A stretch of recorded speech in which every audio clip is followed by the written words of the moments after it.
So from the get-go, you'll notice I didn't say anywhere here that I was 100% going to go with what the vote was for. This was just basically what people recommended to me. So if you recommended Lalafell, you voted Lalafell. If you recommended Aura, at the end of the day, whatever this poll looked like, it's my decision.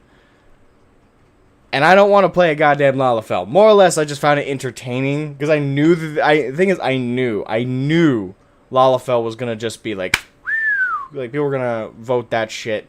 I'm actually surprised it's not by more of a landslide. I was expecting like 80% Lalafell and then like the last 20% split up amongst the other options. But I'm happy to see at least there was. It does seem like there was some more evenly split in the vote. I was actually kind of surprised by that. But it's still kind of funny. At least I think. Aura for life. Awesome. Alright, now before I announce which one I decided to go with out of this list, based partially on recommendation and based partially also on my own proclivities. Let's go through the comments briefly. I kind of want to, let's see, it's top comments, right? Yeah, okay. So we got top comments pulled up. So doing polls like that, you can be sure that you'll end up changing to Lala, except, gotta be careful. I carefully worded myself. This was a recommendation poll. This wasn't a vote poll. Here's the thing. I'll say this right now. I would actually change to Lala if I got like if someone dropped a big dono on the stream and was like, change to Lalafell now. I'm like, yes, master. Doing it right now. But as this was just a recommendation poll, we're going on with that. Let's see. And mostly Lala players never miss opportunities like this. I agree, based on like some other stuff I've seen on the side. It's been really funny, actually. Because I've actually looked at other people who've done similar polls, and it's been like, again, it's just Lala, and then like everything else is like little bitty votes. Welcome, Double A. I say Aura, their lore is pretty crazy. I don't know their lore. We're about to learn bits of it, though, now that we're in Stormblood. Try it out. It could be fun. Just remember to have your original character's appearance data saved. You can easily revert back to it later. Which I have done. I did save my my character's look. I went Elizin, but I say anything save Aura or Lala. Mostly because I've seen way too many of them lately personally, but really go for whatever takes your fancy and change of pace. Yeah, and the thing is, I'm kind of partial to Aura, Rogadin, kind of, not very solidly there. Elizin is probably the bottom of my list. I might go Mikte. I might go Mikte before I go Elizin, to be frank. Because they're just elves, and everybody loves a bloody elf. Knife ears. Alright. Potato Nation all day. Nobody wants the cute dragon girl. Christ, it's like, no. Yeah, so I'm just gonna skim through the rest real quick, see if there's a couple comments that I thought were really funny. You know not the can of worms you have opened. I actually did. Join the walking potatoes. My character is Lala. Surprising. Hey, Kiro, what's up? I'm doing alright, how are you? Why'd you even ask? Thought I would. Alright, so, from Luka Pilipovic. Just pick whatever you want, honestly. A poll like this achieves nothing. Wrong! I even said it in reply to him. It achieves my amusement. And Vera's on the list. The fuck is this discrimination? Female only, sadly. Dylan Walker, anyway. Yeah, that's why Viera wasn't on the list. I probably would have replaced Elizin with Viera if the male option was already there. But that isn't there until End Walker, unfortunately. So, for now, this is what we got. Yeah, I recommend people just go through the comments because people had some people were funny, I think. But yep. So, based on the poll, I should go Lalafell. Am I going based on the poll? No. What I will say is someone out there is really like, you need to play Lala. Cough up the dew, boy. Nah, I might actually do it as like a, as a special event sometime in the future. You know, just for the fun with the audience, but it feels like this isn't the right time to have that, you know, have that kind of joke going. So, based outside of the Lalafell vote, again, I was surprised that there was actually a divvy up amongst those votes. So I think I'm going to go Aura. Because I do think Aura look the coolest, to be frank. Like, they're dragon people. Well, again, I don't know the lore specifically, so that could be totally incorrect. But they seem to be like half dragon people, which is really cool. Rogadin, you know, I like Rogadin a lot, but the male characters like look too swole. Like, there is such a thing as too chunk, and they hit it. They unfortunately hit the too chunk. Elizin, not a fan of elves. And Mikte. I think is I'm not a huge fan of like the cat boy persona. Like, I don't think not because it's bad or I think the persona is bad itself. It's me personally. I can't pull it off. Okay, I'm too gruff. I'm too rough around the edges. I don't have that energy. I don't have that swing that I think you need to be a cat boy. So can't do it. Male or female? I go male every time. I have made female characters in the past. Most of the time they end up always being alts though. I do like my main character being not exactly representation of me, obviously. If we do, I'd have to go with Rogan and do sheerly by girth. But I do like making my character closer to me in real life. Not an exact copy, obviously. And if you look at Shroud Scythe, my current character, he looks nothing like me. But we're both human. We're both. It's really where it ends, actually, now that I think about it. We're both human. We're both human and we're both guys, so I kind of could feel like I could live through that character a little bit more closely. But, in games where you can have a lot of alts, I almost always make female characters amongst my alts, just because it's kind of fun to have one on the side, as I'm leveling and stuff like that. And in some games, you even get a different dialogue experience, different quest lines sometimes. Very rarely do games lock quest lines behind gender, though, which is good. We all want to do the same quest at the very least. So, sometimes, and then there's also customization, customizing your character up. Sometimes I like to make female alts for that.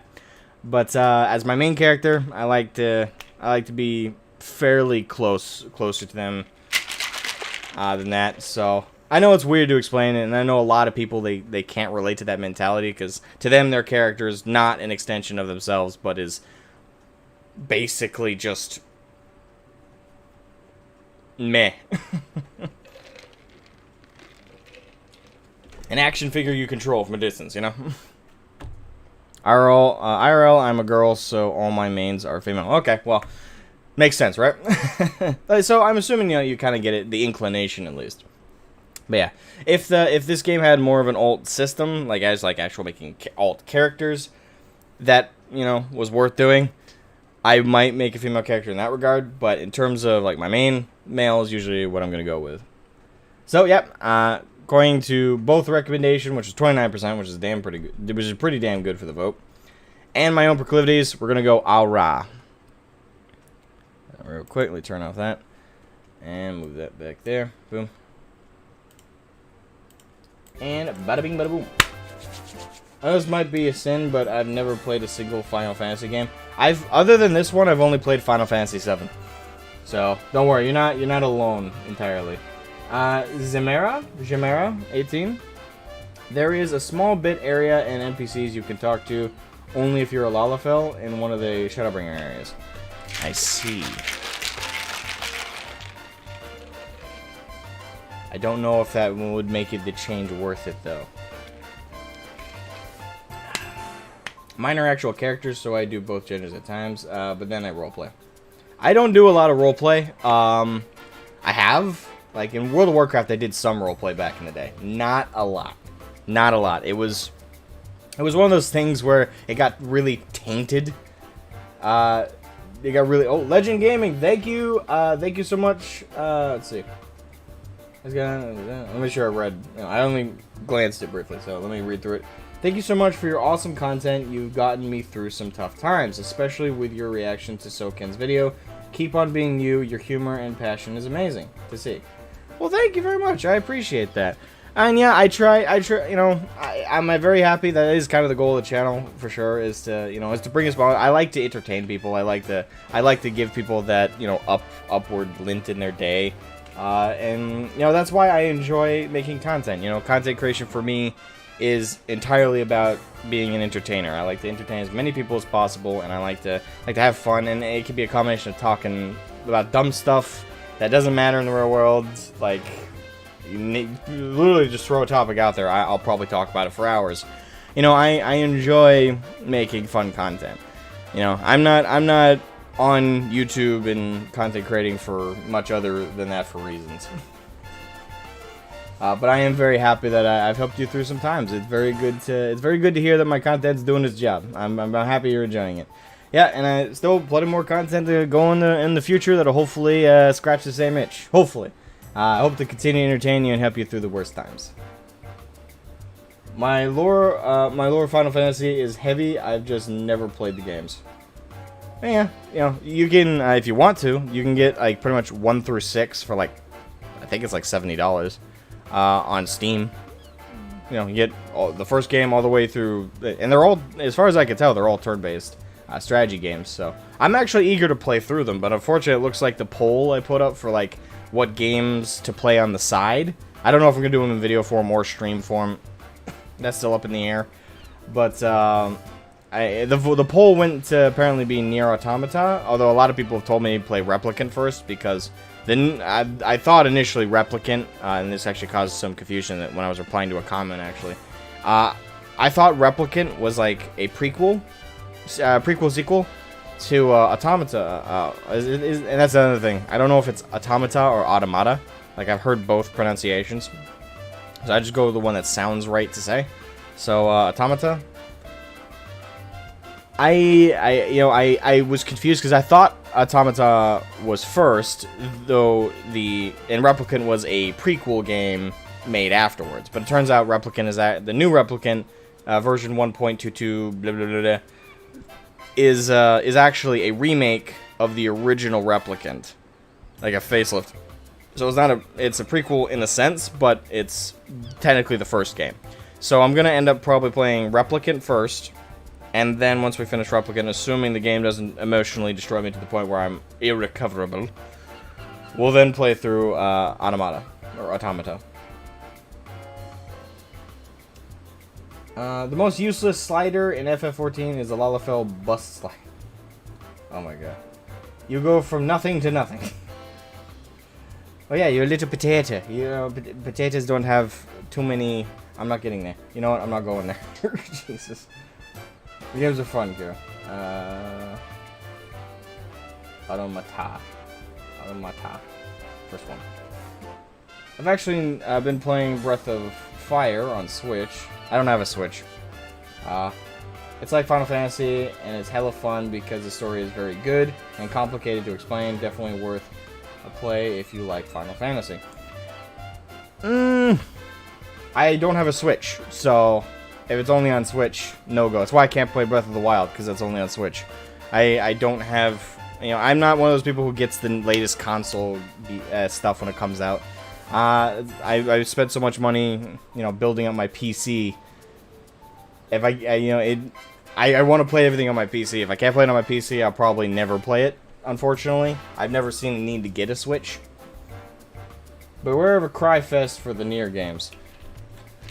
I have been warned it is an emotional ride. I have been warned about that already, so I'm prepared in that regard. Alright, so let's get this underway. So if I recall correctly, the process of this, to use the Fantasia, you gotta unequip everything.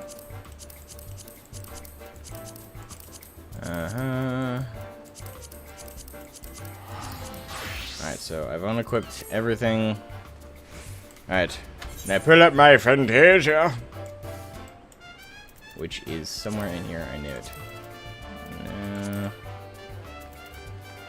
There it is. Wait, why did I get placed there? When I auto-sorted everything, that should not be there, I don't think. Okay. How about... Okay, how about Zeppela Challenge, Asmogan? If you haven't completed Ultimate Alexander before Endwalker, you have to change to Lalafell for a week. Hey, I know about that challenge. She challenged that to Asmongold. Okay? Yeah, okay. Though a lot of people have made this mistake continually, I'm not Asmongold, okay? No. I'm not getting dragged into that.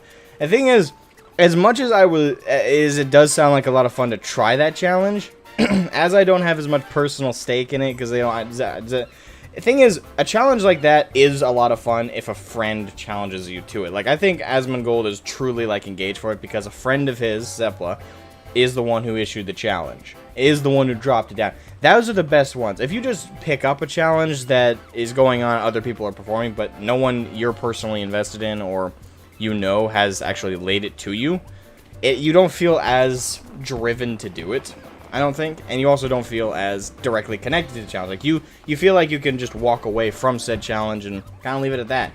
So, if a friend of mine were to go, hey, I bet you can't beat Ultimate Alexander, minimum item level, all this other shit. If a friend of mine did that, I'd be like, game time. Yeah! Like, I'd be, like, ready to go. No, I'd be turning on that Rocky music, and I'd be like, yeah. Hearts on fire, That or the Karate Kid music, what's the song? Fuck, you're the best. Ooh, man. Well, that was in one of them anyway. Oh, sorry, I'm just going on a nostalgia trip in my head about, like, those old movies. The eye of the tiger, it's the thrill of the fight. Montage music. Oh, fuck, sorry. Sorry, I just went, like, all, like, Alright, real quick. So I think we've done all this we need to use Fantasia. You can now re-edit your character's appearance and background, remove all your... Okay, so I removed all the gear.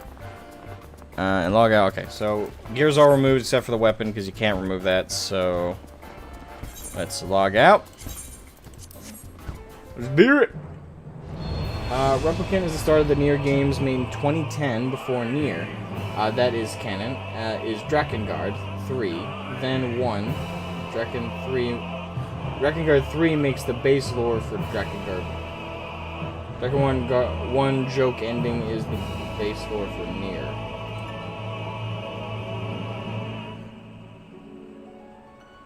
Huh?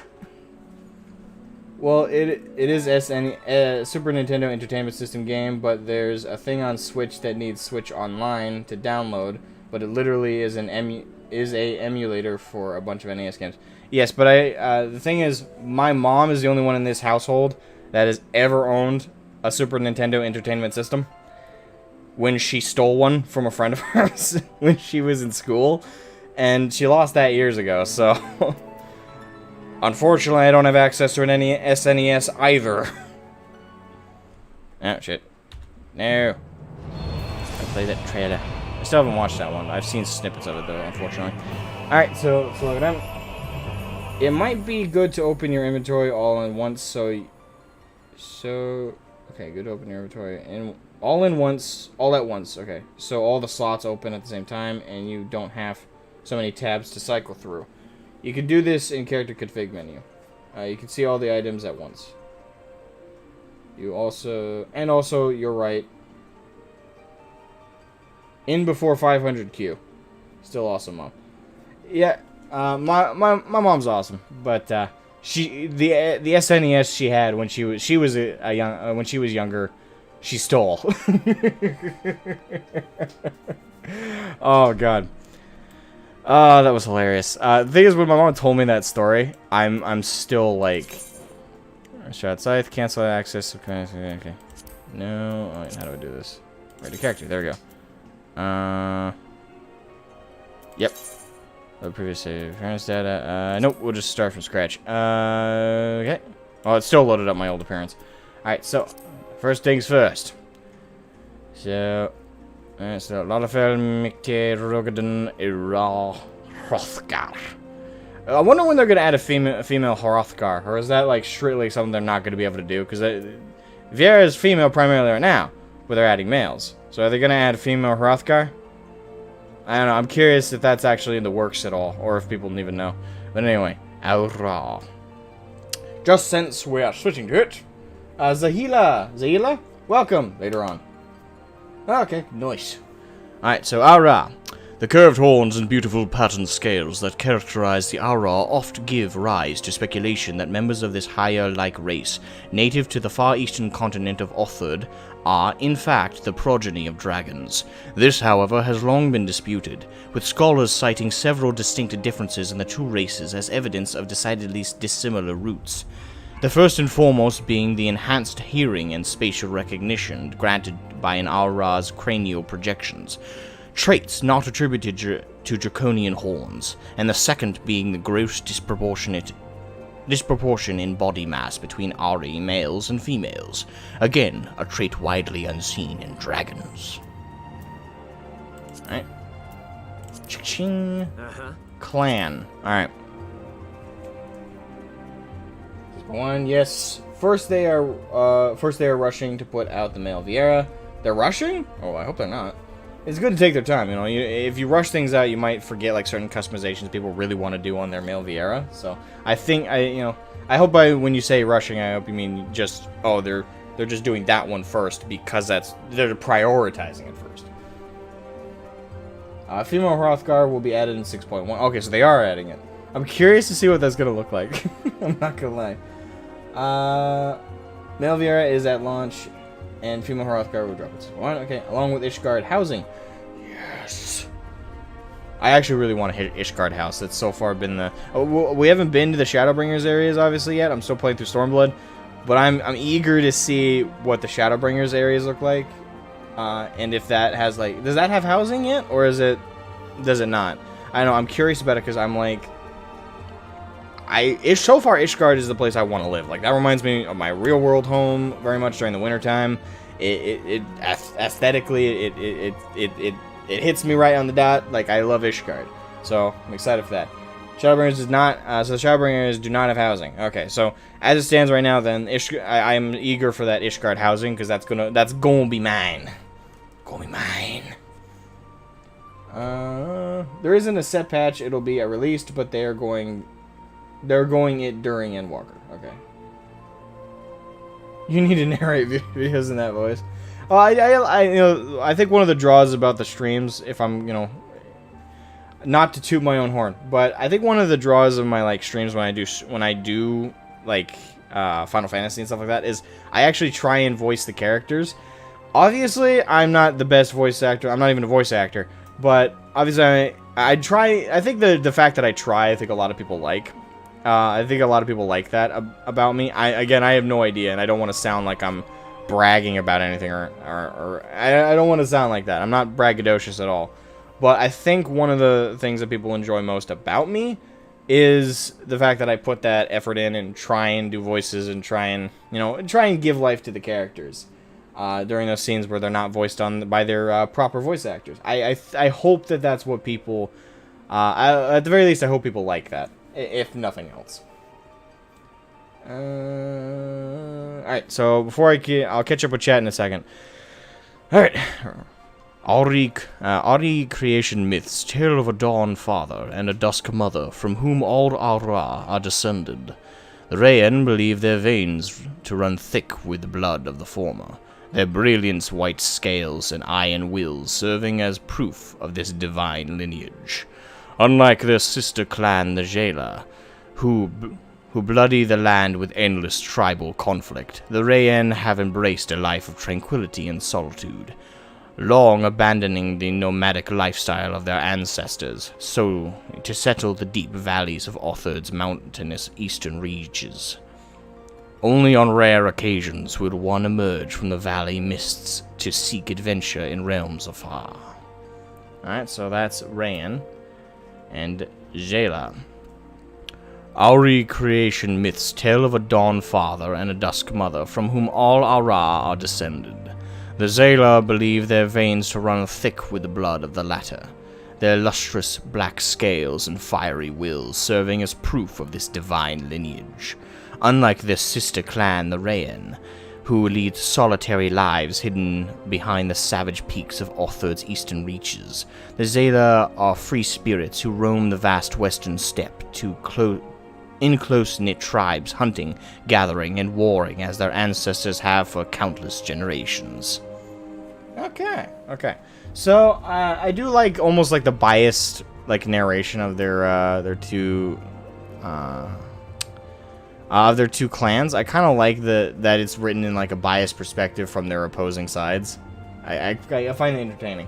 Because it adds life to the description. Like, this is written by, obviously, a Rayan, and this is obviously written by a Jayla. I have no idea if I'm pronouncing these correctly. I'm trying, though.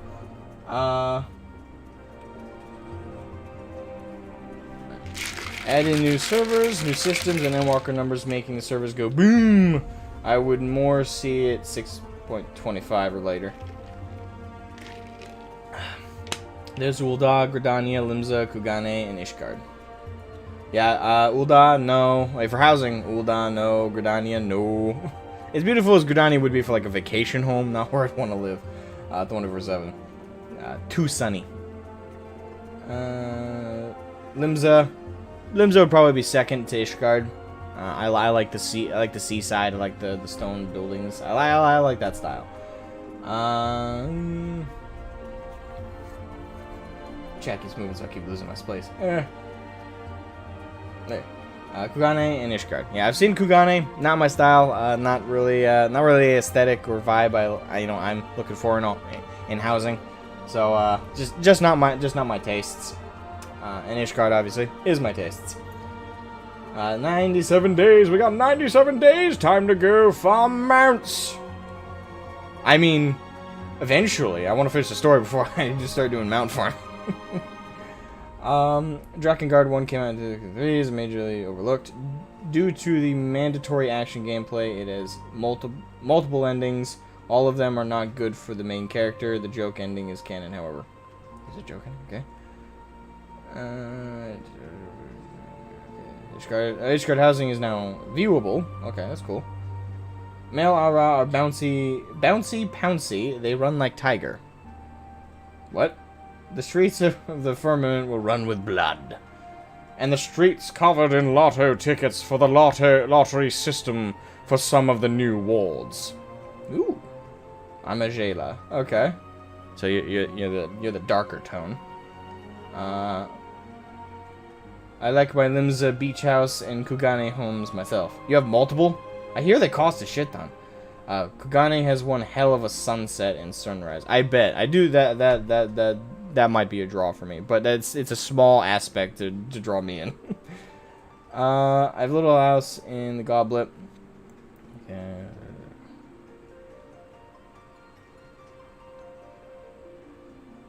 If you have the gil, yeah.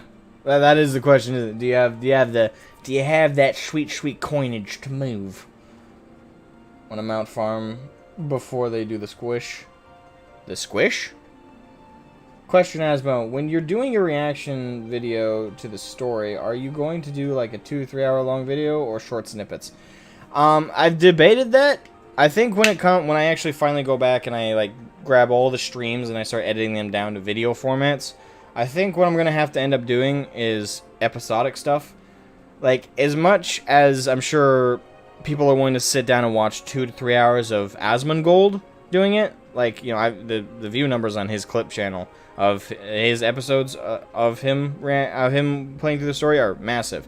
The thing is, people know that during that video they're gonna get the best of the best.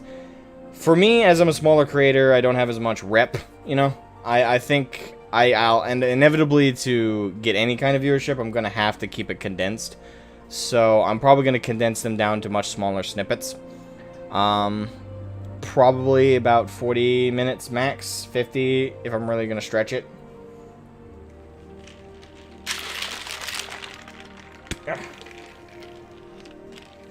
So short answer, snippets, but not like 5-minute snippets, more like 40 minutes. Just not full on. Like, once you hit that hour mark, you have to have a lot of rapport with like viewership and your audience for them to sit down and watch that for several hours. So for me, unfortunately, as I don't have that, as I'm a smaller creator, I think it's just more efficient and better for everybody if I do the shorter snippets, like 40 minutes. 40, 50 minutes max. So much for logging into Ether. As Asmund Cole just logged in, sighs, back to Crystal to me. So wait, that's the server he's on? He's on Ether? I didn't know. Is he on crazy? Wait, is he on Crystal? I have no idea, to be frank. I don't watch enough of his stuff to pay attention. Not that I have anything against him, by the way. I don't want anyone to take that little snippet I just said and run with it. No, I have nothing against Asmund Gold whatsoever. I've probably watched more of him lately after the FF switch than I ever did back when he was, only doing WoW. He's on Ether. Okay. Is he on Crystal Data Center, or is Ether the data center? Ether's probably data center. Yeah, isn't he? He's in Texas, right? So, yeah, that would be a different data center. All right, so Ran Jayla. I don't know.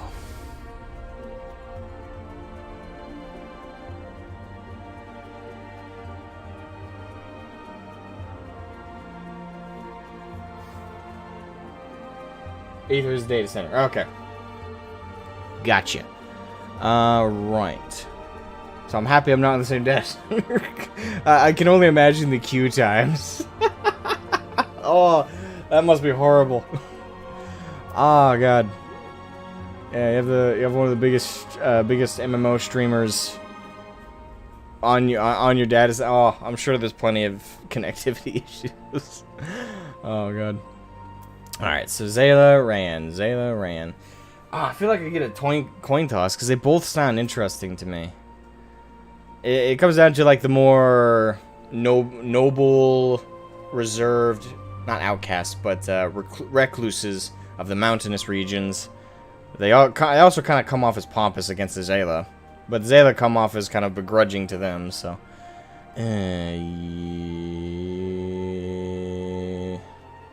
I'd say for like that warrior kind of spirit to an extent that I get from how they take pride in that they war as their ancestors have. They also hunt and gather. They live in close-knit tribes. That feels more something I would be connected to than like a reclusive individual up in the mountains.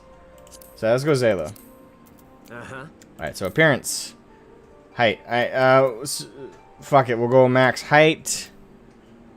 Skin. Well, the thing is, we could even give, if we wanted to, we could even give him like a Rayan skin tone. Alright, so what's... I usually don't like hark on skin tone really. I don't know.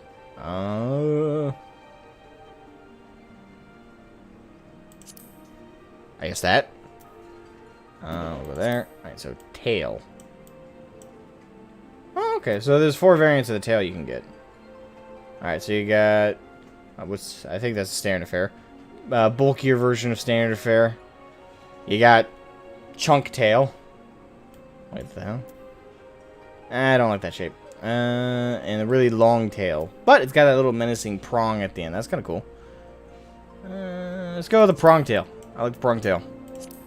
Alright, length. Let's go. Fuck it. I want a glorious tail.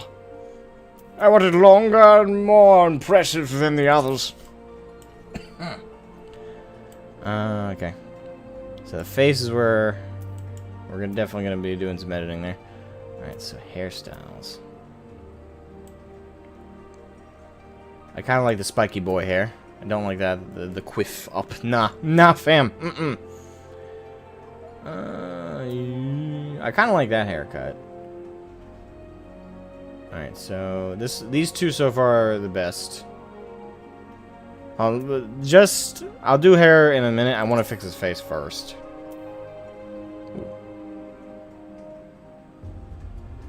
Ooh.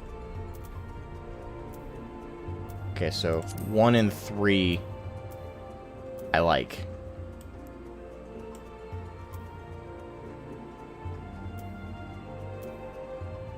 This one I like for the eyes. This one I like for the overall facial structure.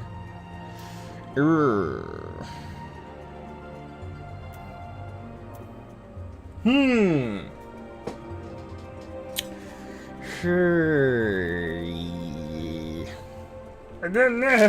Infinite Freedom, what's up, man? If you haven't hit the Azim step, you get some extra dialogue from being Azayla. I don't believe I have yet. Change the eyes later. Okay. And we'll go number 1 then. This one also got cooler horns, but that aside. Alright, so jaw.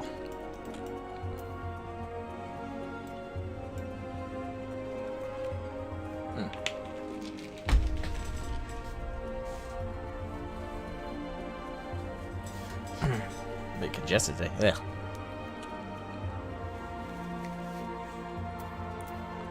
Alright, so jaw. I don't see much of a difference between them.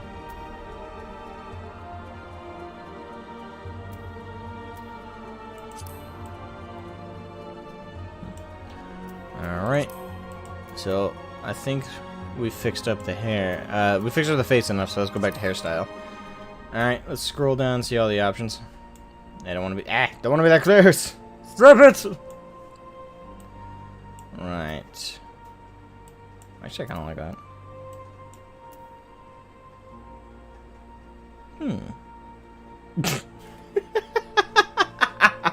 What? What the hell is that? The buns. Alright, so I think those are some of the transferable hairs from the ladies. Alright, so out of those, the only one that caught my interest is this one. I kind of like that haircut. Kind of.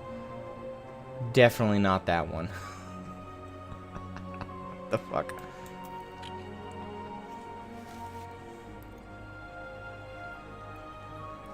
And it's kind of what I had on Shroud right there. That's the same haircut I had on Shroud. Should I transfer that over? Just like Shroud turned into an Aura. Just whoosh, I've transformed. Sally Glickler, welcome to the stream. How you doing? For eye color, just a hint. If you do a black eye color, you can change what the eye color looks like with the limbal rings via the aesthetician, rather than needing a Fantasia. What?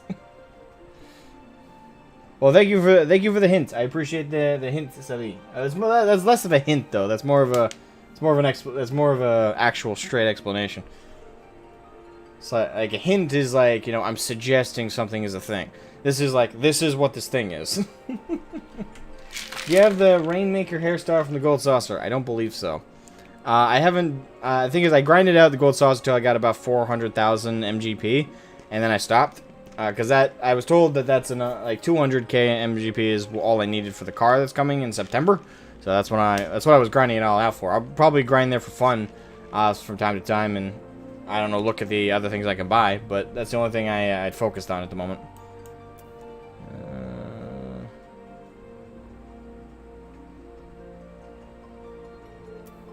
I'll say let's go a different hairstyle than what Shroud had. So hair color, I'm partial to like a black hair color, but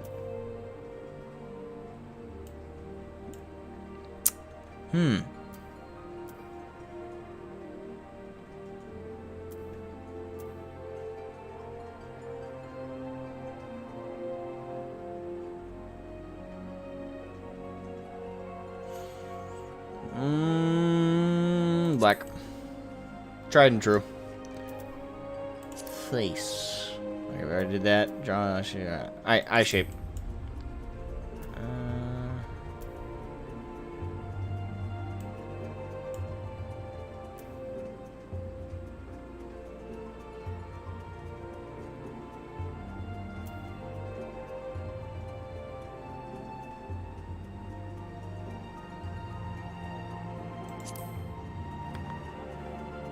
Don't forget highlights.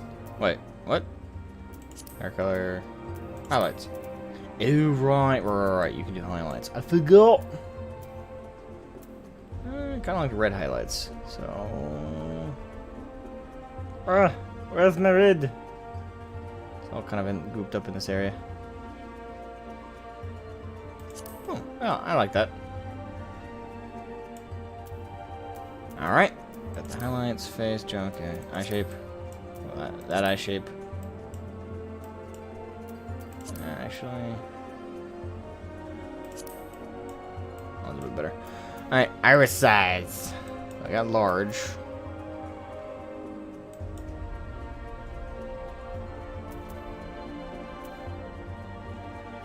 I like larger eyes, so I'll leave that.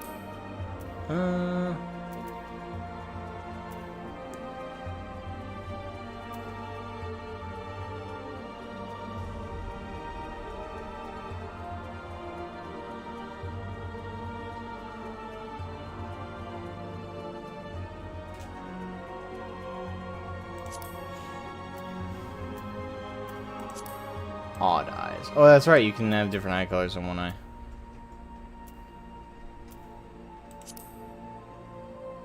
Okay.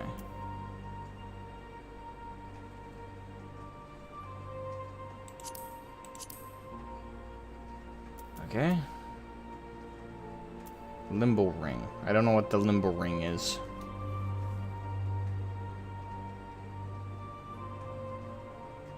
They drive you nuts. Timed event which already justifies MGP price. Okay.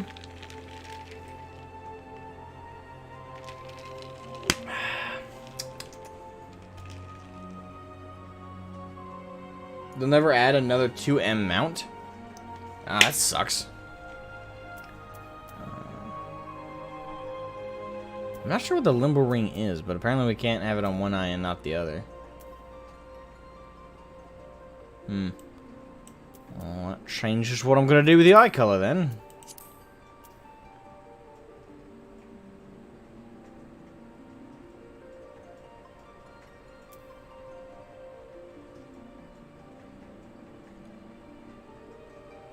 Go deep purple. Limbo ring. Kind of think it looks better without the limbo ring, actually. Now that I look at it properly.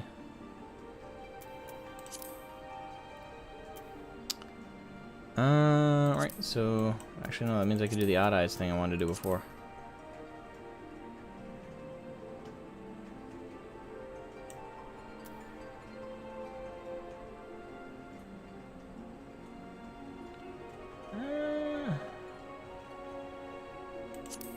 Boom. I like that. Eyebrows.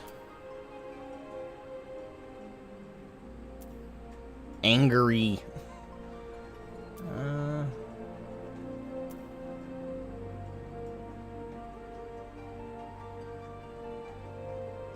I think the default looks fine. Alright, so then we got eyebrows. Boom. Nose. I don't think the default nose looks bad, but let's go through these. No.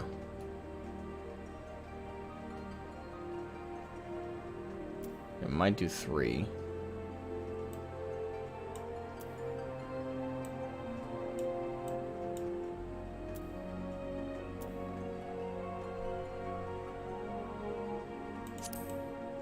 And how's 3 look to you guys? Do you think it looks good? The regalia will be the same cost as before, since they have consistently kept the same cost on redone events. Alright.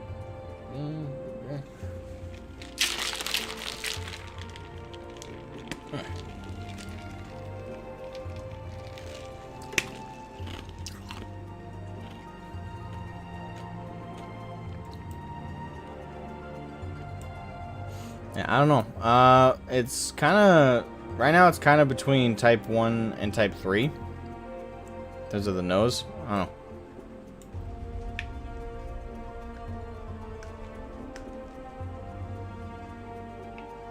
Unlike some games. Well, I think it's always good. What are you drinking? G Fuel. I'm not sponsored by them or anything, so I don't advertise it. I don't put it in a G Fuel mug, but it is factually I'm drinking G Fuel. Keeps me caffeinated minus the sugar, which is the goal. I'm already fat enough. I need less sugar. Alright, alright. I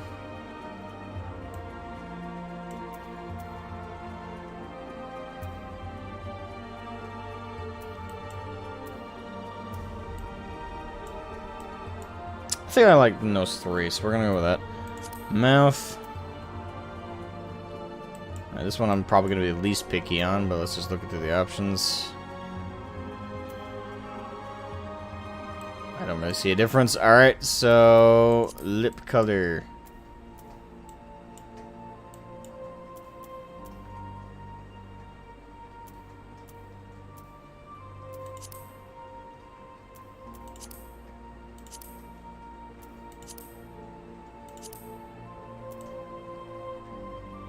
Kind of works. Alright. Other features. Let's see here. Okay, decorative piece at the end of there. Lack of eyebrows could be a thing. Oh, okay, that one. I'm not sure if he looks better with or without that. Alright. Yep. Yeah, but it's just some G fuel, keep me caffeinated, keep my energy up while I play. That way y'all don't watch a geriatric dude in a chair for playing a video game for a couple hours. I like that.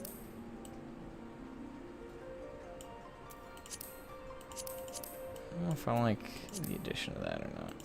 Then I'll leave that off. And I think I prefer that without that. Alright, so face paint.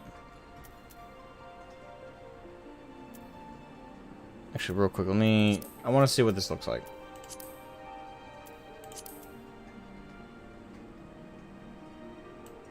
So I have not checked. Oh, you can only have one of these. Okay, I didn't know that.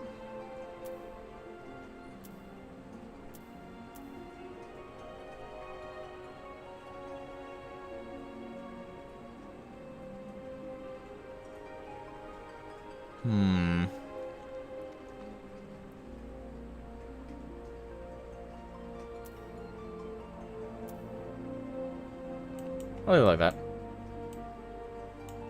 Alright, checkaroo. Alright, face paint color, I did that. And voice. Voice! The most important detail.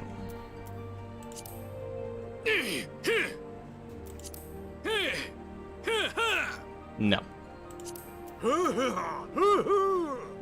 No. No.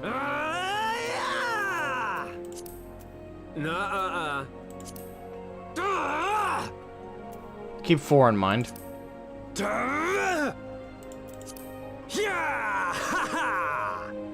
And 5.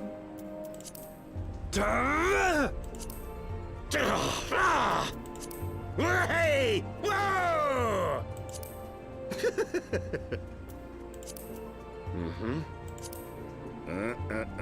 Sounds like Ilbert's voice actor, actually. Now I'm listening carefully to that one.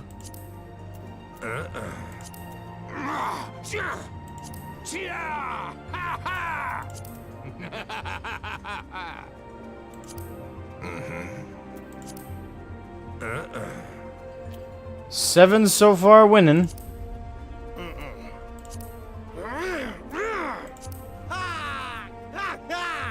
No. No.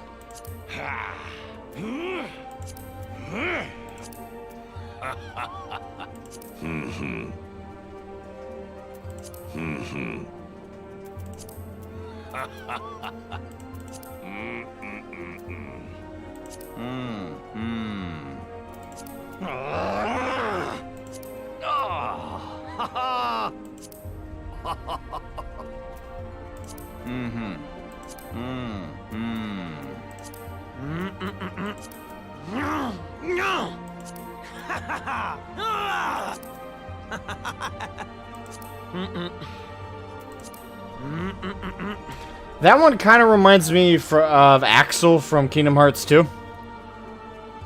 Slightly. Not enough, though. Like, if it was, like, dead on, I'd be like, that one. But nah.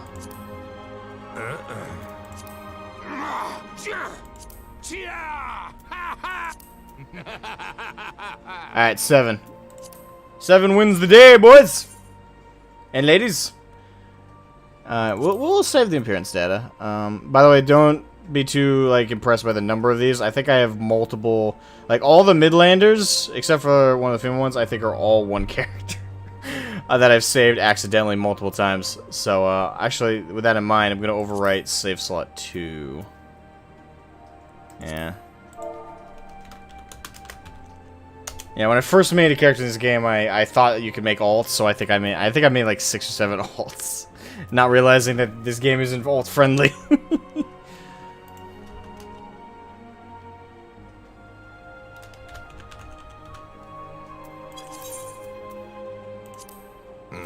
Alright, so everything else can stay the same. Check.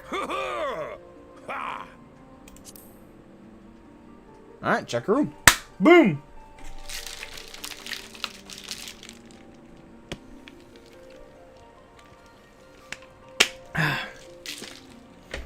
Villain laugh? Indeed. You know, it's not too dissimilar from my own laughter.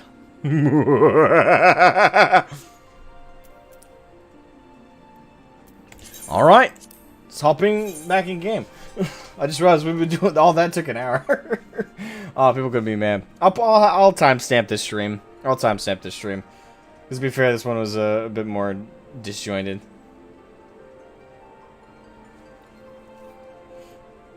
As someone who does have an alt can be friendly, I just made them on a different world. Yeah, but the thing is, when you look at the motivations to have an alt in this game, there really isn't any. Other than to have a separate character. But, you know, that's not really enough. Not for someone like myself. Like, the added motivation in World of Warcraft to have an alt is so you can play other classes. So you can actually get a genuinely solid, different experience.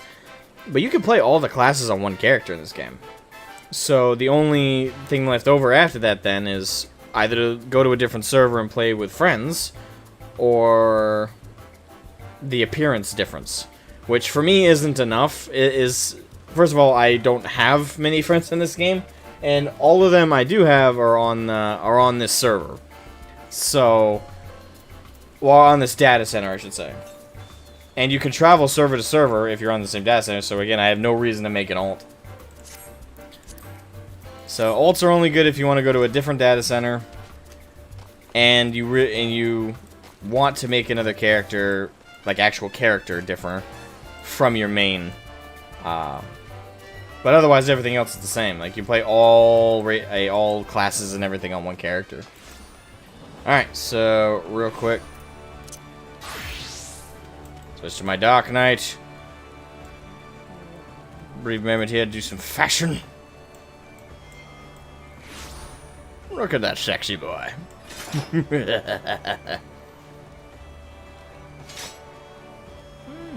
Roark1982, welcome to the stream, man. Hey, how's it going? Going pretty good. We just finished customizing my aura.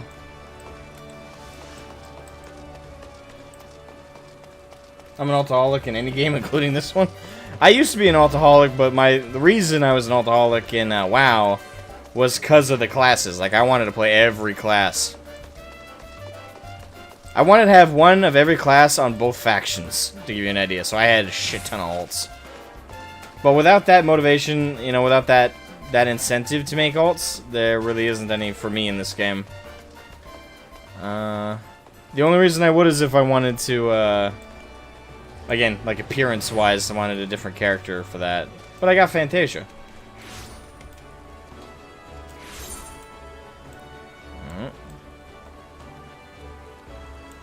Gotcha. Alright, there we go.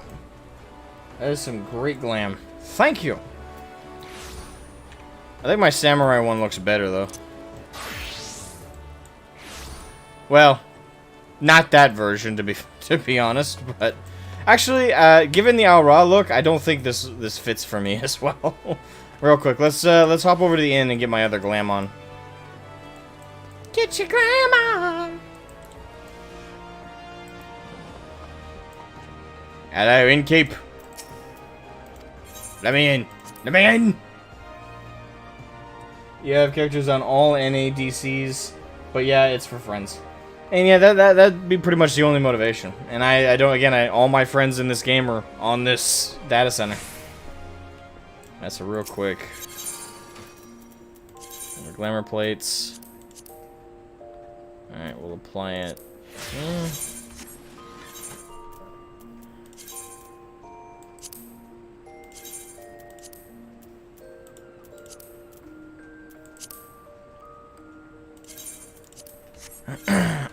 Alright.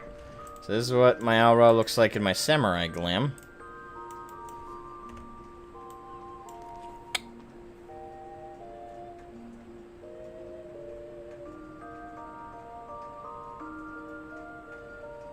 You like to look at Dark Knight armor in this game? I agree. Dark Knight armor looks great. Like, across the board. Yeah, I think this particular armor looks better on an aura than the other one. Alright.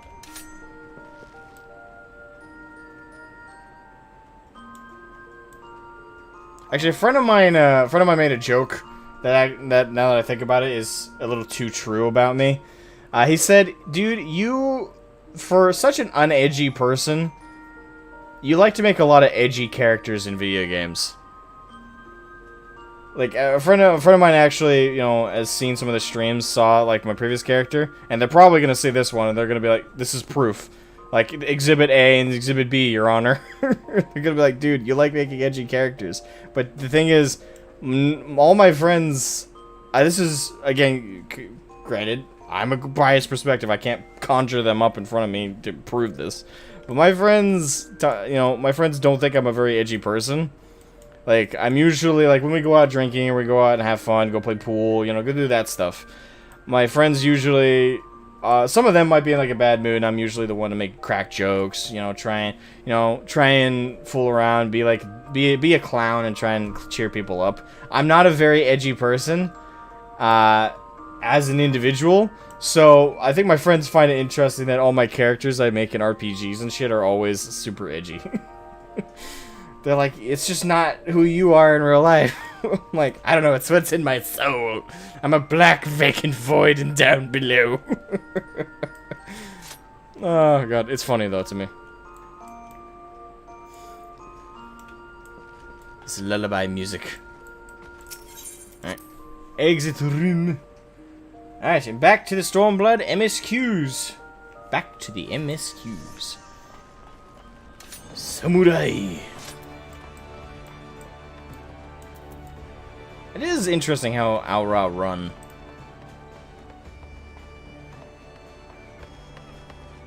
It's a lot more like pouncing. Cool, ooh, Aura boy. Yep, I got my Aura. Aura.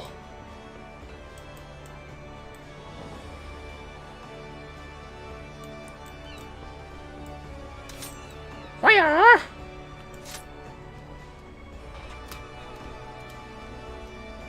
I'm happy with my choice. Alright. Now, back on track. So let me pull up my...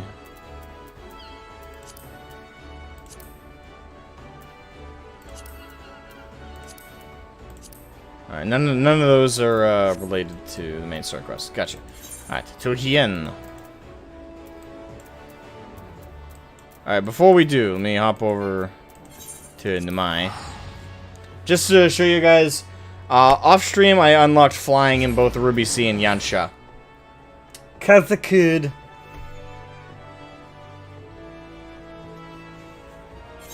You play a male cat black mage, they have okay armor. If you're happy, that's what's important. Yeah, I'm happy with it. Hell here.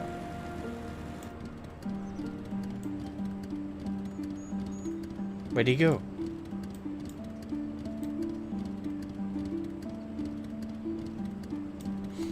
Indeed I am. Alright. So I just wanted to show that I have unlocked flying in Namai. Problem is, we always move on to a new area before I unlock flying in the current one, so but it's only useful when we come back. Alright. So that's step reunion.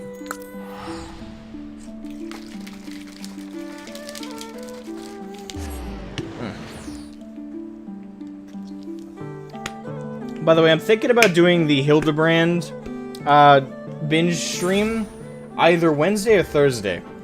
Which do you guys think would be a better day? Wednesday as in tomorrow, and Thursday obviously as in Thursday. Right, where's Hien? Ah, he's up thither that way. Ride, my steed. Don't mind me, y'all.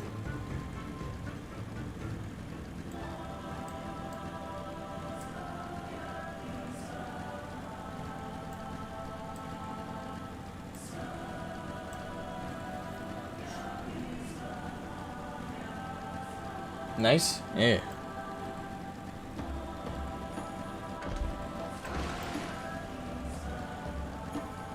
It's the ugly plant monsters.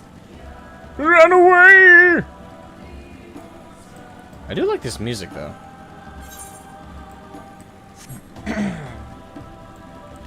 I don't know why. I'm getting, this kind of reminds me of one of the front lines. This area. Which front line is it? It's not coming to mind, but like aesthetically, this reminds me of one of the front lines.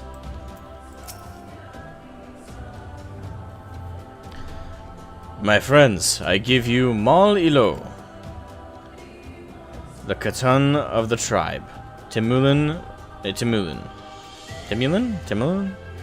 resides in the largest yurt. We should go and make our introductions. Lead the way, O wise one. Mammoth! Quite literally a mammoth.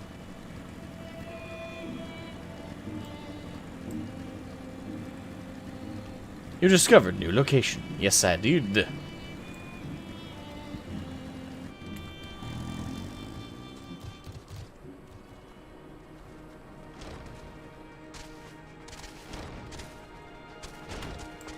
Timulin.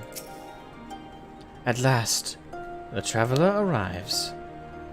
I don't know, what kind of voice should I do for her? At last, the traveler comes. Oh, she seems old and wise.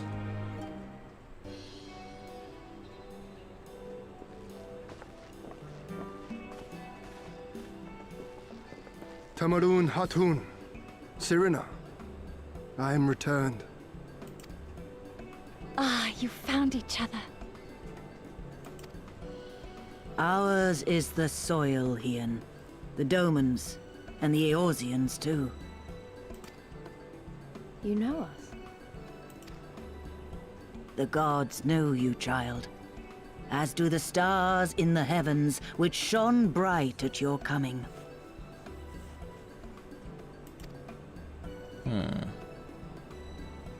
The Mole hearken to the whispers of the elder gods, which guide us in our daily lives. We know them through the Utun, like my grandmother.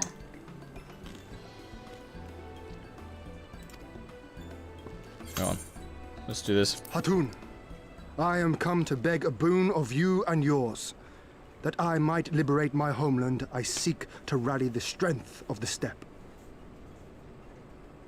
To that end, I wish to fight in the Nardum, as a warrior of the Maw. Will you grant me this honor?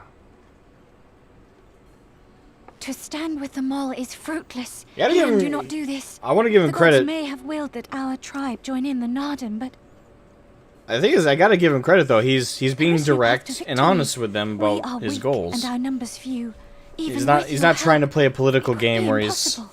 he's trying to manipulate things to it. Like, he's just straight up like, I thank this you for is your concern, what I want to Serena. do and why. But it is precisely because of the seeming hopelessness of your cause that we must needs cast our lot with you.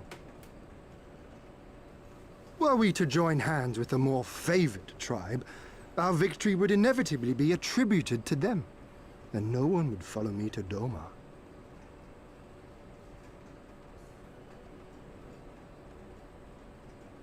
Fight for the underdog. Help the underdogs win. Look badass while doing so. Bam! Was the gods' will People that follow we you. fight?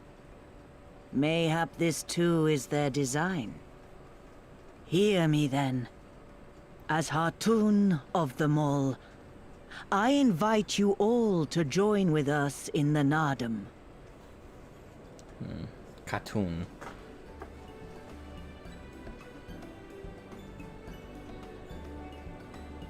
Will you look after them? Come with me, friends. There is much I would show you. Awesome. Lead the way, madame. Let me turn off autoplay. You... wait. I would have words. Yes, A madame. singular radiance, shimmering, like a jewel of the Dusk Mother, blinding in its brilliance. Heidelin? Stars flicker and flock to you. Before such gathered light, even the secrets of the gods may be laid bare.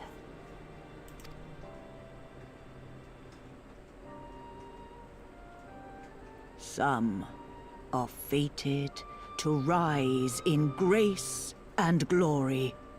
Others to falter and fade, though not from memory. Both will be your strength and salvation come the end.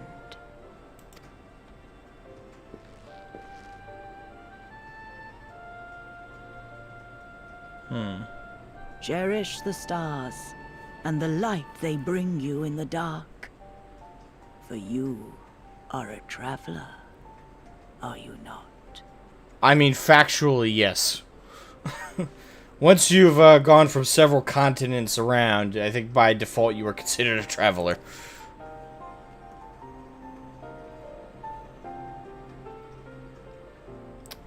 Interesting, though. Oh, damn.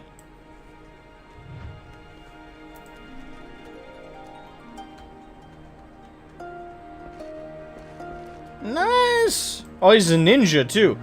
That is... Thing is... It looks good on a ninja, but... Damn, I love that look right there. That is a really nice glam.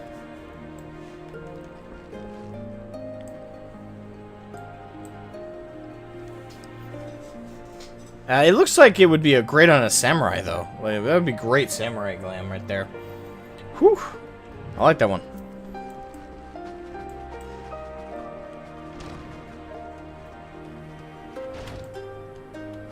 Alright, Sidina. What do we do now? Thank you all for coming, and for offering to fight with us in the Nardum. Though I still fear our chances grim, I am grateful for your assistance. To be recognized as warriors of the Maw, there is a trial you must overcome. But before we speak of such things, there is another more pressing matter. There always is. Always is. Something identical on Samurai? Good. It looks fucking nice. Warriors welcome. That's always used in like a negative connotation, isn't it? A warrior's welcome? Almost always, because it always infers like battle and some such.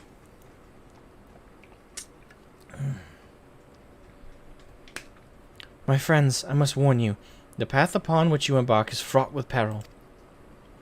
You will journey unto the far reaches of the steppe to confront a terrible foe, as did the warrior Bardam in days of yore. 3 days he battled with the demon ere he returned to his people. So it was written. So it must be. Many who follow in his footsteps perish, lacking in strength of body and mind. Therefore, we must treat you to a great feast.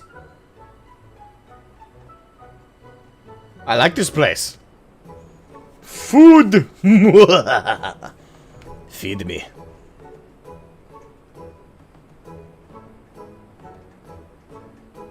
Have I said something strange? The hungry fox starves, staring at the bull's testicles. Therefore... Not something I thought I'd be reading today. Therefore, warriors should be well fed on the eve of battle.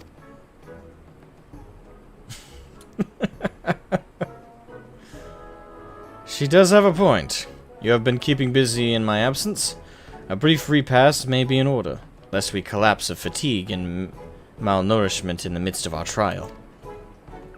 Yes, just so. However, it will take time to prepare. Is there anything we could do to help? It might also give us a chance to learn more about your people and their ways. Well, if you insist, I am sure that the others would be glad of your assistance.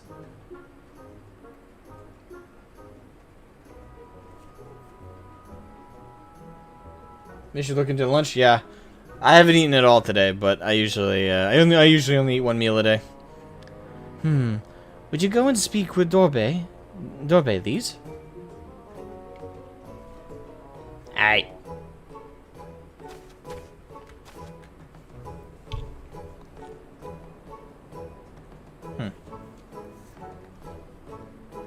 As for you three, you can help me with another task. For today's feast, the gods decree that we lure Gulo Gulo to slaughter with entrails. Perhaps you could be the ones to do this. That your people look to the gods for guidance, I understand, but in your daily meals?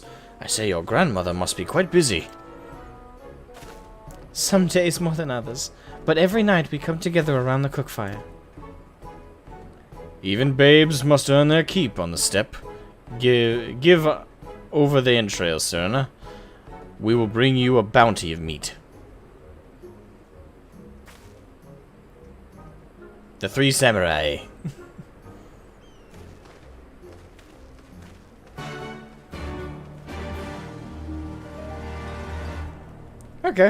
Okay, interesting. I expected a fetch quest. Of some kind, anyway. The moment of feast was mentioned. I was like, ah, great.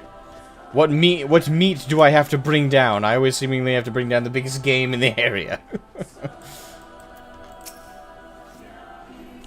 A word of advice. Our quarry is wont to avoid the Zayla and their settlements, but is fond of flowing waters. A thought occurs to me. How about we make a game of it, Shroud? I have 6 bags of entrails with which we may lure our Gulo Gulo. 3 of you, and 3 for me. Whoever returns with a greater portion shall be declared the winner. What say you? Bring it on! Let's go, let's do this! Then it is settled. Gosetsu will stand as witness. Let the game begin. Charlie here. Gosetsu's just like... Children. Boys. Nah, he's probably more like, damn it, why can't I get in on this? I may be old, but I'll do my best. The watchtowers of Mol Ilo are still visible in the distance. It seems unlikely the Gulo Gulo will venture this close. No, if it's unlikely, we're gonna avoid that for right now.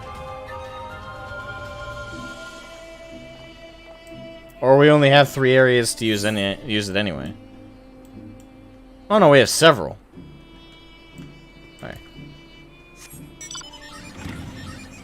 Alright, so since we only have uses of 3, I'm only gonna use 3 on the more likely spots.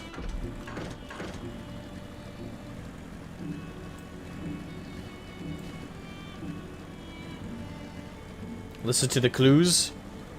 I am listening to the clues.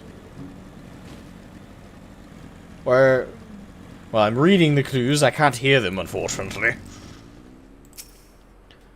Hoofprints and wagon tracks are unmistakable in the earth. Perhaps there are Gulo Gulo lurking nearby. Perhaps. But not for certain.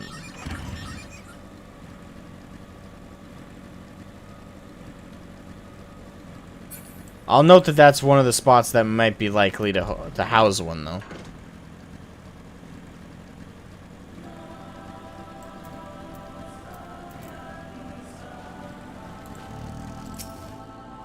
This area appears to be isolated and far from Zayla settlement. There may be many Gulo Gulo lurking nearby. Aha!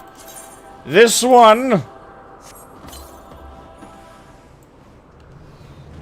Come get your entrails, you sons of a bitch! Tell you. I'm the papa.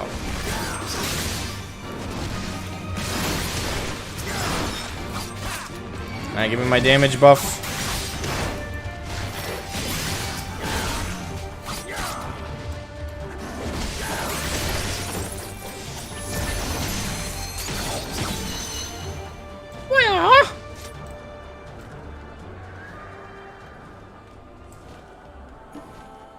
Awesome.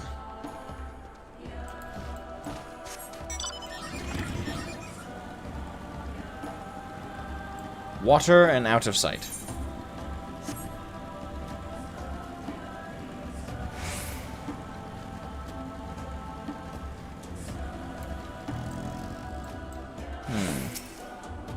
This area appears to be isolated and far from the settlement. There may be many ghouls. Alright, we'll use this one.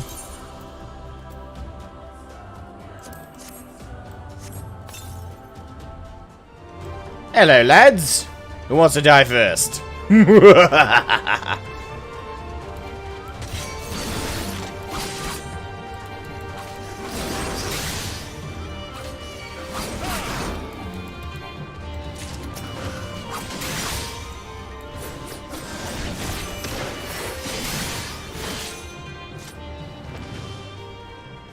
there was only 2. Damn. Alright, we only have 1 more pouch we can use. Let's walk it down.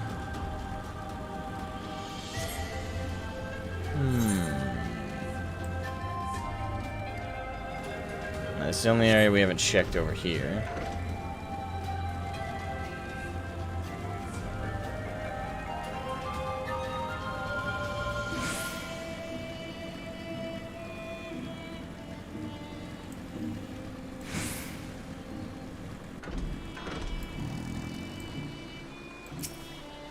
The river winds its way south, the waters churning with a gentle current. There may be many ghouls lurking nearby. Alright. This will be the last one, boys. Let's do it. Come out, you little heathens. Yes! My blade thirsts.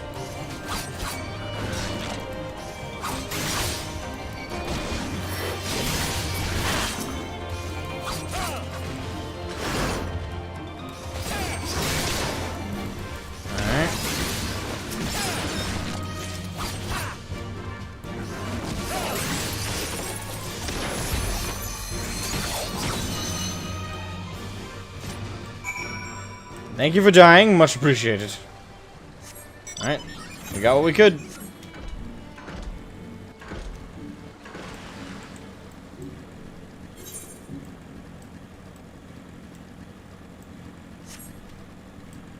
I do like that though. I do like that. That adds some flair to the fetch quest. Like the thing is you have a limited amount and there is that game going on narratively of you trying to get more. And then if you pay attention to the clues, you know, you can get more, and I'm assuming narratively you can like win the contest. I think that's kind of cool. Like it's such a really small thing, but it adds reason in life to the quest outside of just, oh, this is a fetch quest, go get this stuff. Like that's something I think I've been praising about FF, is that the quests never feel like arbitrary or BS. Not truly. Some of them definitely are by essence, but there's still a flair and uniqueness to them that makes them more fun to do. Just because they actually feel like an event that's actually supposed to be going on as opposed to, oh, randomly they need these things. Oh, have you used all your bait? In that case, let us see the fruits of your labor.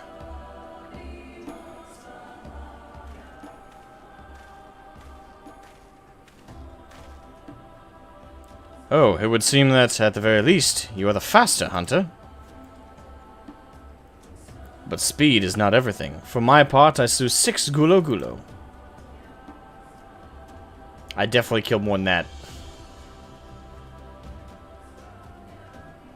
Aye, that you have, my lord. As for Shroud... The meat of 8 gulo gulo did he bring. A fine day's work, and undeniably the greater portion. Suck it, bitch! Bah, a loss it is.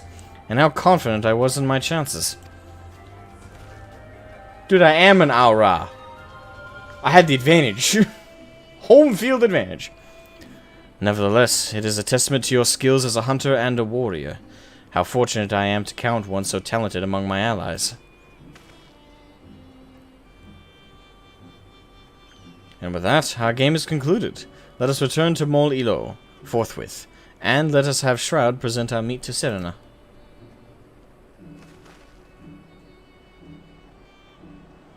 Alright, I'll present the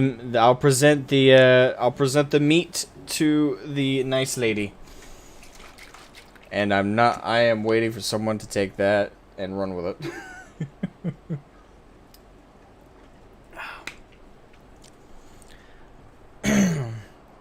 Mayhap you are unfamiliar with traditional Zayla cuisine?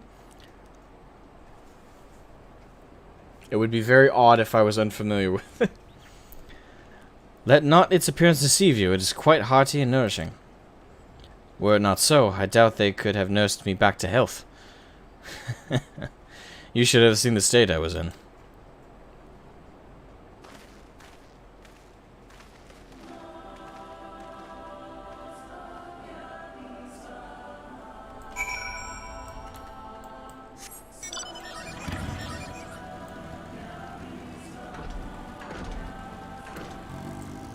Alright, Serena, we've brought the meat back. Your return, Shroud. How was your hunt? Here we are.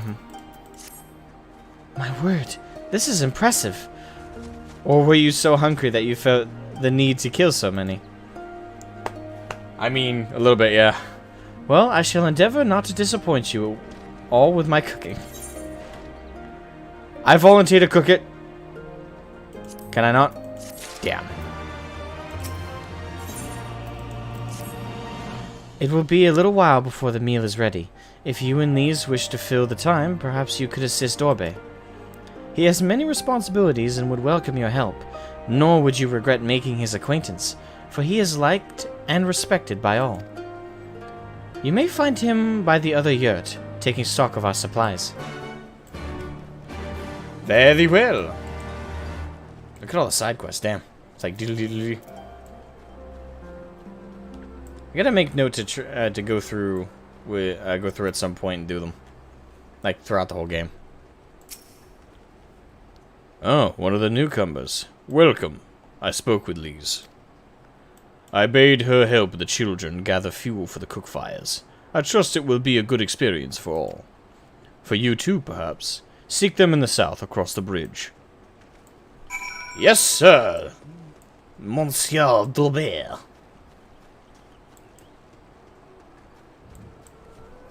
Before I do, though, I don't think I need to mend my gear right now, but I do it by habit. It's in the tent, though, that I have to... Yeah, that is. More merchant and mender. Oh, no. Thought I took some damage back there. Alright, where are we looking? The Heart of Nations. So apparently they are basing these steppe people on Turks more than Mongols, considering their language use. Well, if you're talking about English, it's just because it's translated. And all this is translated from Japanese, so. Nathan, I know... Nathan. Why'd I do that? Calcio. I know you're a bit obsessive about the small details. I think it's unfair to hold everybody to that, like, OCD level... Well, level. Plus, it's a fantasy world. There's going to be different differentiations. So, chill. It's like they're not exactly like them, so therefore it's based on this other thing. It can't possibly be based on Mongols. Dude.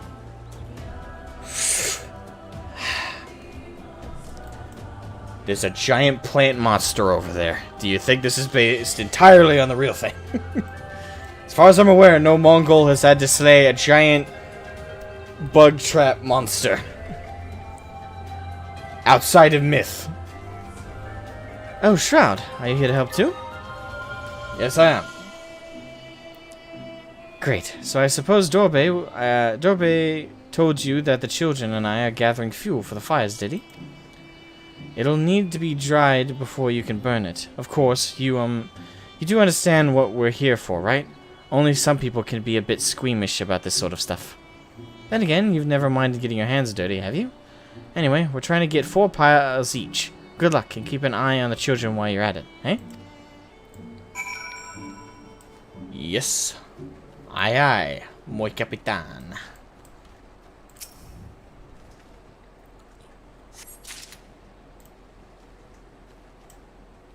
Alright, so we got our first pile of dung. We are literally collecting crap. Still, it's gold to gear, not to yurt, and no, I don't care about the fact that this is Final Fantasy. This is a fantasy. I will never give up. Ah, yes. Everyone's got their OCDs, I suppose. Auburn Tuft. Alright, we got... I do find it funny that there's actually a fetch quest in this game where you quite literally collect shit. Touche, game. Touche. Ah, fuck, I'm stuck. There we go. Auburn Tuft. Hey, look, it's the girls. Bright-eyed mole girl, willowy mole girl.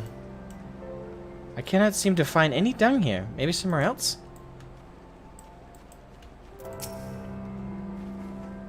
Oh, you are Lisa's friend? Are you here to help us too? Yes, I am.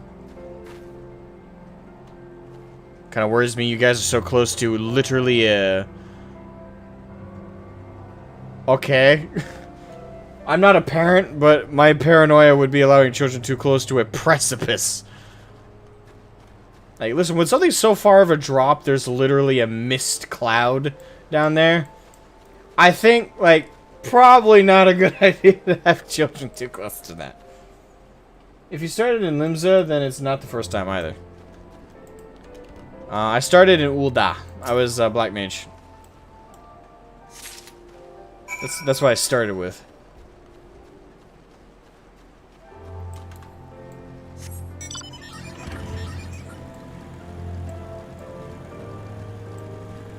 Alright, so let's see here. Heart of Nations.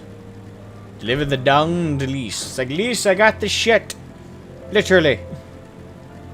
I got the pee-pee. Well, have you found your share yet? Do I need to get more on this? Good work. I hope you took the time to talk to the children while you were at it. And I did, yeah. Not all 4 of them. Lise, look how much dung we have. Wow, I'm impressed. I thought we'd gathered a lot, but it looks like we'll have to admit defeat.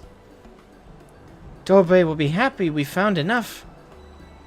Not just Dorbe. Now we can continue making cheese. Not that I was worried. It was easier when we were living near that forest, but dung works just as well as wood. I heard the mole move from place to place. That the gods tell you where to go. That must be hard. Must be hard on all of you. Hard? I do not understand. Why is it hard? It is better for the animals to move, to have more food to eat and land to roam. To stay in one place is harder, no? From the heavens comes the rain, which nourishes the soil. From the soil comes the grass, which nourishes the beast. From the beast comes the flesh, which nourishes the Zeta. Ours is the soil of one and all. But you Westerners are like the Domans. You live in the same place, in villages, and all the villages in one place are part of a nation, yes? Hien talks about nations sometimes. When he was injured, he spoke of Doma in his sleep, but I did not understand his words. Whenever I ask him about Doma, he just smiles and looks to the south. It reminds me of my mother when she waits for my father to return from a long journey. But Hien will not wait any longer, will he? Because you came for him, to take him back, because his nation is more important. I'm not sure how to answer this.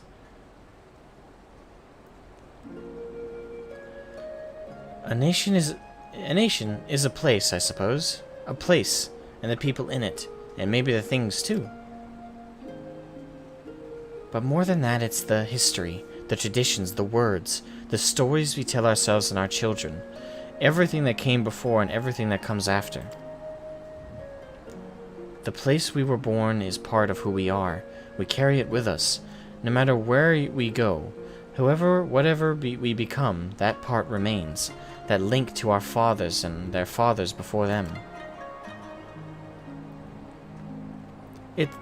It's not important to everyone, I suppose, and that's fine. But it is important to Hien, and to me.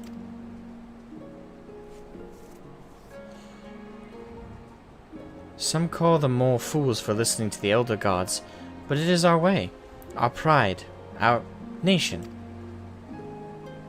Something like that. It's something precious to that you and the others share, and that no one can ever take away from you. But we can talk more about it later. It's time to go home. Dorbe is waiting. I'll stay with the children. Why not go and let Serena know how we got on? Yes, ma'am. That it does come down to upbringing, though, doesn't it? Like, if you're raised moving place to place to place to place, you learn at an early age not to form attachments to a place. But if you're raised in one place for so long, it's inevitable that you'll have a connection to it that goes far beyond just, this is where I live. It's one of those complex things that I do think comes down to the individual and how you were raised and the environment you were raised in. And I don't even think parents need to directly like say things like, "Oh, you know, a home doesn't matter. It's where the family is and where we travel to. We're always together. That's our home." Or, "No, this place is our home and we'll fight and die for it." You know, I don't think parents need to actually say that. I think kids naturally formulate one mindset or the other depending on how they're raised. Like, again, moving around place to place, you're mentally just not going to grow attached to a location as much as just the people you're with. If you are raised in one place for the majority of your life, that becomes intrinsically tied to you as a person, and you connect to it. The location itself kind of becomes another person you connect to. Almost. So you can't help but form that connection. Welcome back, Shroud. Did you speak with Dorbe? Yep, and I got the dung. Well. Then you will forgive me if I ask you to wash your hands. I shall pour a cup of milk tea in the meantime. The meal is almost ready, so we should summon Hien and Gosetsu.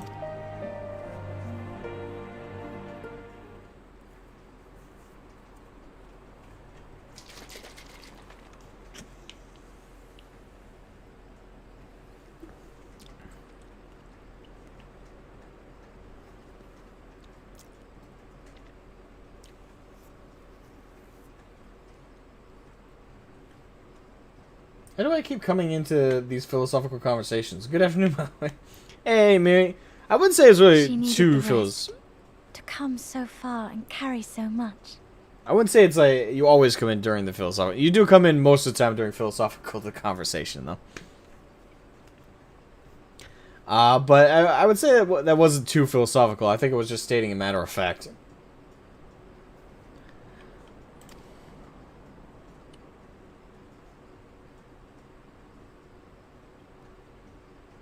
Hien and his friend, too. Strange that they should vanish so soon. Are they drunk fighting?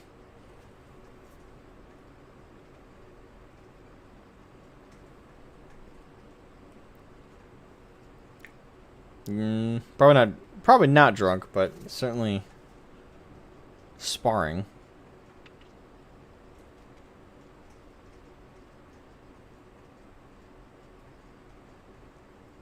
Not troubled by your old wounds, I see.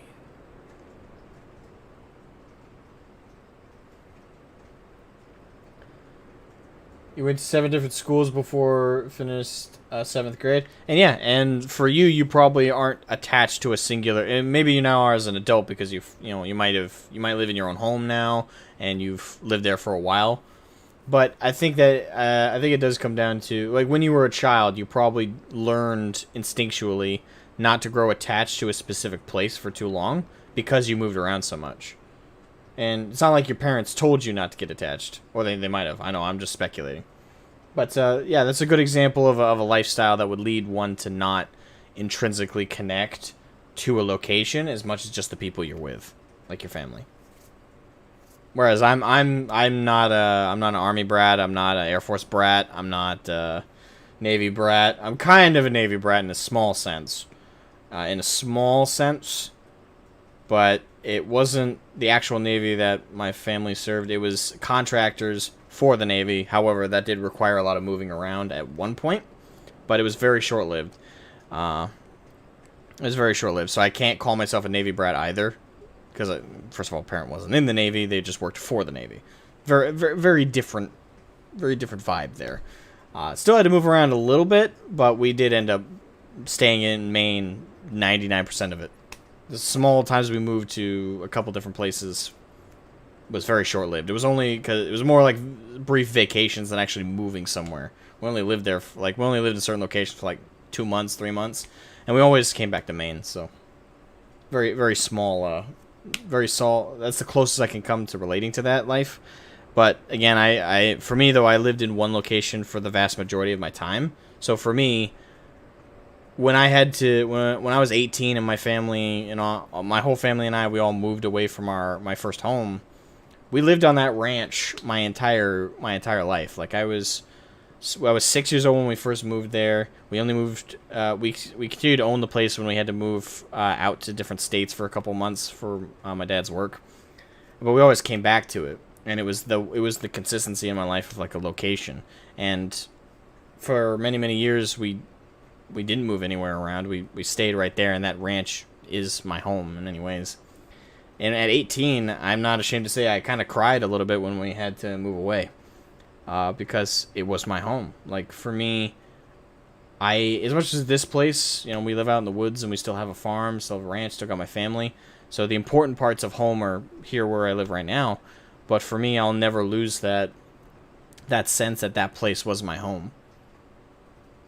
I'll tell you this, if I ever have enough money and I see that, if I see my old home ever on the seller's market, I don't care what the price is, I'll get a loan. I'll fucking buy that place in an instant.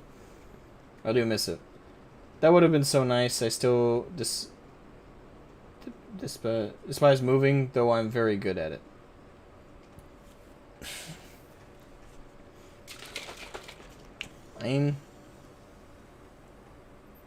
I think, yeah, I can understand why you despise moving, given your upbringing. That is the other angle to it. Is certain lifestyles, whether you're brought up in it or not, still I think this is just like my speculation, not exactly knowing it through and through, but I would say that one looks at a lifestyle like that negatively or positively, based on if you've lived both. Like, if you're somebody who their entire childhood you were nomadically moving around all the time, because in your case, Air Force brat, you had to constantly be, pushed around, constantly had to be moved again. So you lived that life and you knew that life. But then let's say for a good portion of time you lived in one place for a long period of time by comparison. Well, because you lived both aspects, you got a taste of both and then a preference to one. And I'm assuming you have a preference to staying in one place out of the two, just based on your comment. So, yeah, you now look back on like that constantly need to move around, and you look back on it very negatively. I can imagine someone who never left that kind of lifestyle, that always continued to live around nomadically, even after 18 years of their life, and they still do it now. Those people probably love it, because it's just something that's the only thing they know. I would say most people, though, instinctively want to have a settle down and like have this one place they can call home for at least a decent period of time, like 6 months to a year at least. I think everybody wants that, more or less. But I think some people find more comfort in being able to move around and not being. It might be like because of a sense of like feeling trapped, like they don't want to feel stuck. I will say I pity the people who never travel. Oh yeah, I definitely do. I think there's a healthy bit of both. This is like my ideal living circumstance. I would say personally,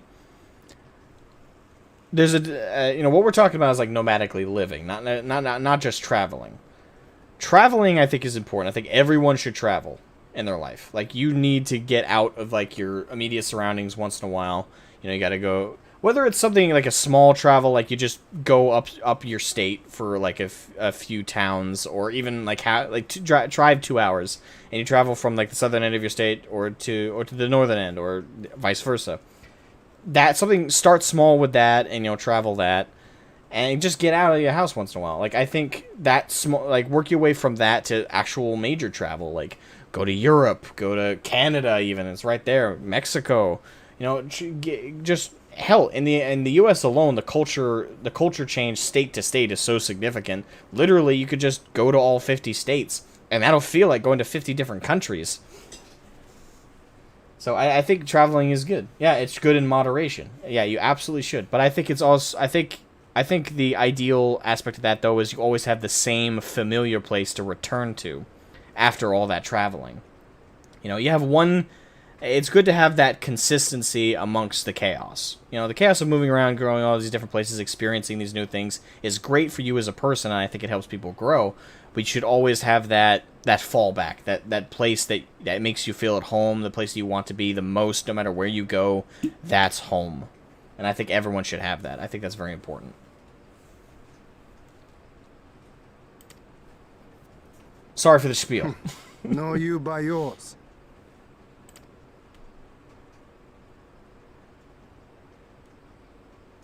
I know I should have fled with the others after father died, instead of blindly fighting on. It was reckless and foolish, and there was naught to be gained from it. Everything to lose, rather.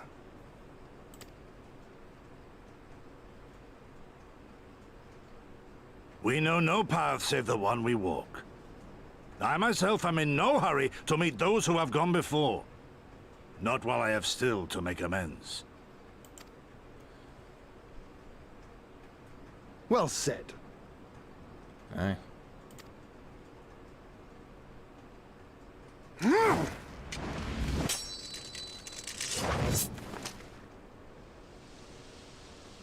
That's quick.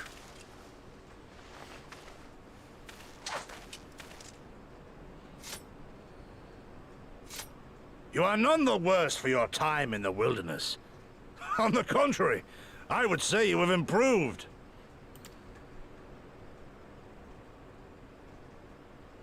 Come now, your victories still far exceed mine.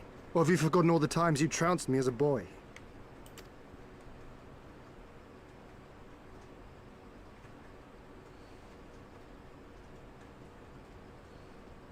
I feared I would not see you again.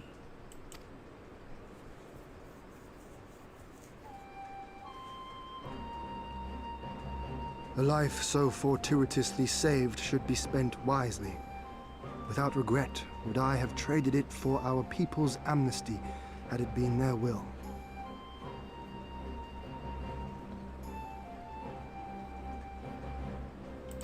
Instead, they have called for the sword, and so that is what I must be. Until this blade is broken, I can but carve a path forward.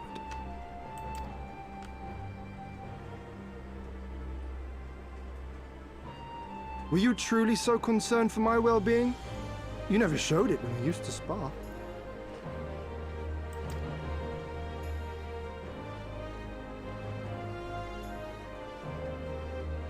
How you cried when you lost, and when your mother tried to comfort you, and when you inevitably came at me once more, swinging your wooden sword wildly. Mina's little Master Shun. What a fine young man you've become. A man should not be addressed by his childhood name. I've told you about that before. Yeah, I just accept it, bro. The mask slips, and I was so close to cultivating a winning persona.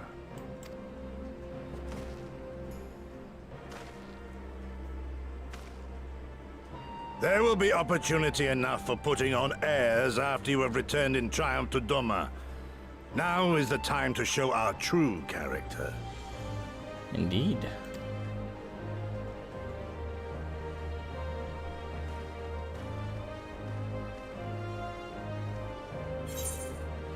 No secrets between comrades, eh? Shun, was it?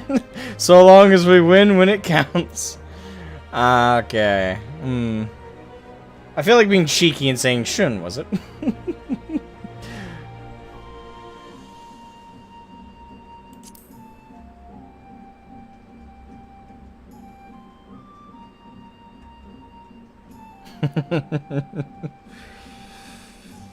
Yes, yes. 'Tis a name my parents gave me as a child, but I should like to think I have long since outgrown it.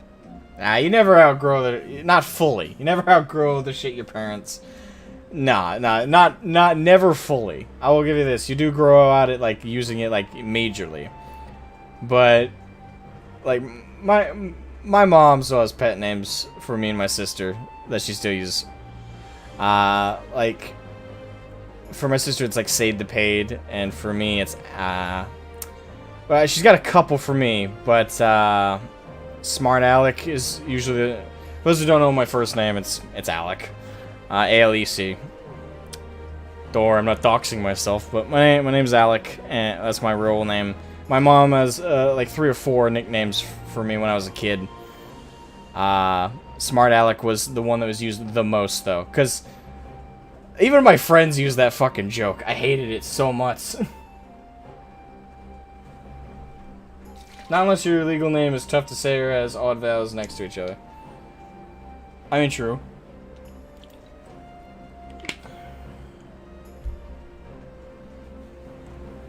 But as you seem determined to bring it back into use, I believe a match is in order. If I win, you will be honor-bound to divulge one of your darkest secrets. I have a few. You don't want to know them, though. I once stole a cookie out of the cookie jar. I got more where that came from. You know.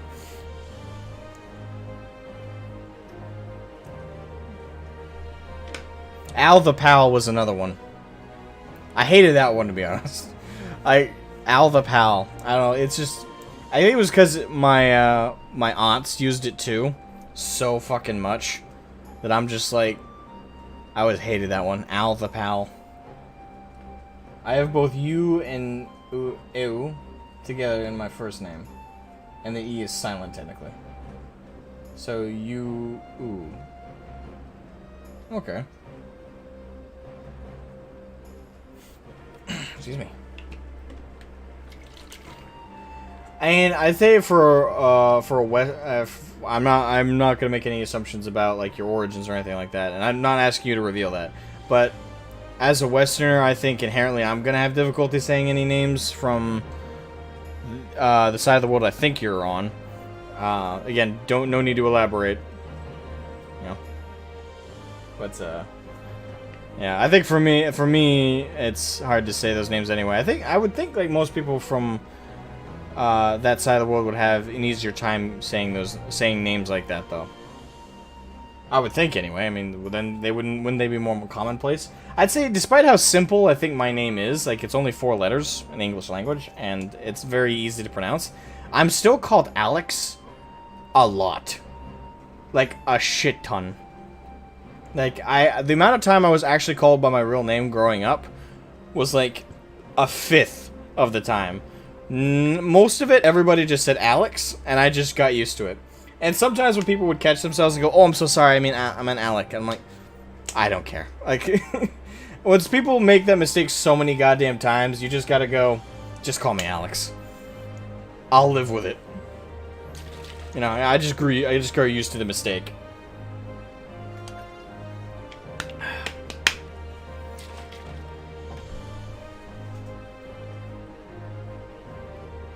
A Korean in a very New England town.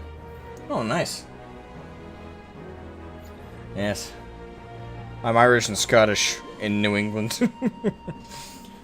I fit in way too well around here. Oh. But yeah, if you're in New England, I can definitely understand why people might might make a lot of mistakes.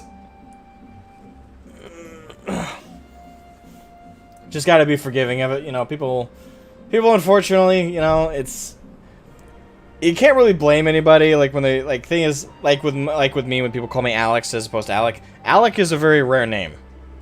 At least as far as I've met one other person with the name Alec. That's it. Everybody else, it's Alex. So, based on that, people majorly say Alex just by habit because the name is more common. So I don't ever hold it against somebody if they don't say my name right. I just understand it's the rarer variation. So I'm just like, gotcha, it's fine. And, you know, I just let it go. Now I'm stuck on the West Coast where they think it's acceptable to put tomatoes in clam chowder. Aw, what? What? Wait, hold on. Tomatoes in clam chowder? Fuck that. Might as well just put ketchup in there for Christ's sake. What? I'm offended. Tomatoes in clam chowder? That's gross. No, this is wrong. Anyway, sorry. I know, right? Like, that's wrong. We might as well put ketchup in there. That's gross. Ugh. I've seen that. Oh, God. Manhattan clam chowder. Yuck. Hey, you want good clam chowder? New Hampshire and Maine. And a little bit Boston. But, a little bit in Boston. But, specifically New Hampshire and Maine. We nail clam chowder around here. No, we do not put tomato in. Ugh. We also nail lobster and crab. I think crab, clams, lobster, I think we nail all those pretty perfectly. Clam chowder, obviously, when that comes with. Pretty much most seafoods around here are just mwah, delicious.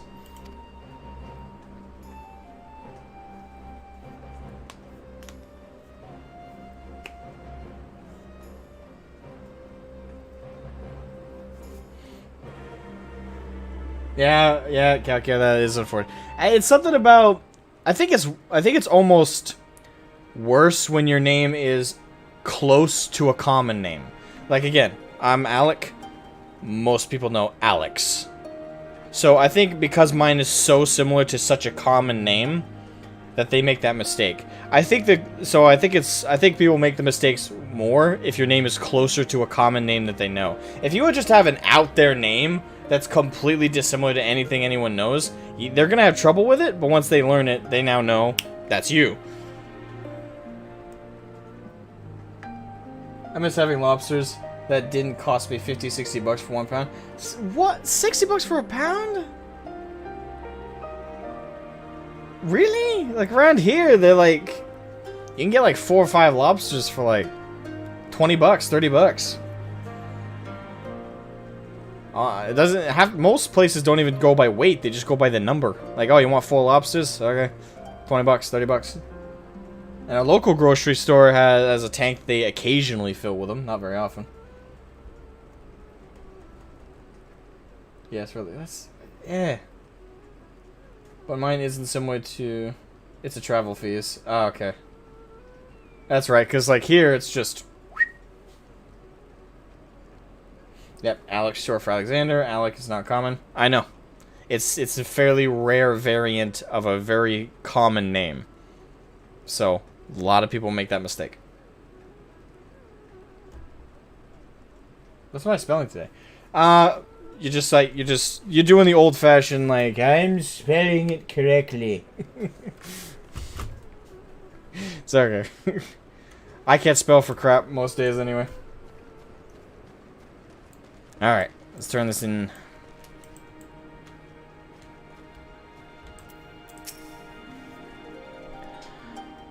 Well, my friends, I, for one, am full of vim and vigor. I trust you feel the same? Then what better time than now to undertake our trial and become full-fledged warriors of Maul? Indeed.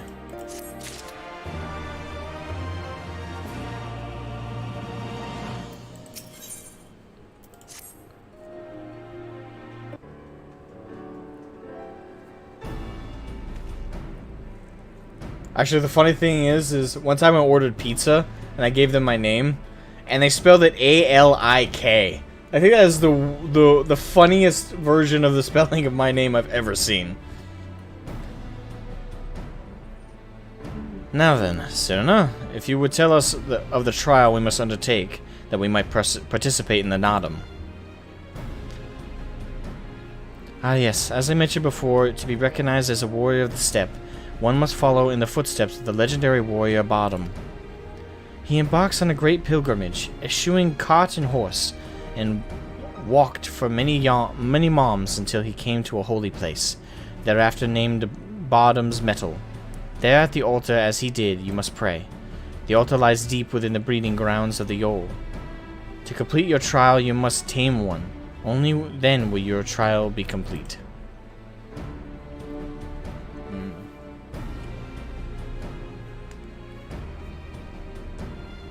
Fair enough. And where is the entrance to Bottom's Metal? You must journey far, far to the west, beyond Chakazo, where lie the bones of a great and wise woman. Beyond the ruins, Seo-En. K-O-N, hidden within the mountains as a narrow pass. Follow it, and you will come to Bottom's Metal. Sounds to me like it'll be a trial just getting to the trial. Yep. More than you may know. On the eve of Nadam, many strive to improve their fortunes, some by abducting and enslaving the warriors of their tribes. Be ever mindful of your surroundings, lest you be taken as well.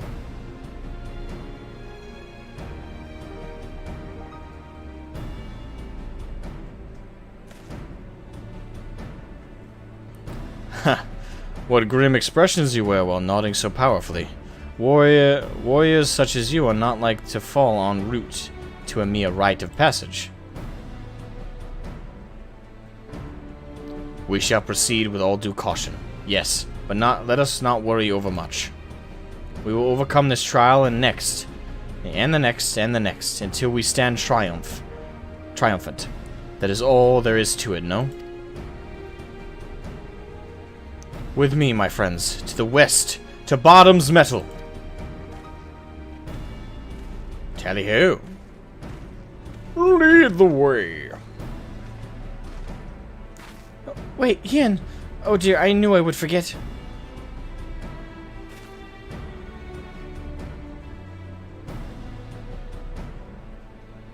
Here, take these whistles.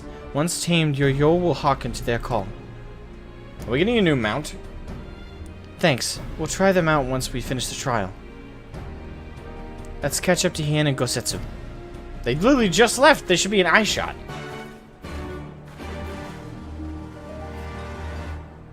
Speak with Lise.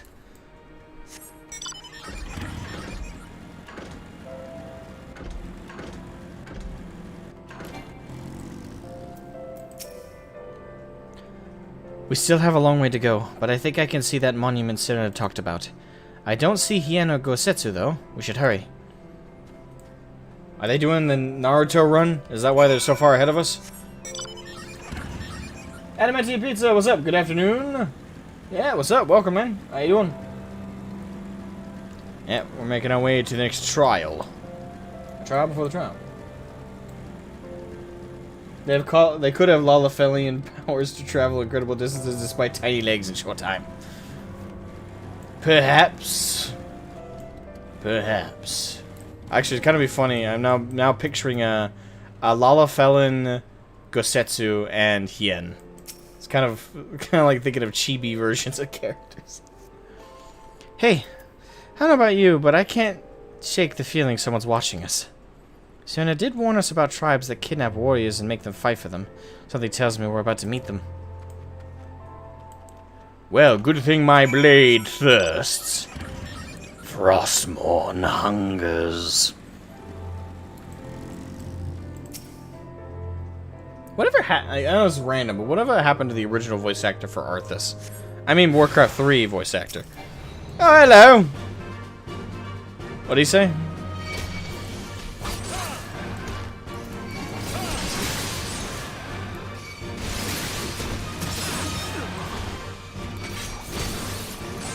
Oh wow, they're weak.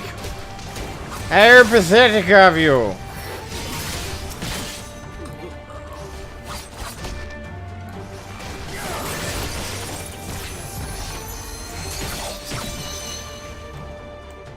Tally-ho! Victory is mine! Doing well, just taking a break. Good to see you progression in Stormblood. Thank you. Yep, I'm progressing. I would have been streaming it yesterday if the internet guys had showed up earlier. But unfortunately, they showed up around 2 and they didn't get done setting up the new router until like almost 3. And I thought it was a bit late to start a stream, so I decided to just delay it for a day. They're wearing yellow. I've seen their clothes somewhere before. Is that the best you can do? Come, villains, come at me. What is that outfit? There you are. As you can see, they left us little choice. I gather you were forced to dispatch a few yourself. So it goes. A few less warriors to face in the Nardum, eh? Cool. K-O-A-N. I still don't know how to say that. Is it Seo or K-O? And is not much further. That said, I should be surprised if our would-be masters do not try to subdue us on one final time.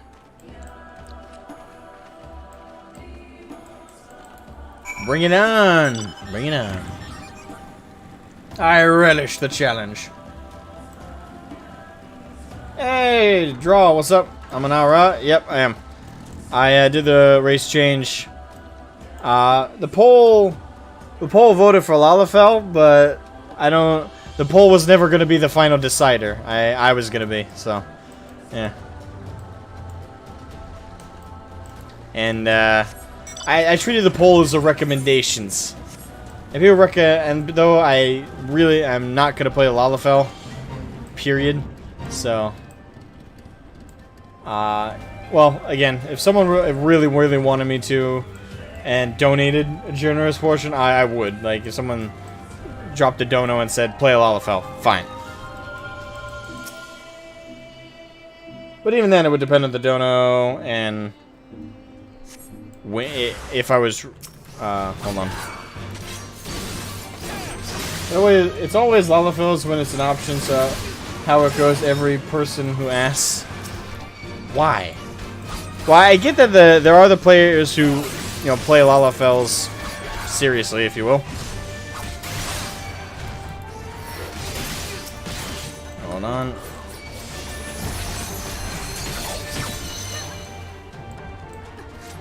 Like, if you play, I get that they also vote for Lalafell, but then you also got the people who find it funny, like the meme.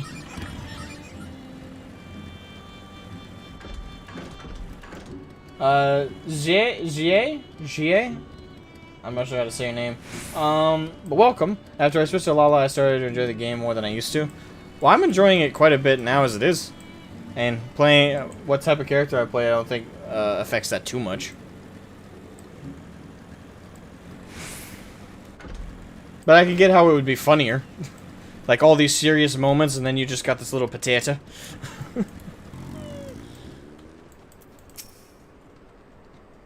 Tread softly, we are on for hallowed ground, and the kami are restless. This is it, the real trial. Right, this must be the pass that leads to Bottom's metal. Perhaps you do not hail from these lands.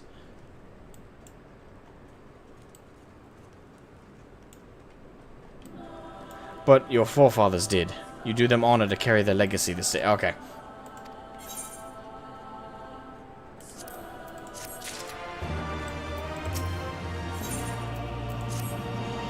Nothing left but to begin, then. To complete the trial, we must each pass through Bottom's metal and tame a Yol. How precisely we are to do this, I'm not sure. But since countless warriors before us have succeeded, I imagine we'll muddle through somehow. But enough talk. We have an autumn to win.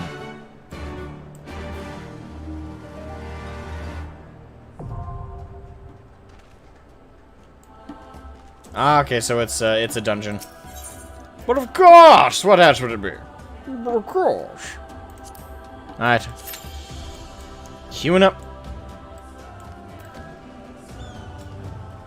My biggest thing, like how you look, I love my female aura. Awesome. Also, thank you. I'm glad you like how I look. I like how I look as well. I'm sure your lady aura looks fantastic. Too many Lalas already. It's a community meme thing. You just got aura flavored text from Kian. Yes.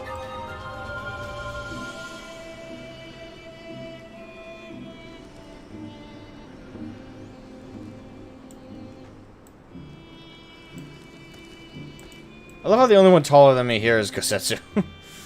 Even then, it's only like a couple inches. Hien, on the other hand, is just shorty. Plus aura is fitting for this part of the game. It is. It is. That is true. Now, I don't know how long we're gonna stick with the aura. Like, I like how it looks, so I have no like desire to switch back right this second. But I don't know when would be an appropriate time to switch back to my higher.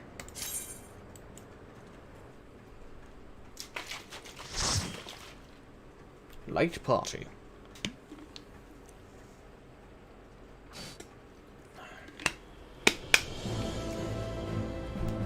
Here we are.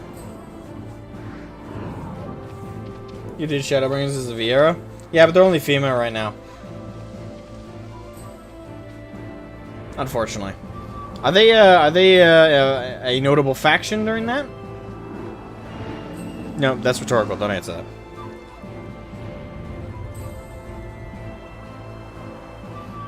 I do like how this place looks. I am the only samurai.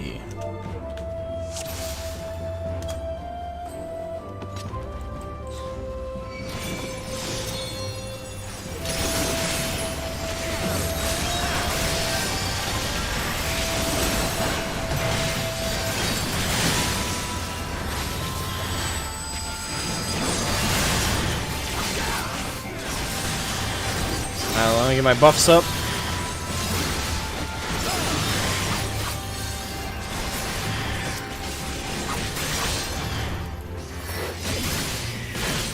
Boom. All right.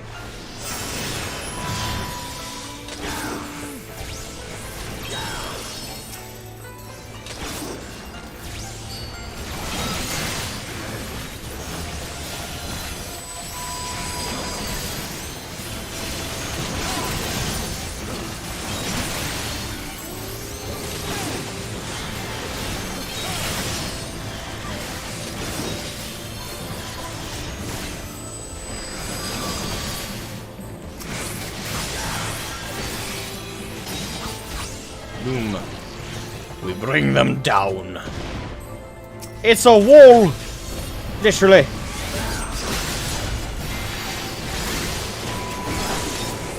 I find it interesting there's sentient walls.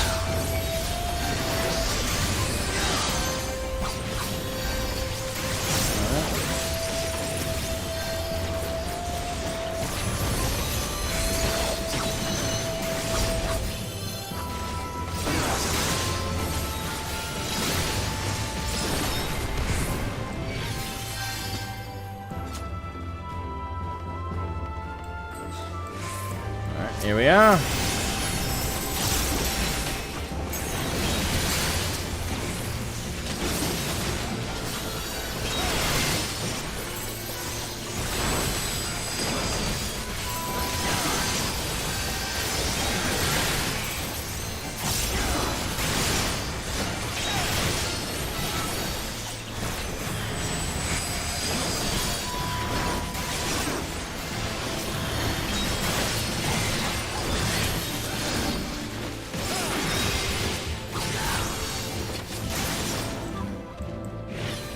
I do like the enemy designs. I do gotta praise that a little bit. Well, golems exist. True, but usually golems look a little bit more humanoid, not like a straight up, like, wall.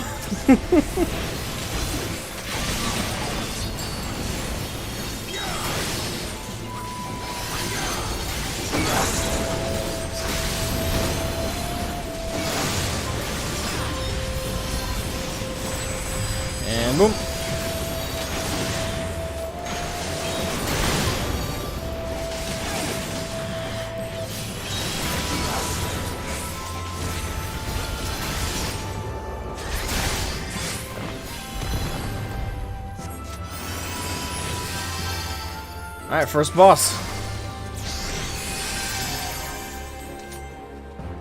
I don't know if this one will have any interesting mechanics. We'll find out. When the boss is ready to charge, you get an animal between you and the boss. Wait, what?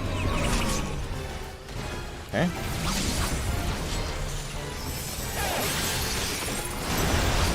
Alright, gotta get my buffs up.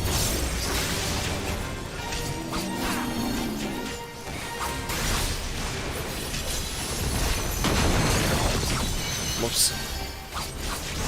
So the mechanics.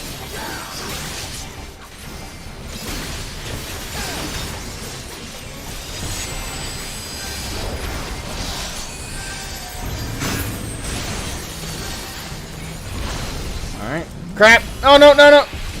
Woo, that was close. The goats? Oh, okay, this one.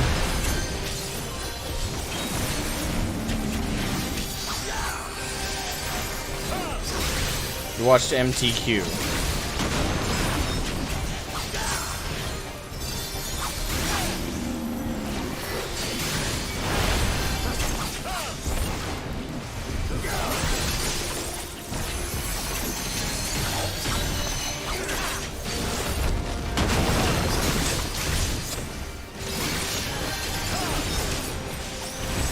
Alright, reset Megan Mana, there we go.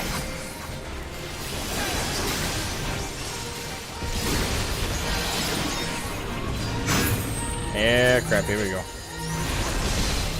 Ah! Why am I always directly in the line of fire?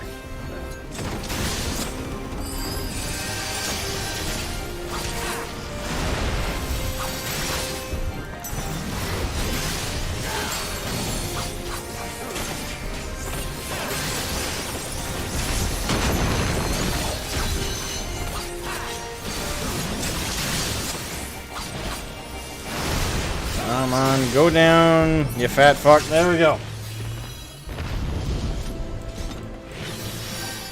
The chunky boy is damn. Oh shit. Is that how we were supposed to go down there? I just followed. I followed the tank. Rule number 1, follow the tank.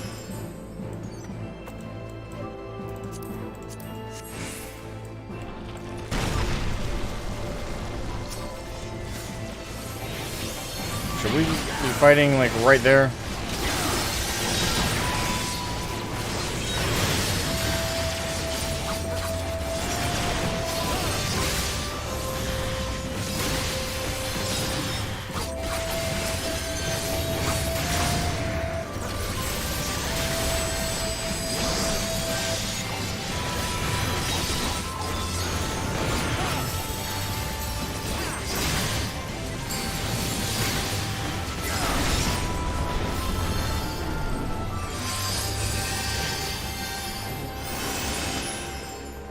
Didn't need those knees anywhere, right? Yeah, fine. Who needs knees?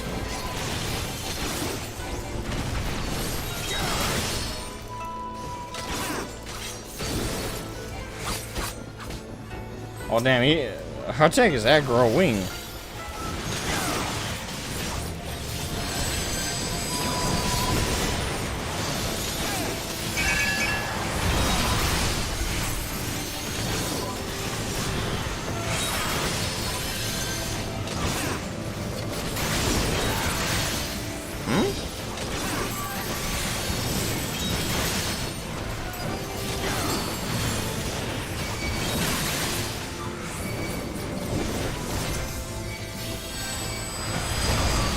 Uh-oh. I think he pulled too many.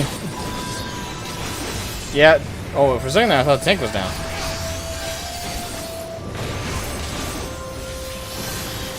Ah, shit.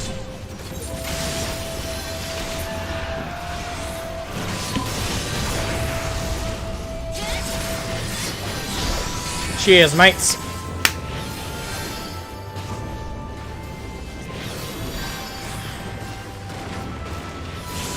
You got this, guys. I believe in you.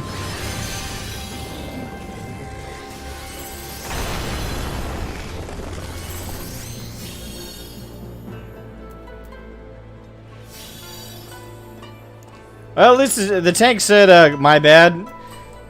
It's all good. It's all good. Sometimes we pull too much. I play tank, so I get it.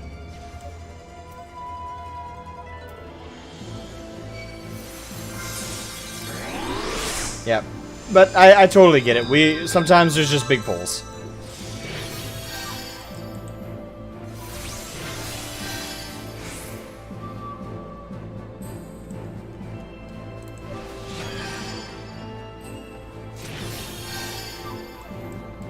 Happens to the best of us. Happens to the best of us. Wait, hold on. Where's... Oh, shit. I guess we're starting. Oh, boy.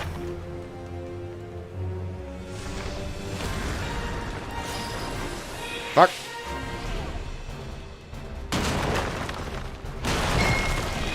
Crappy.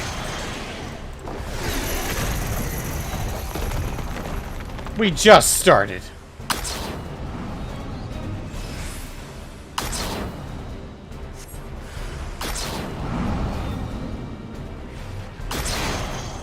The fuck is going on?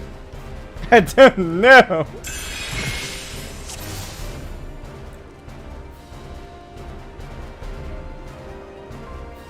Okay, what do we do? Do we stand in them, or...?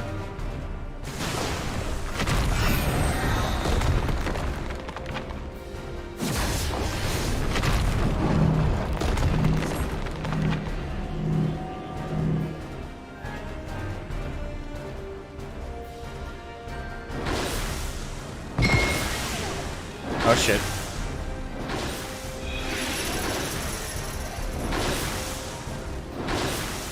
I am so very confused. Can we attack him? No, we can't.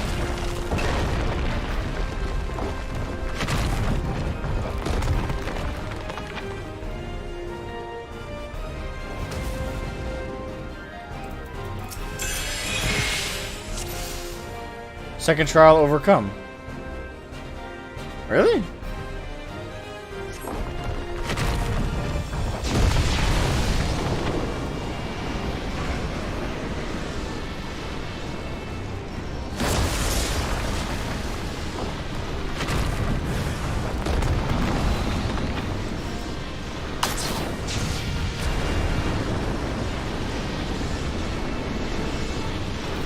Fuck.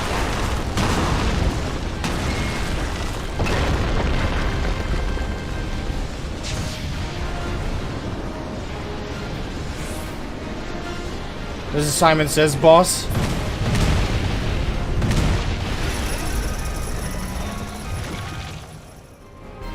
Why am I the only one that's trapped right now?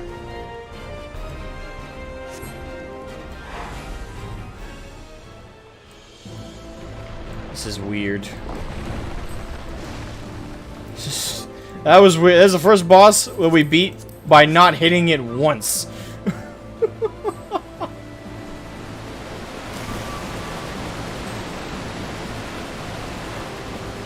Don't go. I think that's cool. That's unique. That's different. I like it. But that was weird. I was not prepared for that at all. Not at all.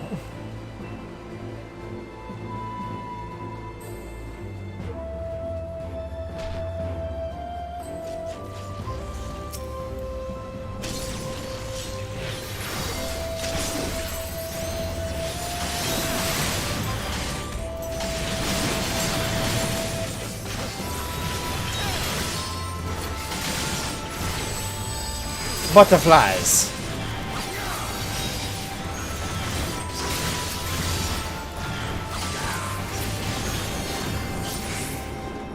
Whoa, Indiana Jones.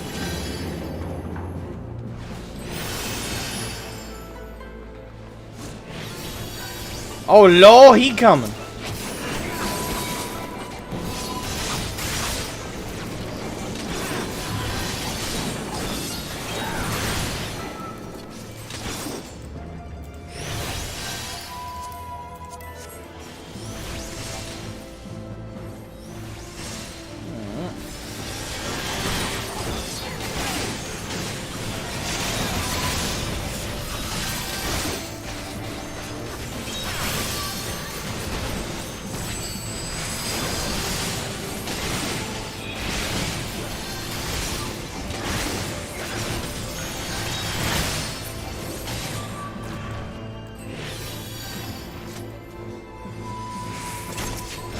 through here.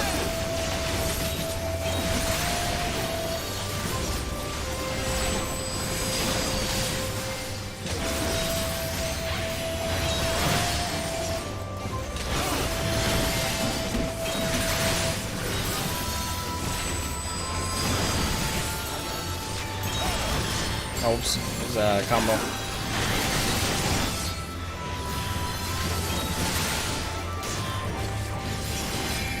There we go. Boom.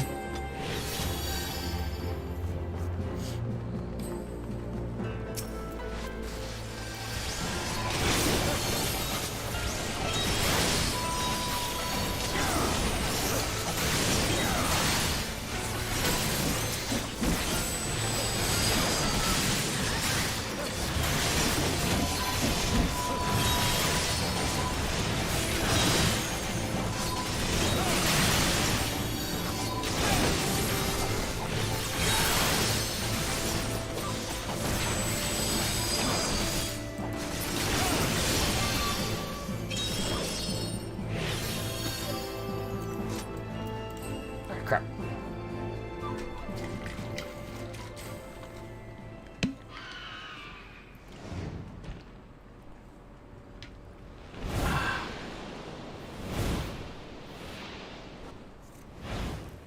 Hey, that's that mount.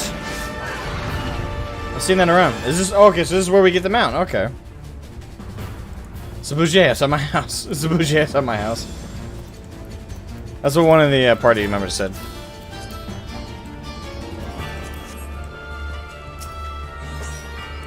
Alright, here we go.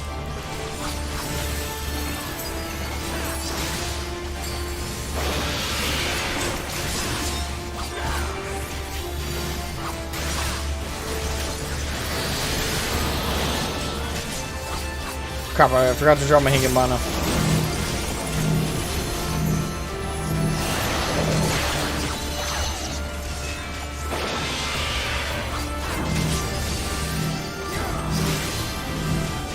I hate bosses like this. Alright, Higginbana, boom!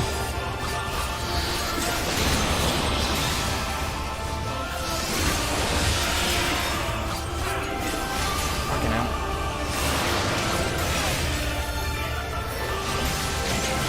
Ah, crap. You gotta be kidding me. God, I hate that effect.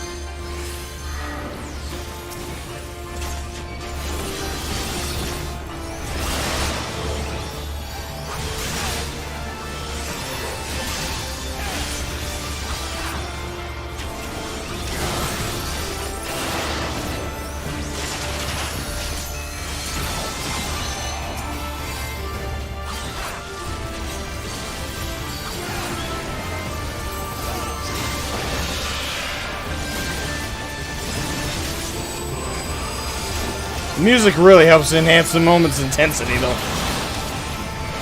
Woo! I'm so... Ah, fuck, not this shit again.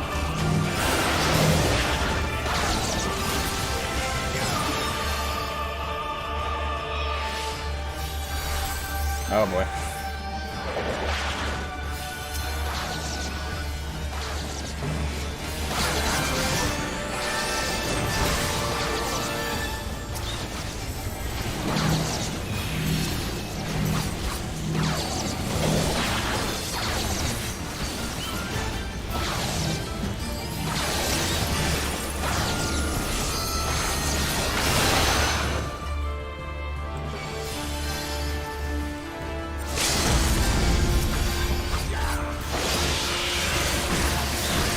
Yes!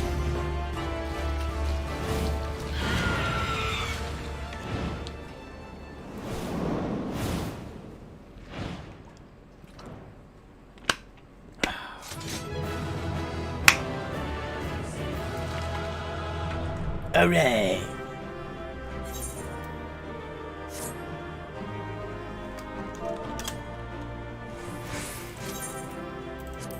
Alright, Mila did the best I could, and so we're all agreed on those. Whew, that was a fun dungeon, though.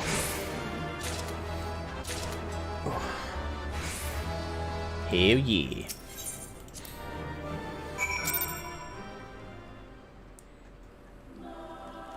So this is a way to introduce it. Alright, okay.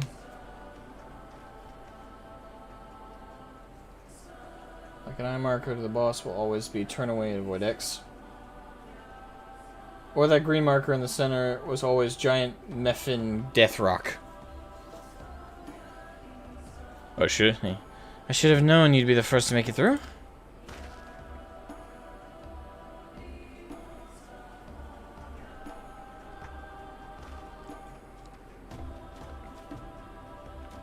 I'm assuming you had no trouble? Good, good. I managed somehow, as you may have guessed.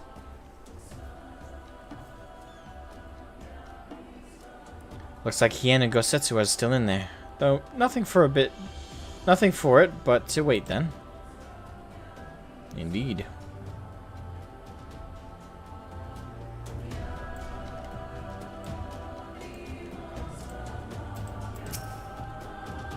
Alright, I've still got those whistles Serena gave me.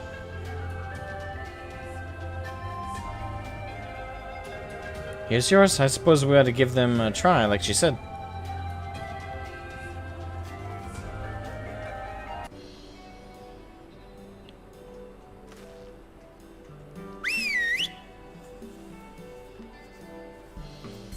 Am I getting my new mount?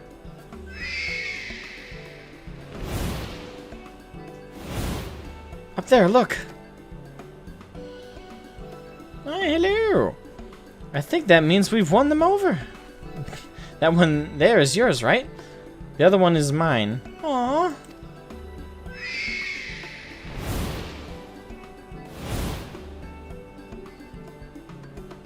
Powerful wings, though. Damn. So that's that then. We're officially warriors of the steppe. Indeed we are.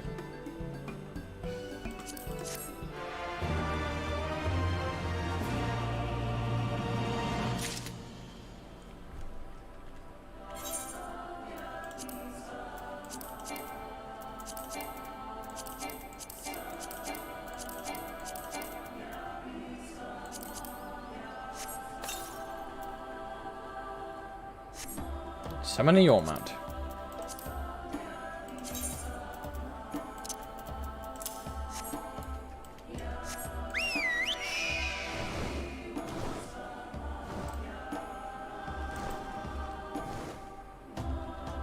So majestic.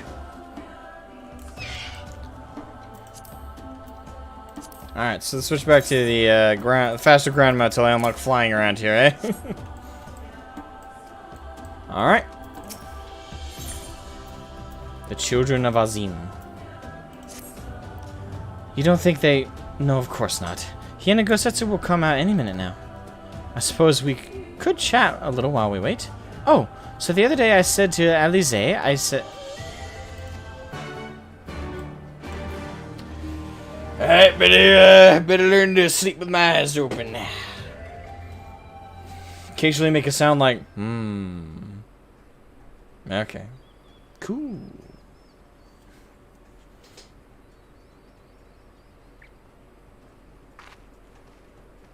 Oh, they finally made it out.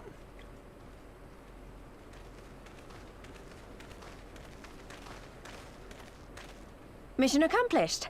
Everything still in one piece? More or less, aye. That mountainous monstrosity came as quite a surprise. Who knew that the steppe held such secrets? I see the two of you emerged similarly unscathed. Well then, by my reckoning, there is naught left to prevent us from taking part in the Nardam.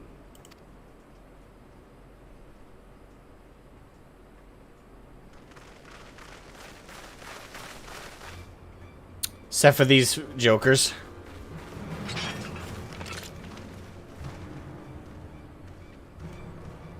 You guys have such silly outfits. Oh my god. I think like the yellow one's not so bad. Yea, you who have walked Bardam's metal, newborn warriors of the steppe, our Khan demands an audience. You will come. Wow, that's crazy. Works every time. Till they ask a very specific question. It's like, ah, fuck. But yeah, like the yellow outfit, not so bad. It's the green one, like the chappy one. It looks off to me. I remember those clothes. He's Oronir, isn't he? What should we do? Say no. Ordinarily, I would politely decline, but this may be an opportunity to assess their strength. And we do have some time before the Nada begins. So walk right If into it all their goes lair. to plan, they will be fighting for us soon enough. What say you? Shall we go and greet our comrades to be? You gotta admire his cockiness. Why not?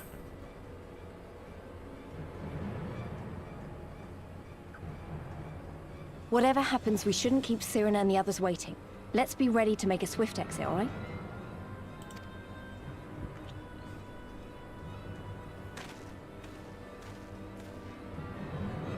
We accept Johan's generous invitation. Lead the way.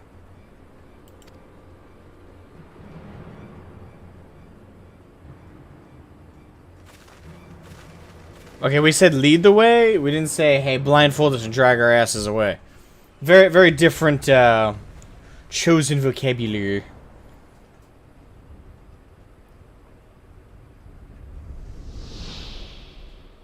Ooh, fancy.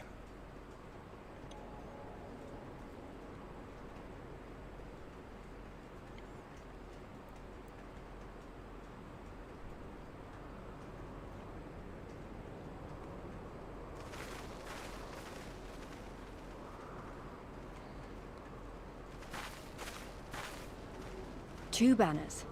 So it's not just Oronir we're dealing with. I'm assuming the yellow one's Odin, yeah? I'm not sure what the green one is.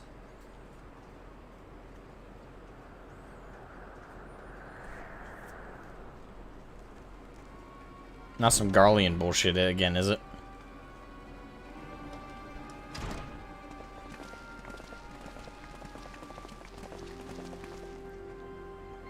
Most radiant Brother Magni, we have brought the ones you seek.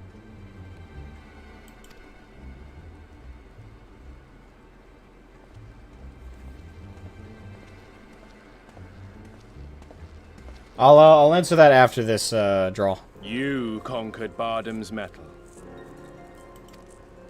Yep. As warriors of the Mole, aye.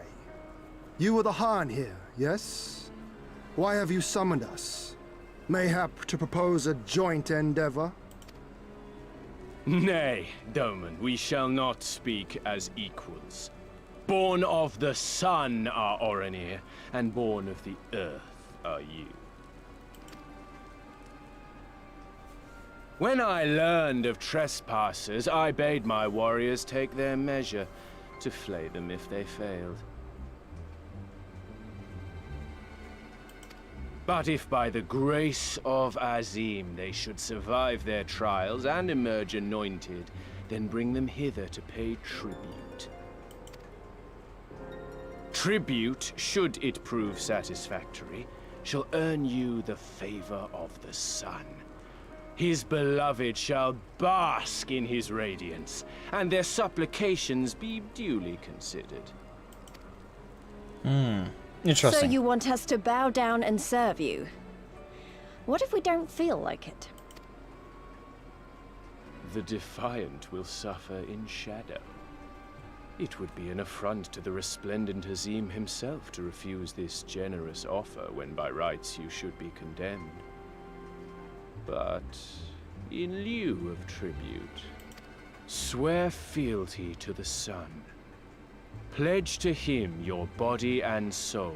Promise to serve him unto death, and you may know his glory.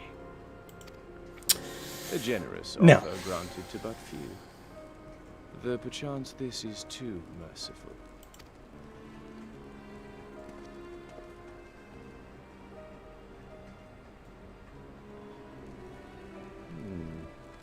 It seems our brothers of the Boudica want you.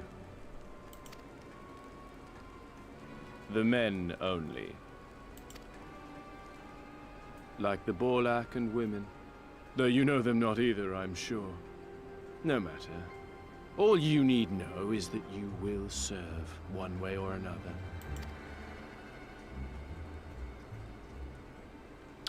Okay, That and much how about does fuck you? indeed seem plain.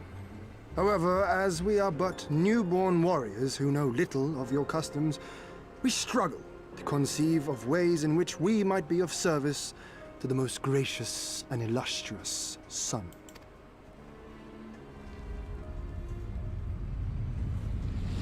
You make mock of us, Doman. Do not do so again. Oh, what? You're gonna get off that little pretty little pedestal of yours and actually do something? Aw, I think you overestimate your abilities. You will be given a task. It will be difficult. You will carry it out. When you have accepted this, you may ask me what it is. No.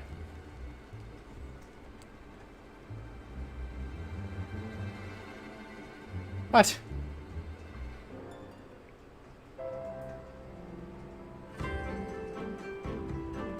This is some bullshit. Why are we working with this guy?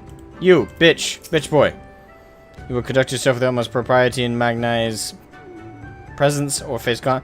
Oh fuck, give me the consequences. I'll slice all you up. Bring it! I know, I probably should have left the talking to everyone else.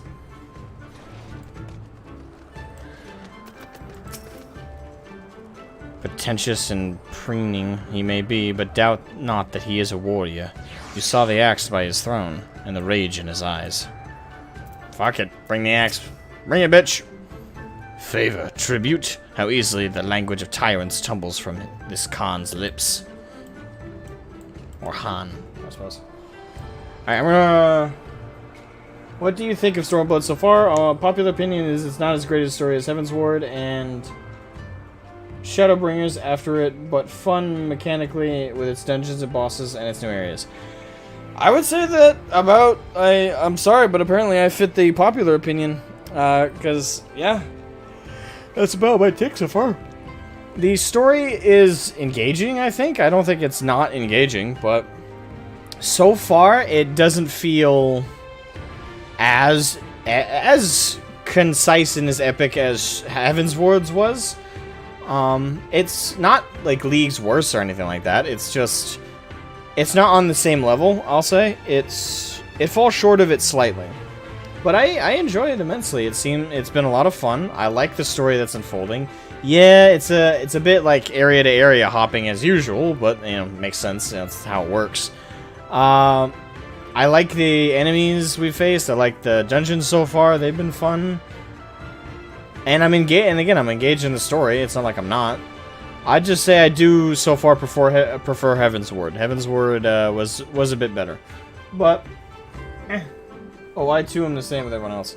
Yeah, I'm sorry. I fit the popular opinion so far, and who knows? We're not done Stormblood yet. We certainly haven't done the post Stormblood patch stuff. But as it stands so far, I'd say yeah, it's good. It's fun, engaging. I like the story. I like what's going on. I love the dungeons. The areas look really cool. Only thing that falls short for me is the overall story and characters don't. Well, there's a lot of carryover characters, but it doesn't all quite meet up to the same level as Heaven's Ward so far. I may not be best, but it is still good. Yeah, I'd say it's still good. Better than some published books, even. Well, yeah. Like, if we're including like overall published books, yes. I wouldn't put it in like the upper echelons of the novels I've read so far, but I'd put it up there. It's definitely very good. Hey, Moon. It's just pacing, I think. A little bit of pacing, yeah. Alright, I'm gonna run to the bathroom real quick. Nature's calling and I'm answering. I'll be right back.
He's all out. Alright.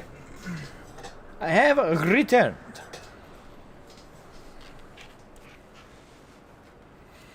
Right, now that I have returned, talk to Magnai. I know, we didn't talk to this guy. Yes, this one is special. Well, thank you. So you are the first to step forward. Bold or reckless. I see why Didacul favors you. The Nadam approaches, and the Ordinary will reign supreme once more. Such is the will of Father Azim. Yet only fools think to triumph by the grace of the gods alone, and we are not fools. Your task will be to aid us in our preparations. Batu will tell you the rest. Very well.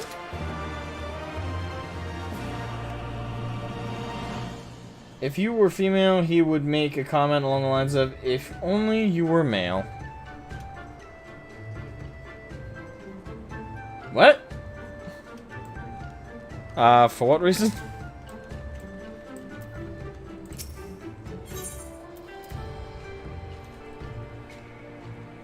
Batu shall tell you how you might serve the Ordinary.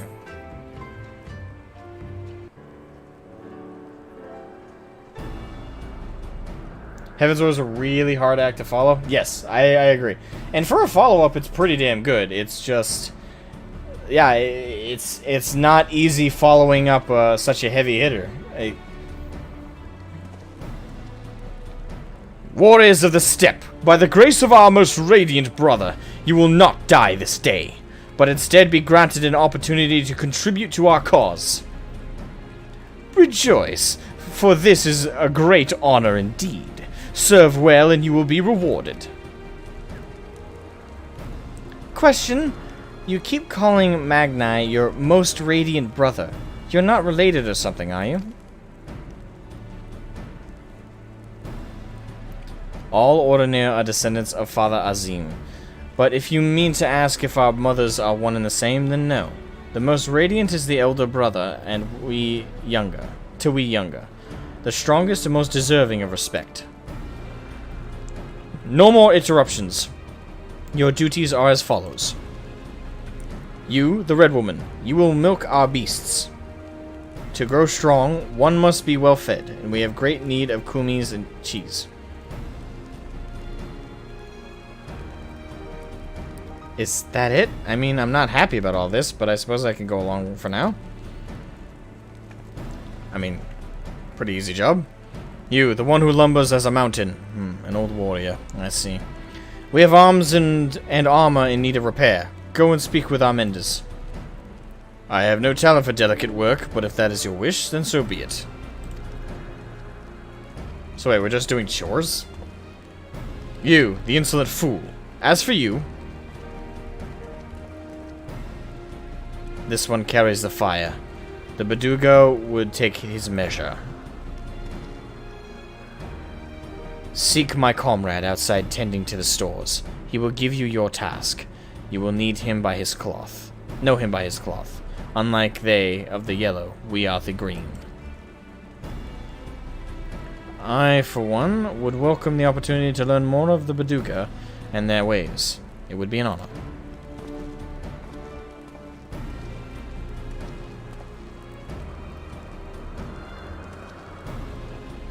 We shall speak of your task outside, with me.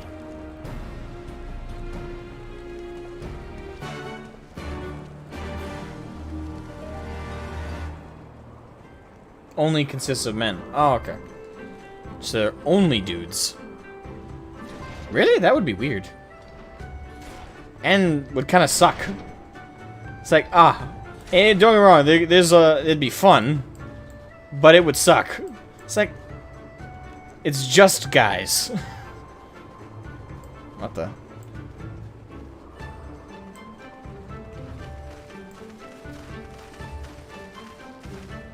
The hell?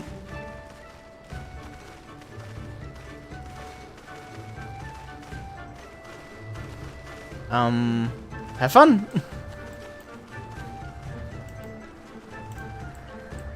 Viera are the same with tribes. Yeah, okay. Tickle fight. Kinda was one, yeah. Batu. Your name, foreigner? Shroud safe. Shroud, then. You are to dive into Azim Khat, below the Dawn Throne, and gather sword grass from the lake bed. It is an invaluable ingredient to many medicines. 8 bundles will you bring. You will need to dive deep to obtain that which you seek, but that shall pose no trouble for a true warrior, no? Some say that the dominion of the Dawnfather and the Duskmother does not extend beneath the water, but ours does. Indeed, the Ordinary fear not above nor below. Speak with the guard to descend. We shall speak again when you have finished. Very well. Before I leave, let me attune.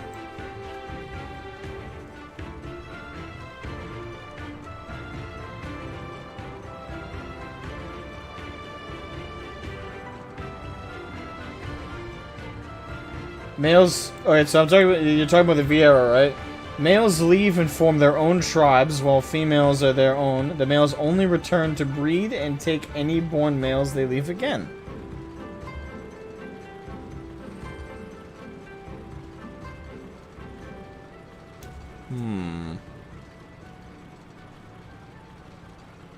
I mean, doesn't sound like a bad deal. I mean, it would suck to not have any female friends, but at the same time, that's not the worst arrangement. I mean, not to sound like a dick or anything. That sounds like that could be fun. I only gotta come and bother you guys when it's time to have fun? Okay. I mean, that's not a bad way to do it. That sounds awesome, actually. Mikote are either patriarchal or matriarchal as well, depending on if you are seeker or keepers, and there are confirmed half-breeds. Right. I mean, it's like... it's interesting to learn that about the Viera, though. I really gotta find a good source of lore. Like, other than a wiki. I wish I could get that, the AOZ Encyclopedia, but unfortunately I can't, because it's not in sale right now. I pre-ordered one. Well, I didn't pre-order one. I, put myself on a wait list for when they're available to buy again. Yes, yes, I know who you are. You wish to go below?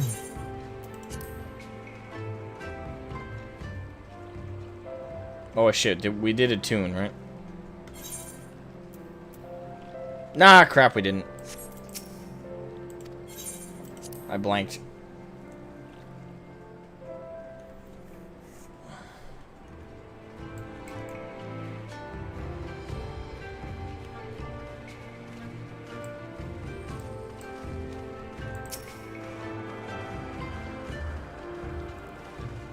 Yeah, okay. Yeah, Seekers of the Sun, who's one Shad Mikote for a tribe, who sleeps with all the females. And all the other males with Tia in the name are just oh, that sucks. Most of us dudes react the same way when we hear the lore. Learn the lore. The one I know, anyway. The ones I know, anyway. A new recruit has blessed our company. Thank you to have subscribed. Mr. Bananas, thank you for subscribing. Much appreciated, man. I don't know if you're watching, but thank you. I could have swore they came back. I'm guessing they sold out again then. Last I checked, which was like a week or two ago, completely sold out. Couldn't find them anywhere. Set on point. There you go. Alright, obtain the sword grass.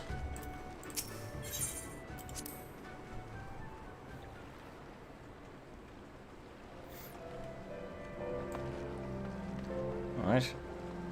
So.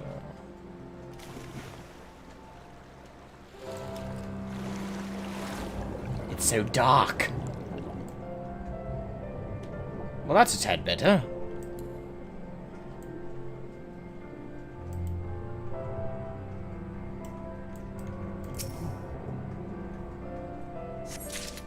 Alright, so we got a first bit of sword grass.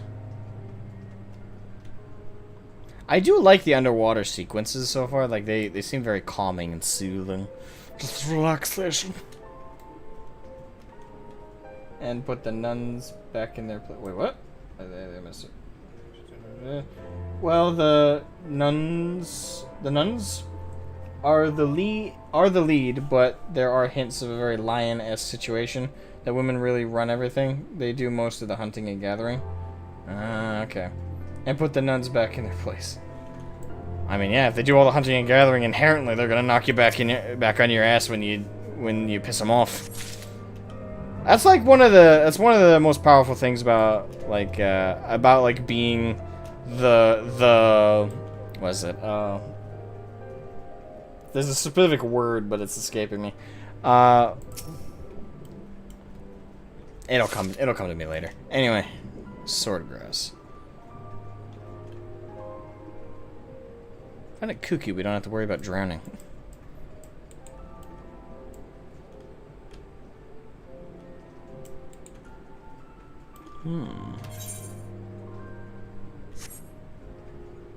Not a lot of swordgrass down here.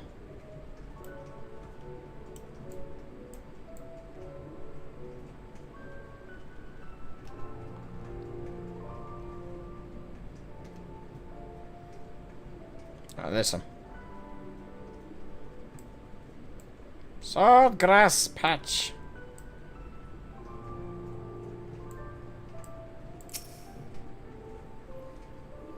Breadwinner? I don't know if that's a word, but same idea, yeah.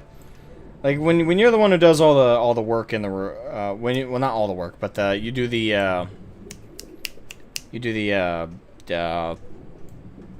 when you do the baser stuff, like making getting and making food, inevitably you're gonna have one hell of a bit of control over the relationship. This isn't like men or women. It's like general. If you're the one who cooks and gets the food, if you're the one who gets the food and cooks, generally you have a lot more sway than anyone else. Like, yeah, you may not be technically the head of the household, but you are the head. You're the neck. Like, this is what my mom has always said. She says, my dad, like mine, or she says to me, your dad may be the head of the household, but I'm the neck. And I can turn him whatever way I want. Or he can go hungry. It's kind of eerie sometimes how, like, just cruelly confident she is about that, but it's one thing I respect about my mom.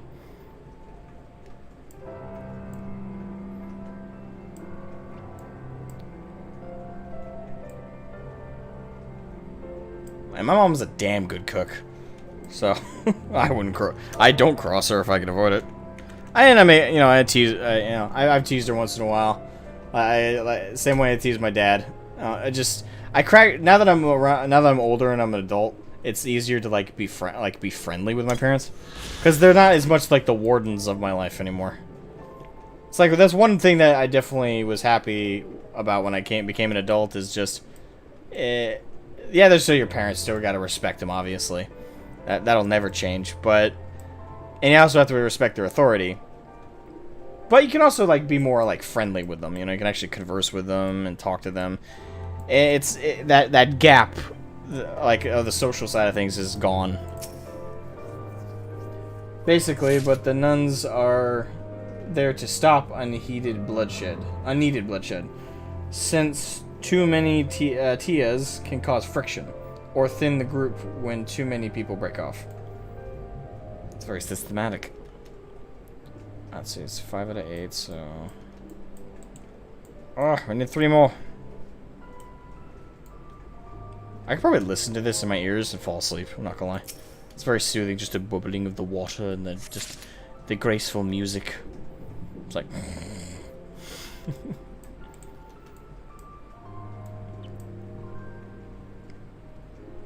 Weird thought. Isn't all music technically, isn't music just a widely accepted version of ASMR?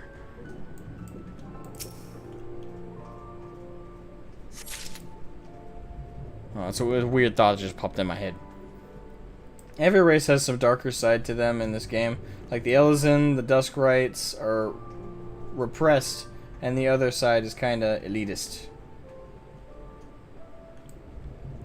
You always get.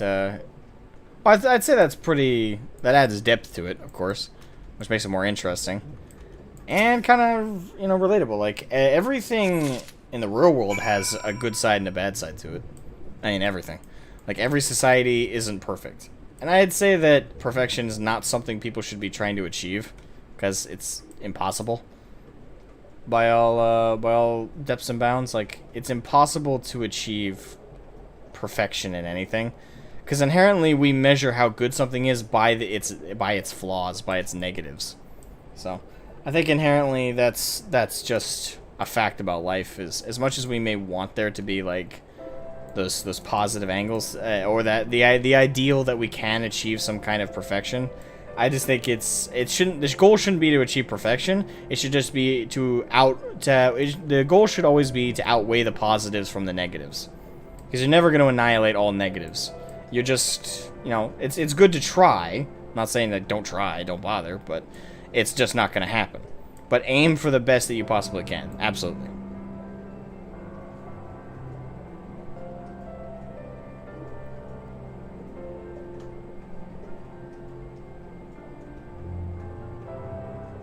The thread that they're going to do with the dust rights? And I suppose we'll see at some point, right?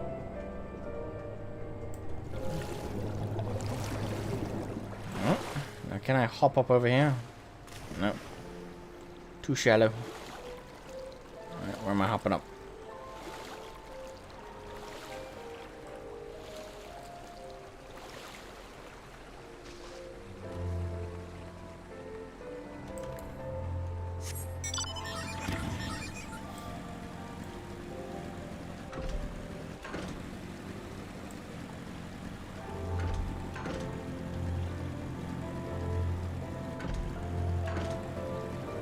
Alright. Return me to the top. Ascend!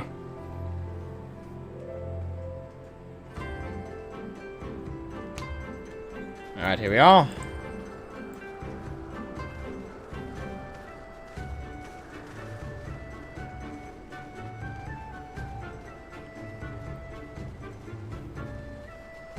Alright, I got you, Swordgrass. He returns, and with Swordgrass in hand. Indeed, I do. There you are. That you would immerse yourself in the depths of is a testament to your bravery. Well done. Lest you wonder, we will use it to prepare potions to induce paralysis. In the Nadam, we must use every means at our disposal to delay our foes. He who inscribes his deeds upon the sacred ground shall be declared the victor. However, none may know this place until the Garl have scattered the soil. It matters not. We shall be swift as stallions and fierce as baras. The steppe will be ours once more. Your tribute is accepted. We will return to the most radiant and may beg a boon. And you may beg a boon. Okay. Right here!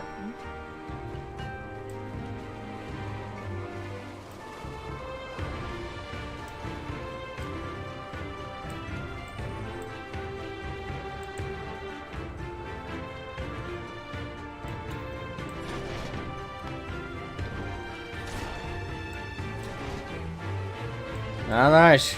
Magni. I have returned. Hen! Ah, there you are. There's have yet to return.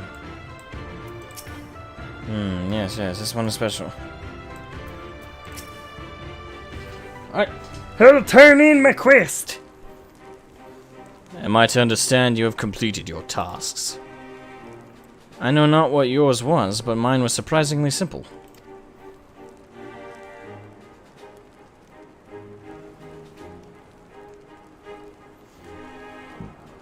Excuse me.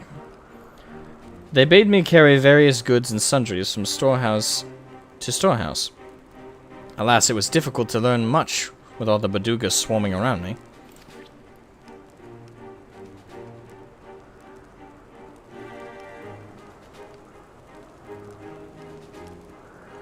You dove deep into the waters to harvest swordgrass. I see, that as well. Most Radiant Brother Magni, we have given you tribute, as demanded. Were we to beg leave to depart with our comrades, would you consent?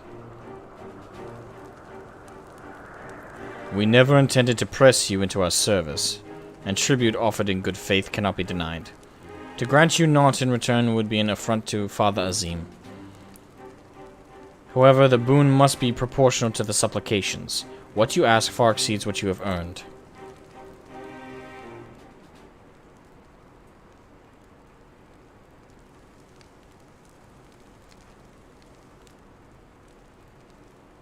Then if we must remain here, would you at least permit us to learn more of your people and your ways? I don't know why we don't just fight our way out. I think we can win. Timulan Khatun taught me but a fraction, you see.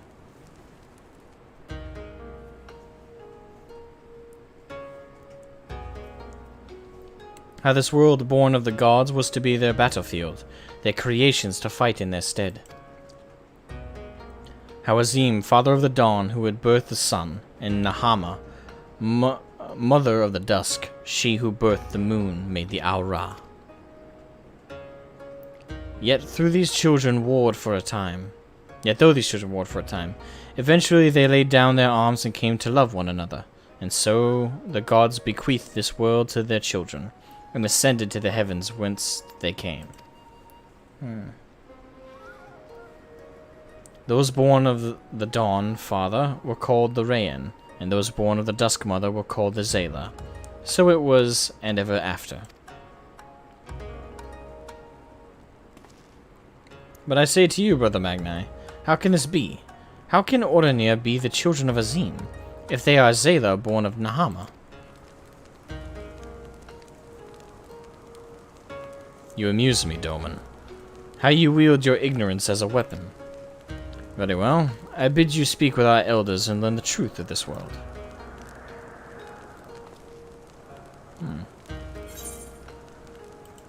Right, you rule. That's at least how I okay. Well, I suppose thread is, well, I suppose thread is also possible. Scientifically, music isn't considered. Alright, okay. You are a good guy who doesn't want to murder innocents? Well, they're not innocent. They're holding us captive. The moment you do that, you're not innocent. That's called a crime. As far as I'm concerned, that's called kidnapping. If you kidnap me, I'm sorry, but I don't have any qualms putting you down. You know, if I gotta choke you out, if I gotta bash your head in, you know, if I gotta shank you with a prison, like an old school prison shank, I will. You know, if you kidnap me and expect me to be like, oh no, this is cool, chief. You know, I don't want to hurt nobody, so I'll just sit here and twiddle my thumbs. Nah, no, I'm not playing nice if you kidnap me. I call that a crime, and so does 90% of society. Last I checked. That's at least how I rationalize it, because children, something cycle of revenge. Though I suppose also if you kill them, they can't fight you. They can't fight for you against the Empire. Now that makes more sense. Stuff and things. The dear children is called slavery. That, dear children, is called slavery, and is frowned upon in most polite societies. It's a Mongol thing. It was well known that it was common to kidnap a bride on her way to another tribe back in history. They don't see it as much of a problem. Okay? But I do. And they can see it however they want to. How they see it doesn't affect how I see it. And it's good to know how they see it. Doesn't change how I see it.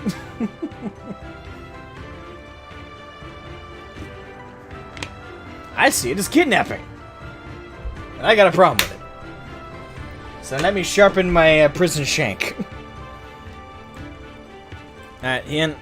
What's our next move?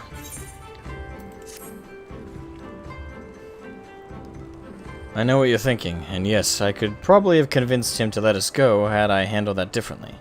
But then we would have learned naught for our troubles. If there is one thing I know, it is that men of faith yearn to share it with others. And in learning more of their beliefs, we may learn more of other things. Things which may prove useful to the Nadam. When I use When I was carrying out my task, I met an elder, a storyteller named Udutai. Udutai. Mayhap he can be our teacher. Perhaps. That'd be useful. Yeah, it's a problem considering some places still have this issue. Yeah, it is. Alright, there we go. For the love of the moon, or for love of the moon. Yeah. Actually, kind of thinking, are we on the latter half of the Stormblood story? I don't know. Are we halfway, latter half, or are we on the earlier half? Udutai. I have no idea how far we in 4.0.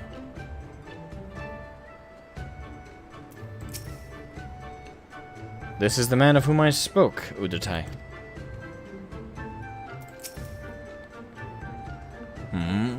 I can spare no time for you. Other troubles demand my attention. What troubles? What ill fortune has befallen you? Not me, but my lambs. Some few wandered far and have yet to return. Mayhap they will return to their mothers in time. Mayhap they will not. Mayhap you can help. A lot of mayhaps there. Early half, I think. Earlier mid.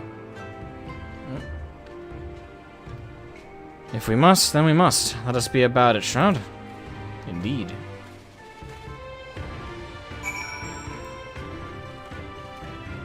I do like the horses. They have very fluffy tails. I will say this, as someone who lives on a ranch, though, no horse naturally has hair that just pops up back that way. It drapes over. It drapes over, and it gets right in their eyes. They get wicked bangs if you don't trim them.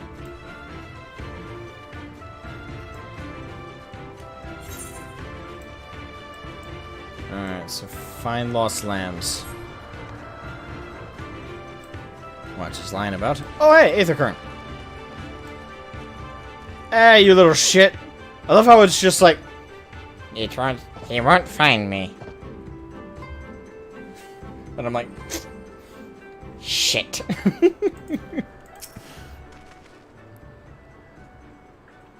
Alright.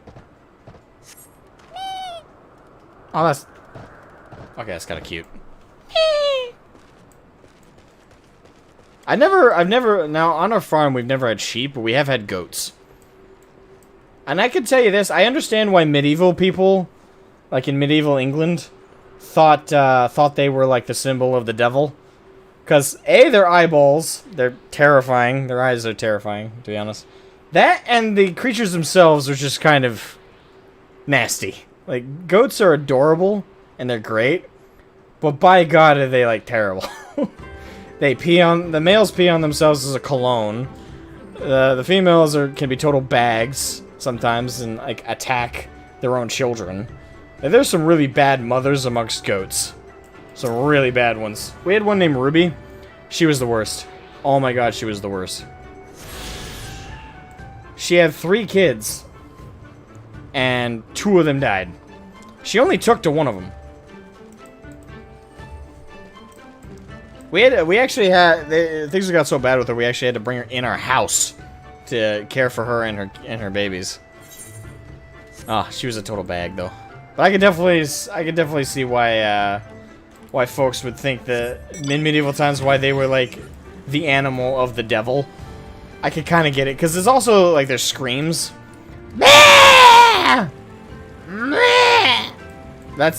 Goats are. If they really go at it, they can sound like a person just screaming shilly. Fluffy tail and horns. Yeah, but I never had sheep. I don't know what it's... I'm assuming it's not too dissimilar to have sheep. Oh, you little fucker.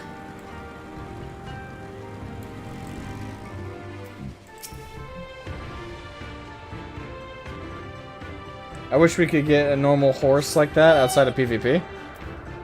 You can only get one with a PvP. Like a crazy witch. Yeah. And goat again, I love goats, don't get me wrong. But they are nasty creatures. And listen, pigs are gross, but Goats can be worse. They're nasty.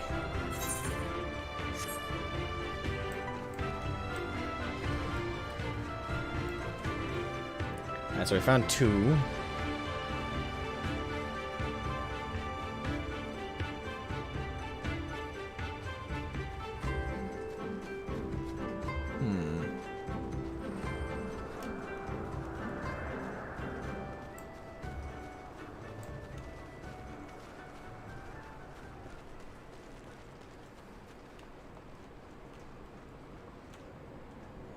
Where are you, you little shits?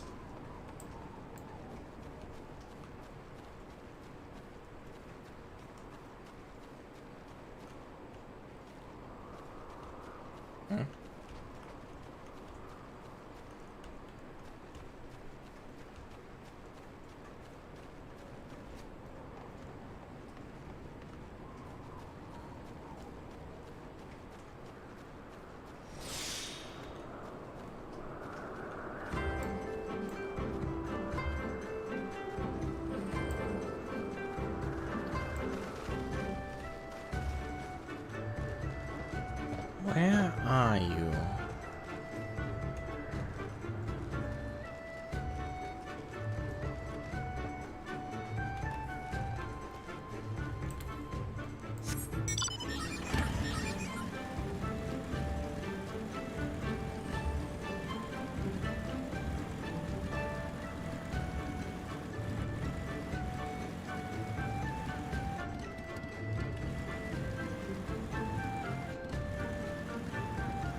Where are they?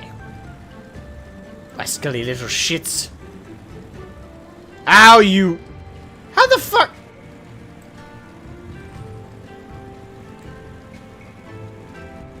Little shithead.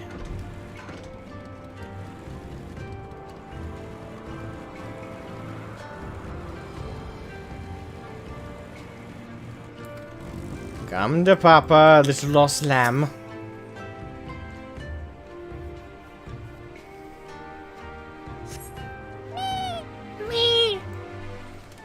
Go on, shoot. By the way, rule number 1 when dealing with kids, which is what baby goats are called. Rule number 1, when they start growing their horns, you'll notice because they'll start trying to hit you. Goats don't care if you're the one who feeds them or not. They don't care.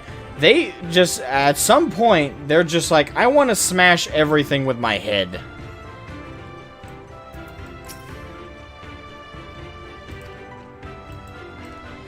And when for them, it's like puberty, like not out of nowhere, but what feels like out of nowhere. All of a sudden, you're just gonna start like the kids start batting at you, like they really go at you too. Even without horns, they will go at you so hard, as little like they'll jump and try and headbutt you, like when they're like getting about this big. And I started freaking me out because the goats I directly tended to when they started doing that, I was like, I asked my dad, I was like, is it normal for goats to, it's not like they got horns yet, and like I knew we were gonna be dealing with them trying to butt everything, but you know, I wasn't prepared for them to do it like this young. And he's like, and my dad's like, yeah, they're goats, they hit shit with their heads, they love to do that, that's normal. To train them not to do it to us, though. But one thing you gotta understand is if anyone ever looks up footage of this stuff, if you ever see a farmer, like, if a goat comes at them and they grab them by the horns, lift them up and slam them down, a lot of people, like, when they see farmers do that, like, when we farmers do that, they're like, oh, that's animal abuse, they're hurting those animals. Goats, you could, short of hitting them with a sledgehammer, I don't think you can hurt them. Honestly, I've seen our to themselves. I've seen our goats run full speed against a wooden wall. Full speed. Just BAM! I've seen that. I've seen their necks do this spring action. Them literally shake it off and do it again. They don't feel pain, it seems. So trust me, if you see a farmer ever do that, just boom, smash them against the ground. Just know, to that goat, that's playing. That's at best, that's a love tap. It's just... that was fun. Do it again. Goats are made of steel. I don't know what it is, but they just don't feel pain. I've seen one goat full grown with horns, just run and smack another one in the rib cage. I've seen it do like their body in slow motion do like a U shape and go flying to the side, get up, literally shake it off, and then run full speed to hit the other one and headbutt him. They are made of some strong stuff. It's scary. So just know, sometimes with goats, you gotta be rough for them to get the message. And trust me, I had one of our goats named Piggy. We called him that because he was a bit of a pig when it came to eating. He would just, like when he was on the bottle, because his mom rejected him, so we had to feed him via bottle.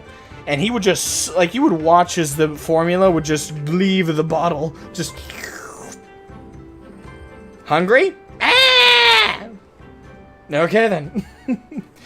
But when he grew in his horns and he started getting, like, that puberty stage of aggression, I had to nip it in the bud. It took me, I want to say 10 plus occasions to finally get across to Piggy, not to like, headbutt me. And that I didn't like it, and I had to slam him against the ground a lot. I felt like a WWE wrestler by the end of it. I was just like, "Will you stop?" And he's like, "This is fun. Do it again." I'm like, "No." Oh God, I loved Piggy a lot. He was my baby. I loved Piggy. Sorry, that was a wicked tangent. I know, but.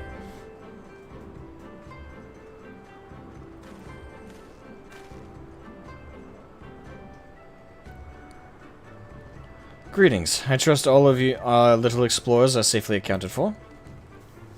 Oh, damn. That they are. My thanks to you, Doman.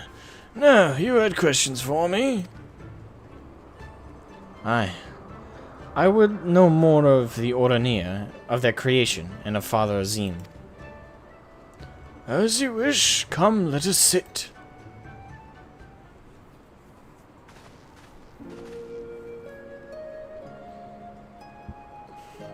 Before we begin, tell me, what do you know of the Al-Ra, and how they came to be?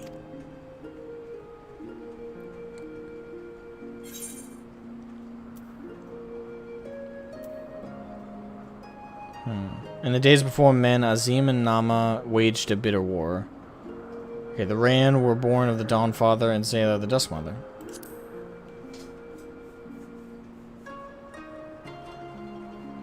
Yes, a common tale, and one believed by many tribes. But what it does not mention is this. Azim and Nama were lovers. Oh, they fought in the beginning, as did their creations. That much is true. But when they saw how the Zayla and the Rayan rose above their hatreds and joined hands in harmony, their hearts stirred. And the love their children shared became theirs as well. Alas, he was of the sun, and she of the moon. Apart they must remain, lest day and night cease to be, and with them all creation. With sadness in their hearts they returned to the heavens, he to the day, and she to the night, destined to walk before and after. Never to meet.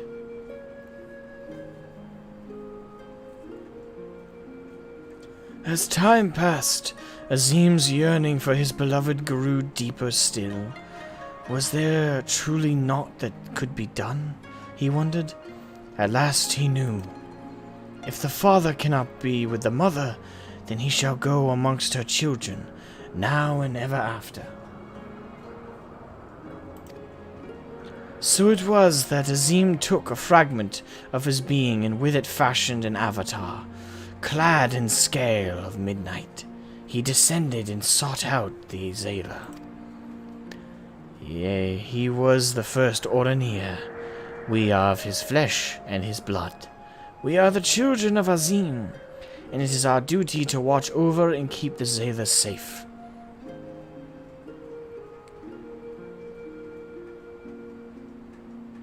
I confess I did not expect the tale of your people's beginnings to be quite so romantic. Yet I must ask, if it is your duty to defend the Zayla, how can you go to war with them in the Nardum? Is that not a contradiction? If a father disciplines his son, does that mean there is no love in his heart? Zayla are not wont to kneel. They must be made to. Only then will they heed reason. I see. Such is the way of the steppe. Thank you, Elder, for sharing with us your wisdom. Eager to depart? Ere you go, you would do well to hear the end of my tale. When Nama looked down and saw the avatar of Azim, she knew him at once, and shed tears of love and longing. When they struck the earth, they rose anew, as the counterpart to the Ordinary, their fates entwined. So you see, for every son of Azim is a daughter of Nama, for whom he must search even now.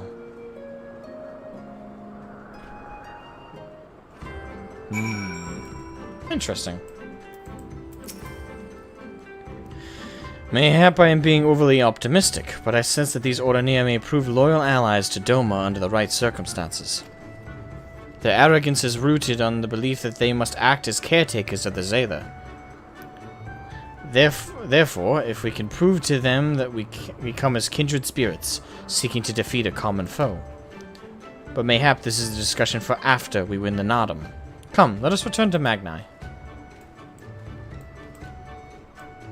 Goat wrestling is just pre-tenderizing? I mean, that's one way to look at it.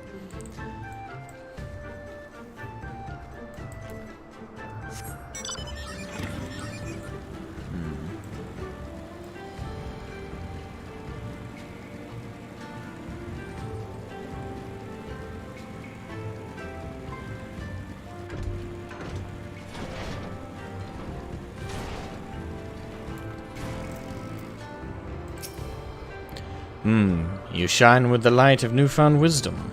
Could it be that you have at last accepted the supremacy of the sun? No matter, you have each completed your tasks and proven yourselves deserving of mercy. However, if it is freedom you desire, then there is one thing you must do. There's always rules to this shit.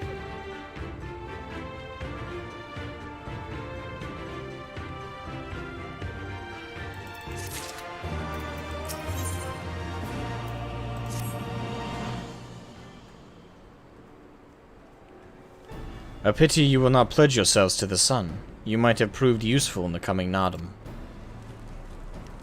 Nevertheless, I will permit you to return and fight for them all. Their cause is futile, with or without your assistance. However, you must first complete a final task as my decree. You will reconnoiter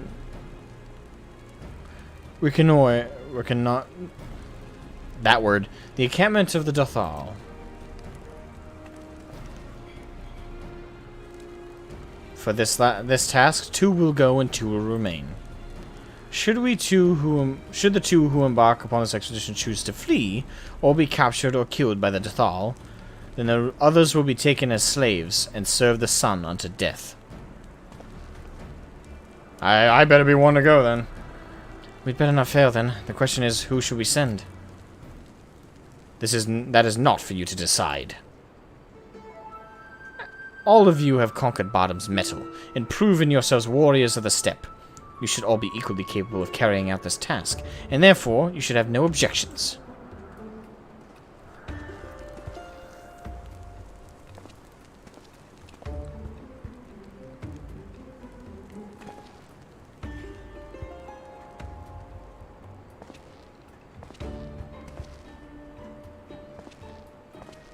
The hell?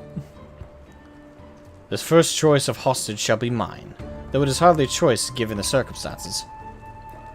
The Red Woman will remain. Doubtless you are not the moon I seek, but stranger tales have been told, and the men are of no use to me.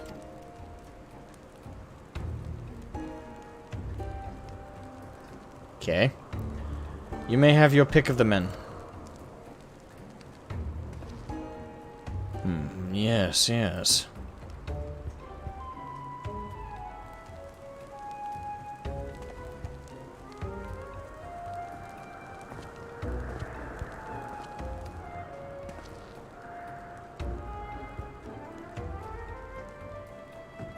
Hey.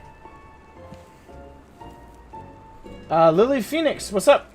All I'm saying is Azim's opinion might be a little bit more to your liking than you think. Huh? Me, pick me. What are you looking at?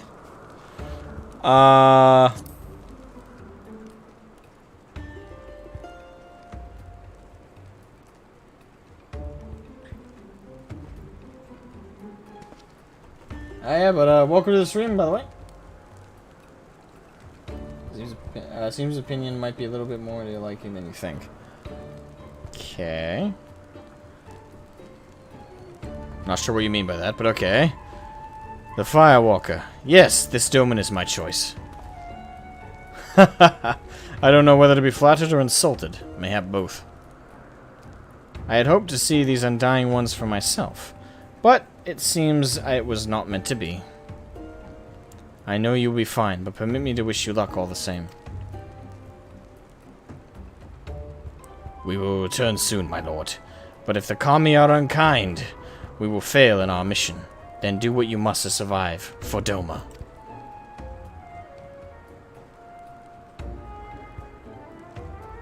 We'll be fine. We got this. Dathal Ka lies far to the south, where the grass turns to sand. Return with valuable knowledge, and all will be free to rejoin the mall. Now go.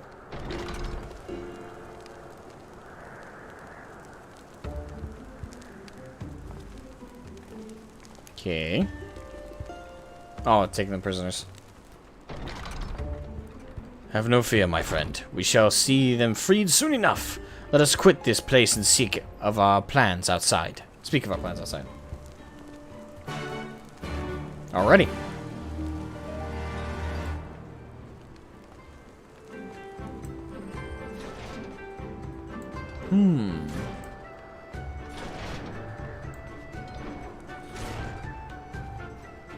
Gosetsu!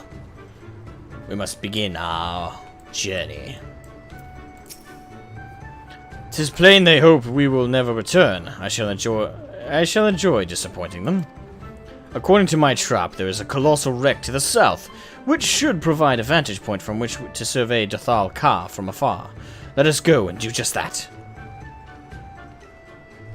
I still wanted to kick Magnite in certain spots whenever I did this quest. Please not the balls, like... Short of murdering somebody or assaulting them, I think he's just being a dick, okay? He is just being a dick, but none of us have been assaulted while under his care, so... He hasn't earned a ball shot.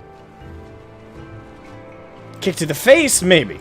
Rib cage shot, stomach punch, hell, even an uppercut. Just not below the belt. You have to be a real dick to earn a below the belt shot. Alright.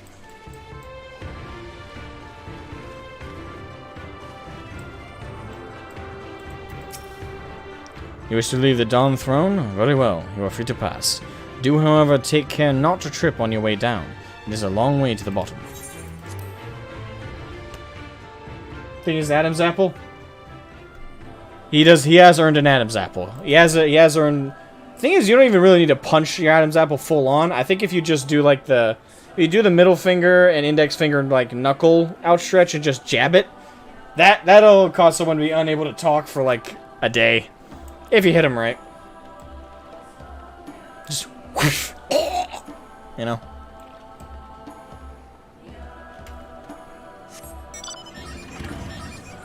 Well. Alright, so now we must travel south.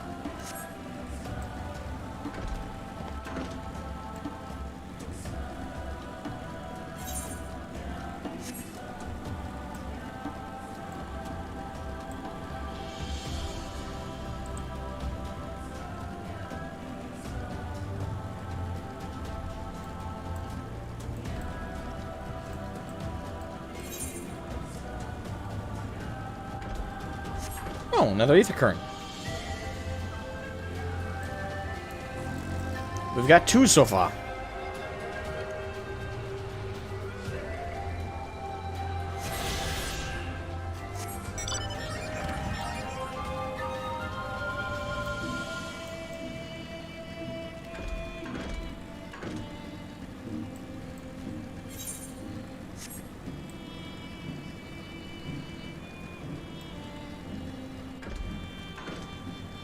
Alright, taddy-hoo, taddy-hoo. Well, I know you guys can't tell, but I'm actually wearing a Final Fantasy 7 shirt.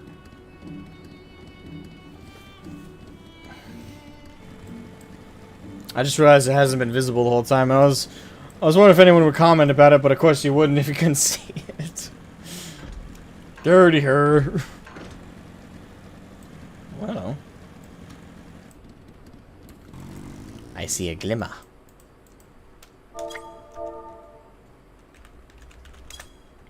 Nope, that's not it.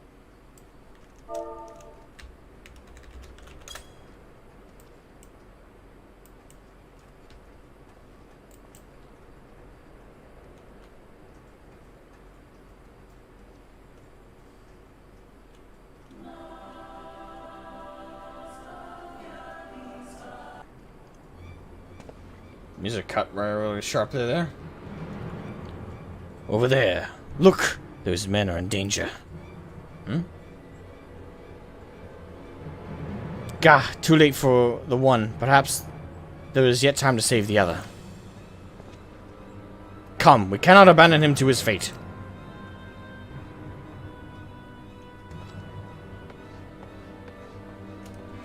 Alright, let's go. It's Boogie Doogie.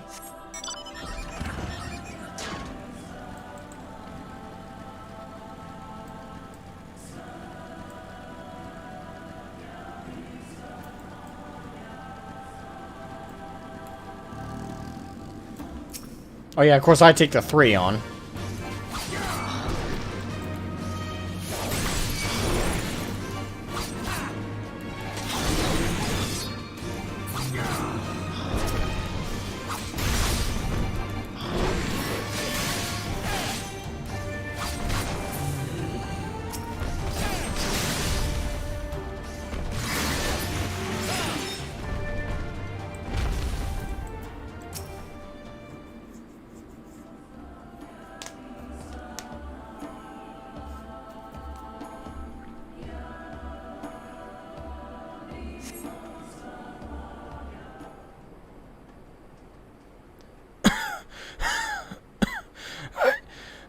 My life. Nay, friend. Think nothing of it. I but wish we had come sooner. I knew at once he was dead. It will come as a scant comfort, I fear, but I slew the beasts responsible.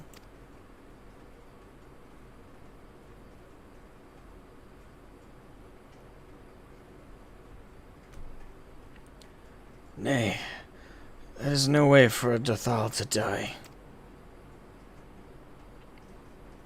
What is this? Who are these outsiders? Okay, woman. Gotcha. Have we met the moon? Moon to the other guy, moon to the other guy's son? Perhaps. Sadu Katun, forgive me. We were returning from our hunt when we were caught unawares by Manzar City. Manzar City? These ones saved me, but Gesser is...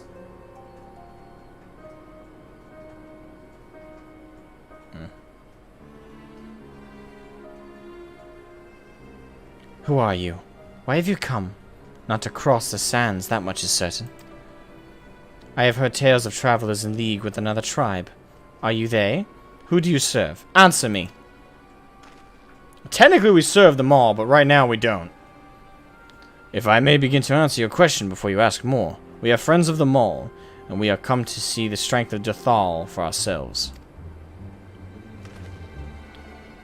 The Mall? The little lambs who wander to and fro at the behest of their gods?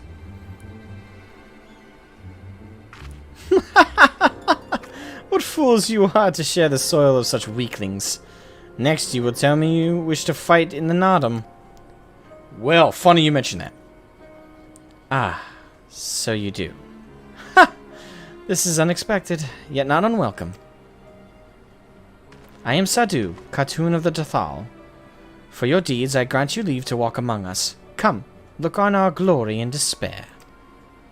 Gotta appreciate her confidence. We fear no tribe, least of all the Mol. Though, if you were of the Orania, I would burn the flesh from your bones here and now.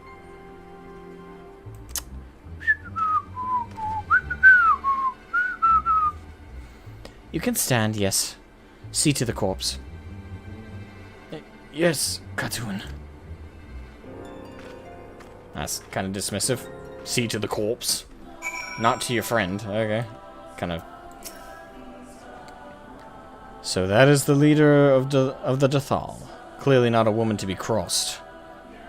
But how callously she spoke of her dead. See to the corpse. Surely this warrior deserves better than that. And that was my takeaway. Like, that was pretty cold-hearted.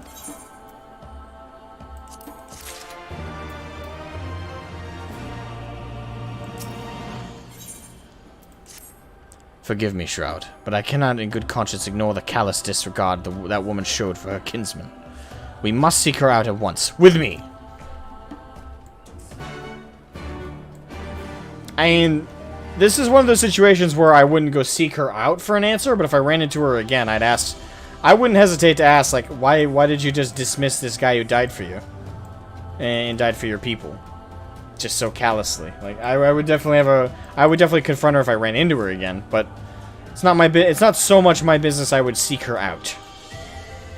It's one of those things, you know, you gotta wage which battles are worth having. Oh, they have a little oasis here. It's pretty cool, actually. Alright, Sadu, Korajin.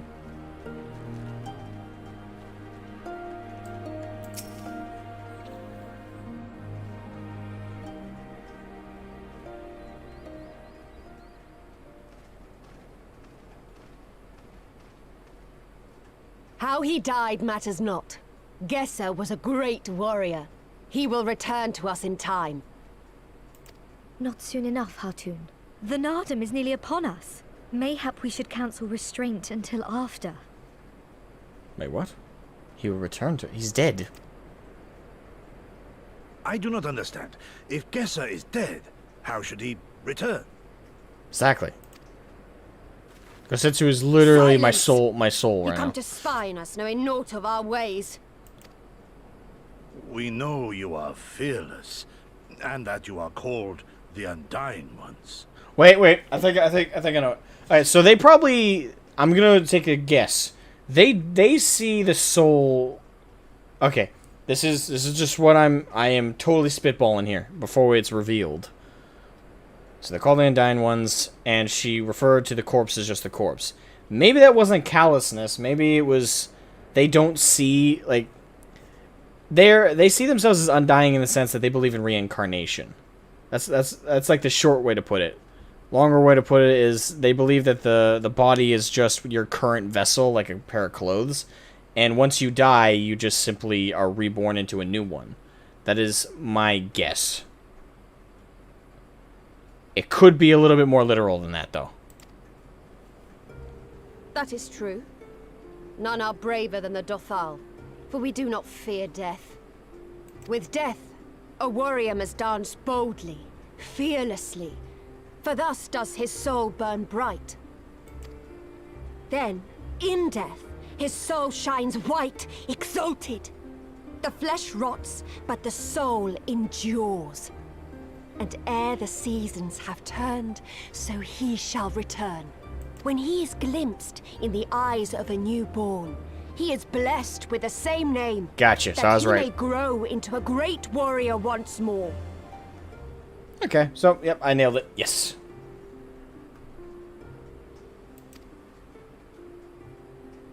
You mean to tell me these newborn babes and fallen warriors are one and the same? Madness! Gosetsu, we're kind of in their territory right now. maybe we should pretend to understand their ways, you know? Or at the very least, respect them. Just saying. Yeah.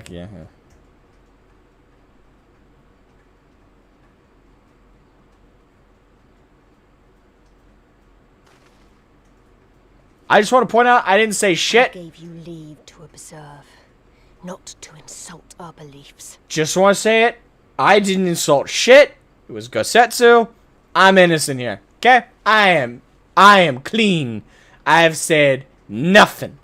I have spun no shit. I have said no shit. I want that on record. If you guys are going to attack me, I want it on record. I am goddamn innocent. Right now. Have care what you say. Otherwise, do as you will. I didn't say shit. Okay? I know when to shut my trap.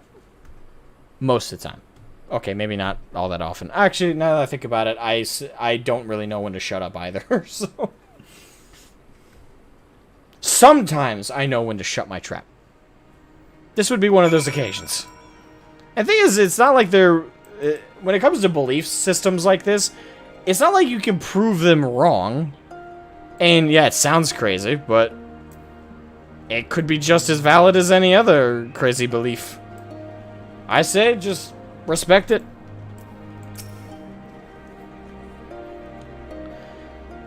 Such contempt as far as was in their eyes I have never known. But for the soul to live on, as they say, is not something I can so easily accept. Do they truly believe this? All of them? That in death there can be rebirth? Retribution? In any event, we came here in search of information. We cannot leave without speaking with her people. Yeah, I don't think they're going to be all too open to talking to us now.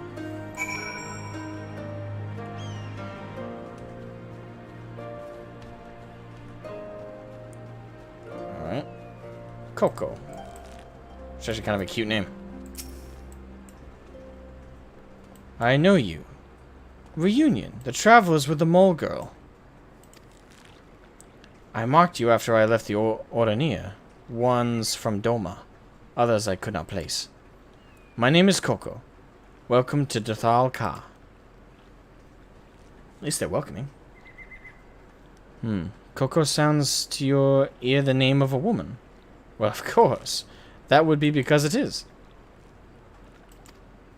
I died a woman and was reborn a man. It is of no... Okay, so it even... Okay, so... When it comes to the rules of the rebirth, it really does... It just... It comes down to more like, do they have the eyes of the... That glint with the soul of who we believe that died? Okay, that's interesting. The soul is the soul, and the flesh is the flesh. Perhaps you scoff? Many would. Many look only to the name and the flesh. And let those... Actually, now that I think about it, though, Coco is not even really necessarily effeminate. It can be. But I would say I've named several of my dogs that were males something along similar to Coco. I actually know of a cat named Coco, and that's because he's like a really deep brown color. And his name's Coco. Well, after cocoa or chocolate, but he's Coco, and he's a boy. No, so it's not necessarily... I think that's one of those names that actually can work as androgynous. And for a human, or like for... Maybe then it might lean more effeminate, maybe. But even then, I think it's not out of the realm of possibility a boy could be named Coco. I'd say that's an androgynous name, personally. Consider Sadhu Khatun. 3 times before she died a man, yet she returns as a woman the 4th. Yet she is no less fierce, and any outsider foolish enough to think so will learn the truth to their peril. Okay. So then that does beg the question, though. If you're born... so if you die... So what defines, like, what your soul... Like, what gender your soul is... Okay, sorry. I'm processing.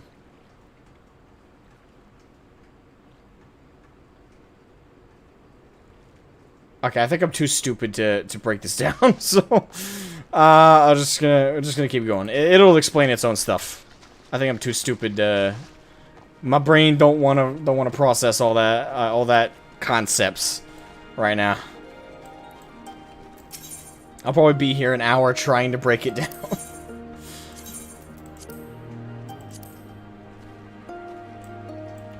The soul has no gender. Correct. That still begs the question, though. So, soul has no gender. And they're born a male, and then they're female. They keep the same name, but physically they're no gender.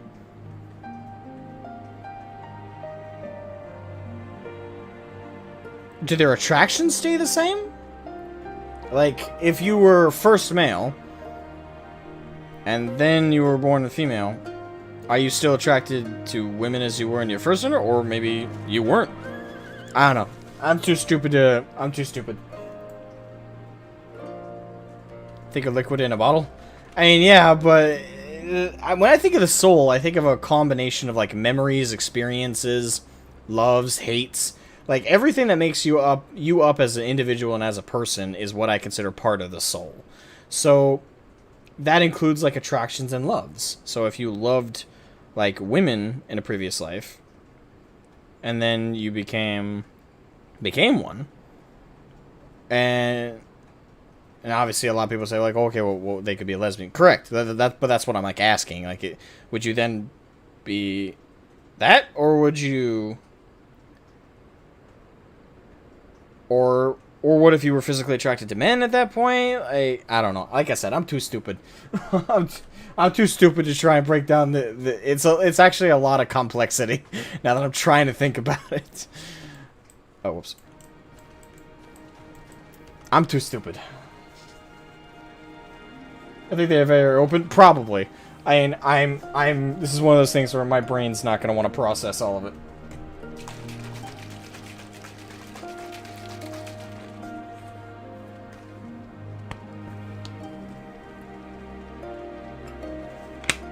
I know when I'm too stupid to talk about something. I'll call it when I'm too stupid. Impressive, is it not? To was slain by my boy. We were childhood friends, he and I, before he fell and returned. A master of the bow. It is good to see that he retains his skill. Wait, so by your boy? As in, like, your son? Or your boy as in... my brain?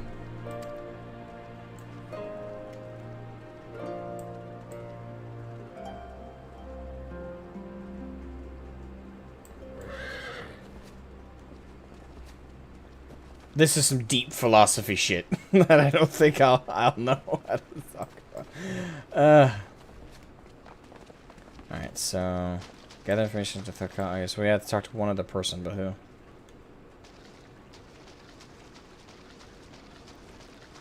Oh. There's someone.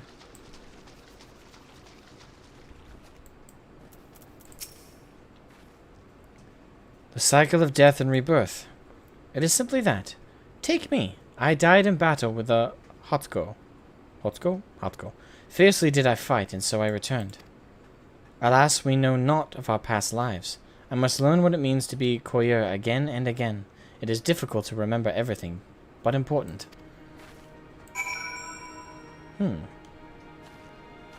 Interesting.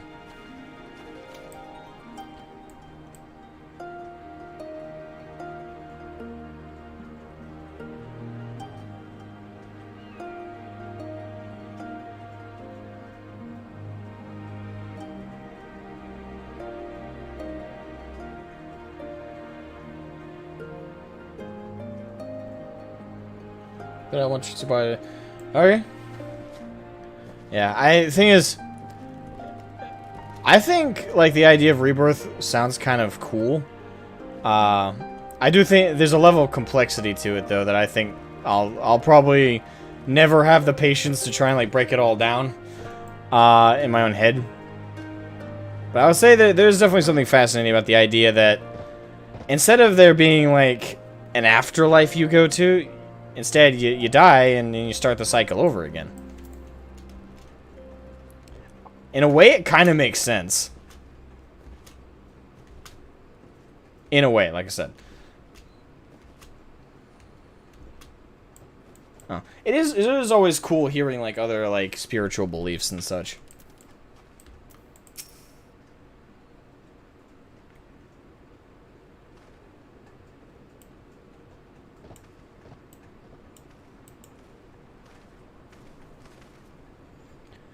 Ah, Shroud, you have completed your inquiries?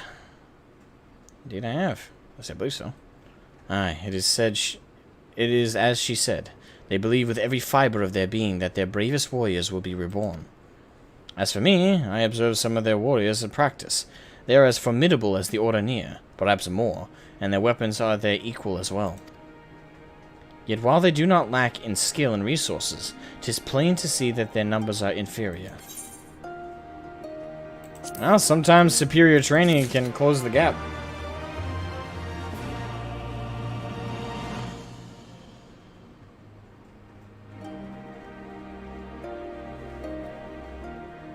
They reacquire a birth? And that would make sense. For shamanism, leaving the body for the scavengers is also a good deed, as it is returning something to nature, giving to the land that sustained them. As someone who does have some level of faith in the dharmic thought of reincarnation, I can say that it does have a lot of interesting implications. It has a lot of interesting implications and ideas. Now, and that's pretty much where I'd have to leave it. I mean, there's not much else I understand about all of it.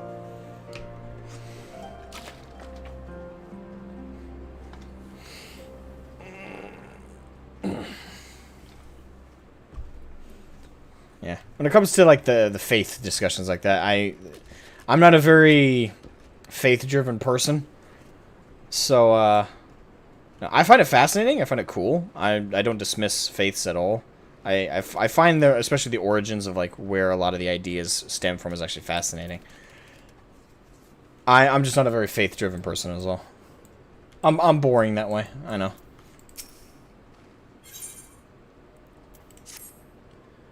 This has been an educational experience, to say the least. Yet everything we have learned is common knowledge for the people of the steppe. 'Twill not be enough to earn our comrades their freedom. Not less that the Dethal's plans for the Nardum will suffice, I fear. Well, I have never been one for skulking about. I will go to Sardu and see what secrets I can prize from her lips. Good luck!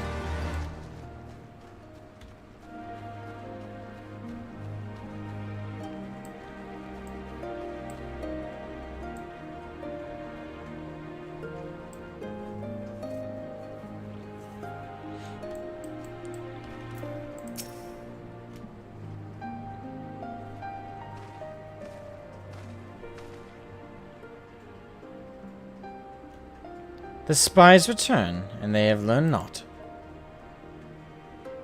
Mayhap so, but no longer. Though you hide it well, I know you have devised some manner of cunning stratagem for the Nardum. Out with it, I say! We are what you see, Doman. We are Dethal. Others rely on tricks and traps, subterfuge, lies. We have need of naught, but our own strength. We meet the enemy in battle and kill him. That is why I cared not what you did from the first. There is naught for you to learn. Tell your masters to meet us in the field, and make ready to ride with their ancestors. Your confidence is plain, as is your strength. Yet you are not the most prosperous of tribes. The Maul you mock are few, but so too are you. Why?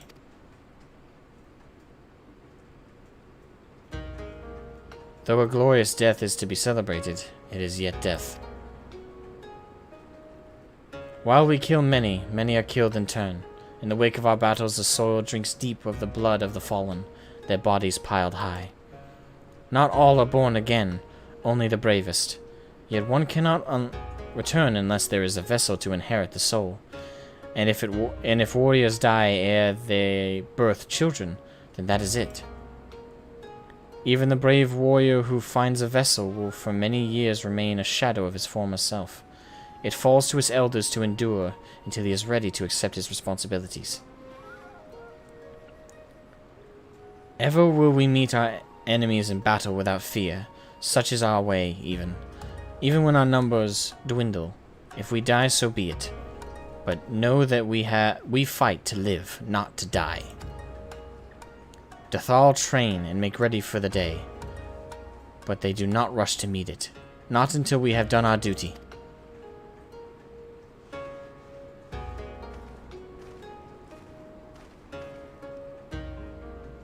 Sadu Khatun.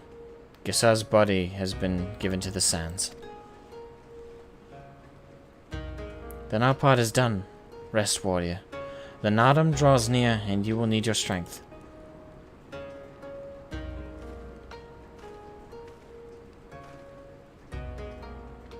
If you intend to fight in the Nadam, you should return to the mall and make ready.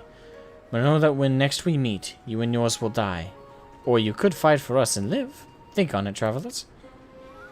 We shall, but if you would permit me a final question ere we part. Where is this place that Geza has been lain to rest? Though I knew him not, I was there at his end. I wish to say a few words. Rites for the flesh? I have heard of this. Madness, I say. For this body is... Okay, didn't you give... Okay, she gave Gosetsu shit earlier, like whole village did, for him mocking their beliefs. Don't be a hypocrite. Just acknowledge his beliefs. And be like, okay, go ahead. And that kind of thing's a two-way street.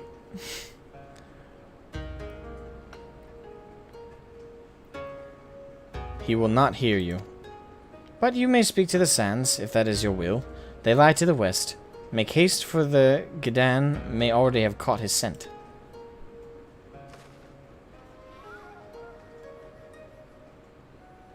When I turn 90, I just want to be Thanos snapped out of this.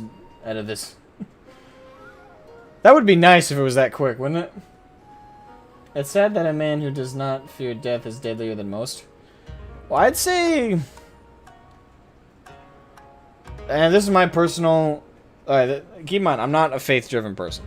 As it is, I don't fear death. I mean, I really don't. I avoid it. You know, I have people to live for, people in my life who I don't want to sadden with my death.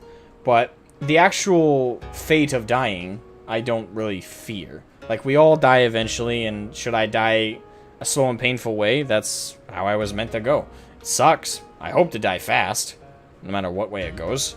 I also hope to die being myself. You know, that's why, like, I fear dying with dementia or dying with something that kind of robs me of who I am.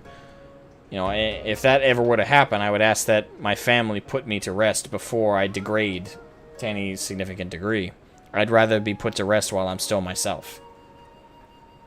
No, I definitely staunchly don't believe in suicide. You know, not for any spiritual reasons. I just think it's wrong. You know, to end your own life. Because I also consider it. I'm about to get into some muddy waters. I'm about to get into some muddy waters if I keep going. But I'll simply say I think to a degree suicide's selfish. I do. I think it's wrong, and I think it's selfish. I'll leave it at that. I don't want to get down into an argument about it. And there are some people who really, really staunchly believe there's nothing wrong with it, which I find sad and scary. But at the end of it, you know, my philosophy is I don't fear death. Should a man stab me and, you know, the end come, I live my life to the utmost I can every day. You know, I try and enjoy every moment of my life, and I try and live every moment of my life, not like the end is around the corner, because that's just a fearful way of living, but I lived it to the utmost. That way, if death is around the corner for me, and I were to meet it, I could be satisfied knowing I did the utmost I could during my life to make not only those around me happy, but also make myself happy. You know, make the best of the life I've been given. You know, that's kind of my philosophy of it. I personally don't fear death. I fear the sadness that I'll leave behind, for sure. But the actual loss of my life, the actual death, I don't fear.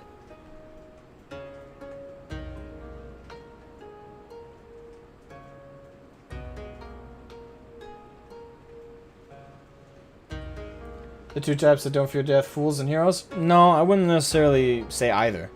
I'd say, yeah, there are fools who don't fear death just because of some kind of arrogance.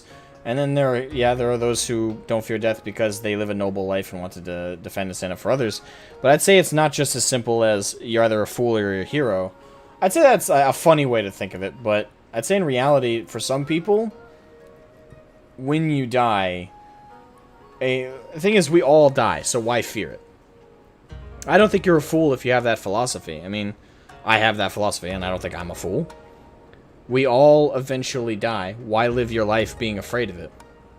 And if it comes for you, why leave this world terrified? Leave it knowing that, even if you don't believe in anything after this life, just live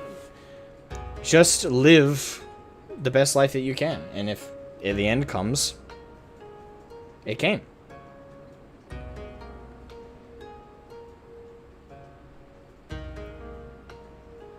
Oh, maybe I have a foolish thought of it, but you know, I've come face to face with death multiple times in my life so far. I've thankfully dodged it every time.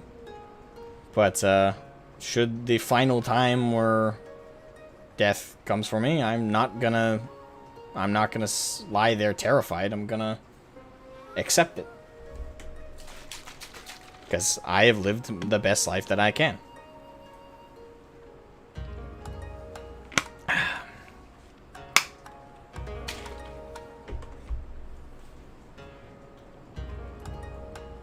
I mean, wouldn't you think that the person afraid of dying would do more to survive, thus being deadlier?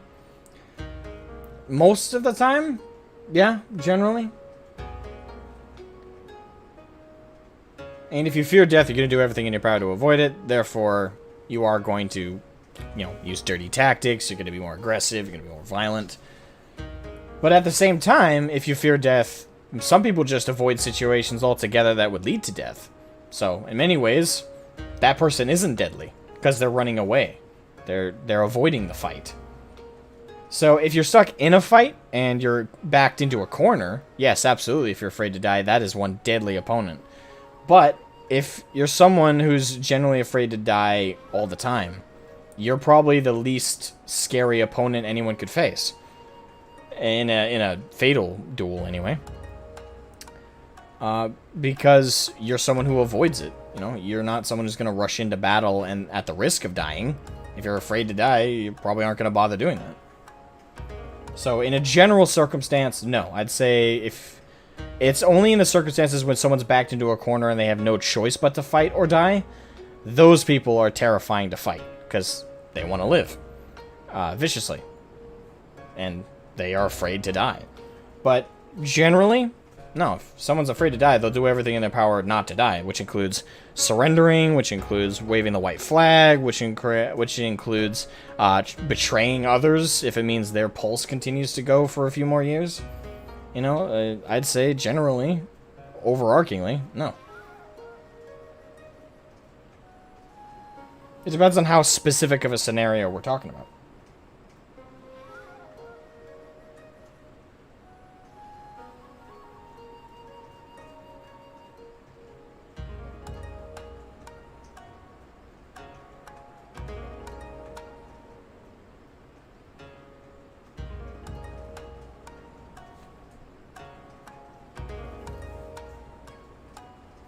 Naruto? God, I haven't watched that in years.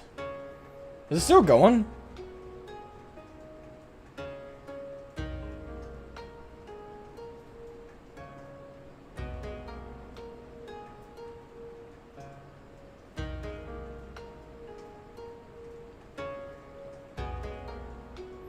Cheers, I'll drink to that. Boruto? Wait, I thought that was a fanfic.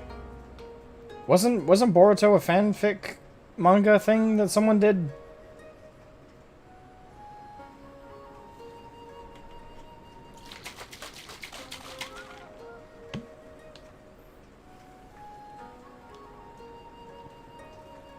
Can't stop milking the cows. Okay, so they are still milking the franchise? I don't know. If Boruto... Nope, it's his son. Boruto is the story of Naruto's son. I ain't watching that shit then. No. No, I did see a movie with Boruto in it. I did see a movie about that, but I haven't seen the show.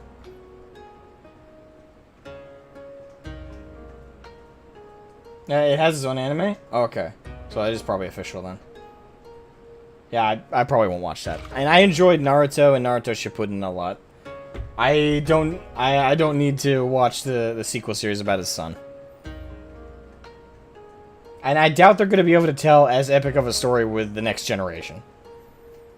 I might look it up to see like where the old crew are at, like Sakura, Sasuke, Naruto, Hinata, Choji, Ino, Shikamaru, Tenten, Lee, and just where everybody else is in their adult life. I would like to see, but past that, I'm fine. No need.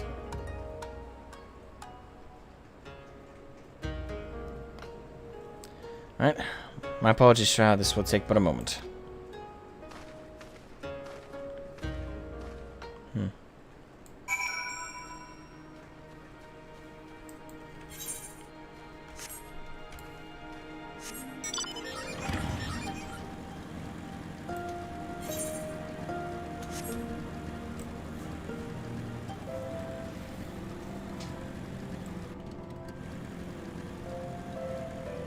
We don't care about the story, though.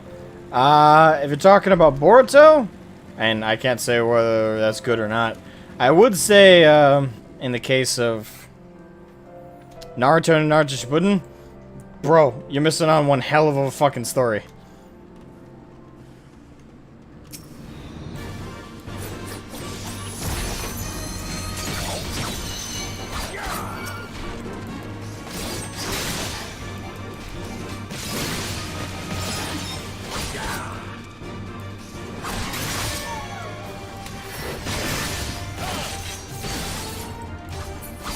There we go.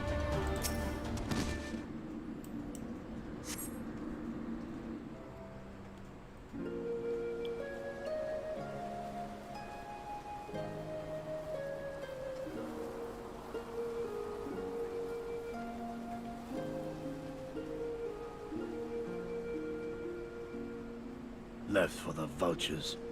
It seems an insult to the man.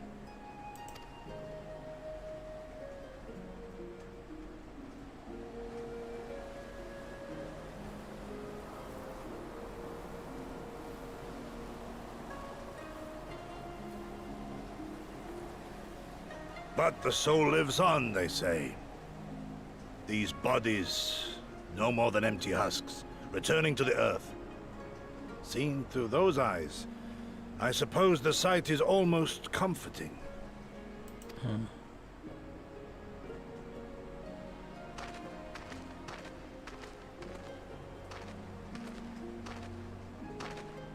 Pardon me?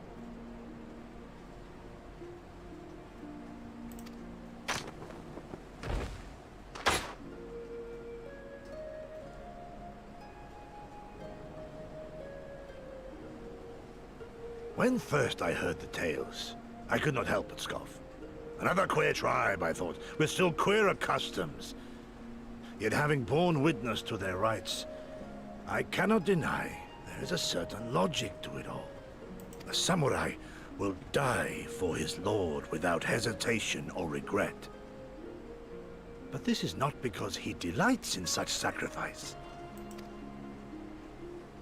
It is because he has faith that his death will serve a higher purpose. There is an awakening in that instant. When the heart sings, and the blood burns, and his soul finds peace.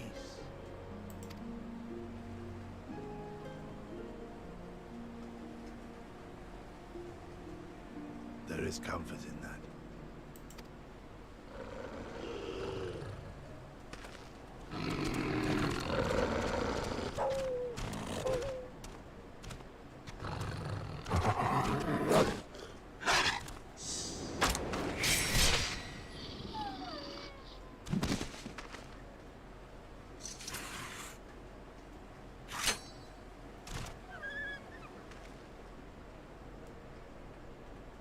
That was rude.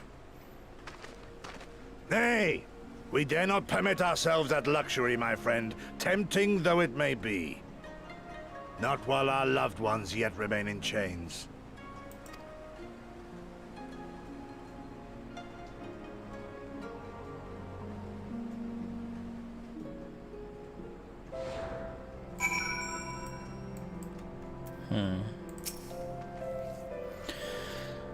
Well then, we must be on our way, even guesser. Let us return to the Dawn Throne and pray that our tale is enough to satisfy our most radiant taskmaster.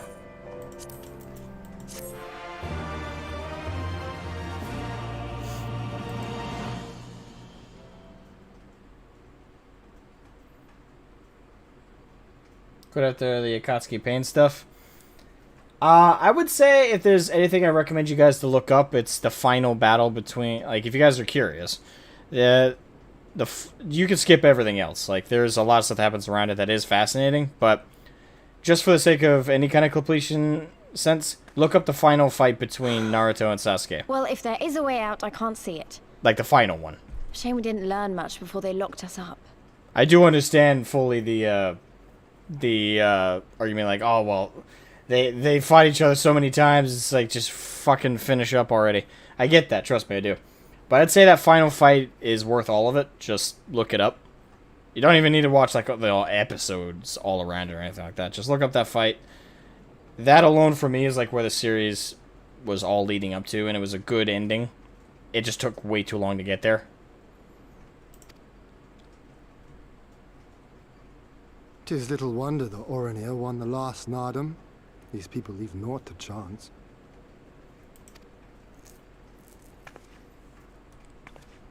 Hien, I've had something on my mind for a while, and now... In Alamigo, where I was born, I found it strange that for all the people who supported the resistance, there were just as many who didn't. But then we came to this part of the world and met with the Confederacy and lots of ordinary domans, and almost every single one of them seemed content to just put up with things, no matter how bad they got. They all had their reasons, of course, and it's not like I don't understand them, but the thought of it made me so angry. After everything they'd been through, everything the Empire had done to them, how could they not rise up? How could they not fight back? The potential losses outweighed the potential benefits. That's really what it comes down to. I understand their frustration, though.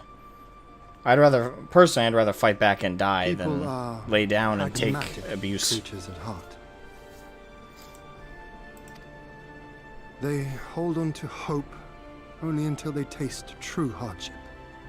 Then comes fear and regret. Safer not to dream, they conclude at last.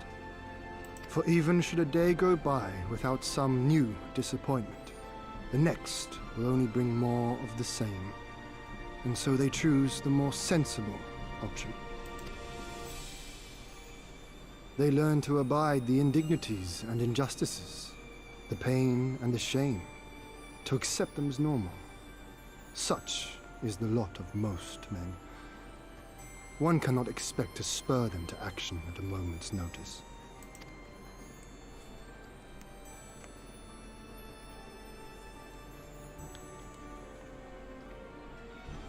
But if one who has known their pain can convince them to strive for something greater and rekindle the fire in their hearts, then they will remember what they have lost, and they will rise.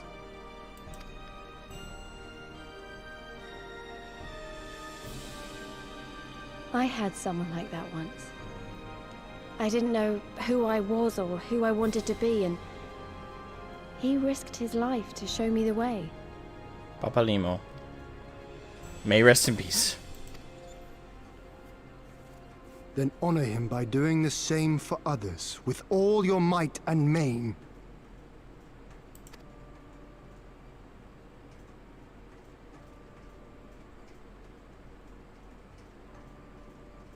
You know, when my homeland fell 25 years past, I was still in my mother's womb. Never have I known a free Doma.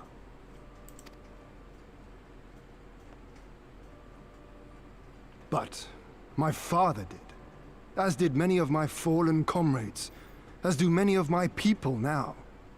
It may be no more than a dream to me, but if I do not chase it, then who will?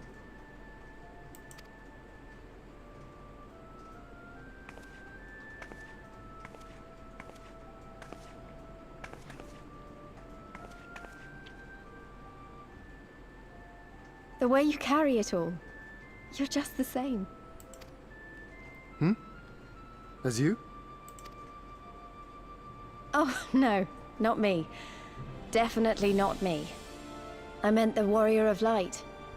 Out there, somewhere. Doing what needs to be done.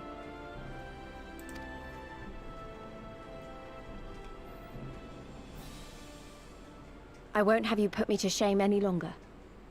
I'm going to seize the future I want, with my own two hands. Alright then.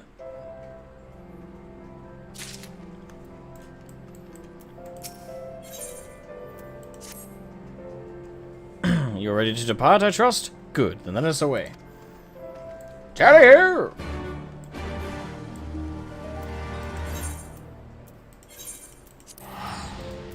Teleportation. It's a good thing that lease isn't a great thinker. Wait, what? And I think that's a good thing, because it's slightly hypocritical to think that way. Wait, what? I am very confused by that sentence.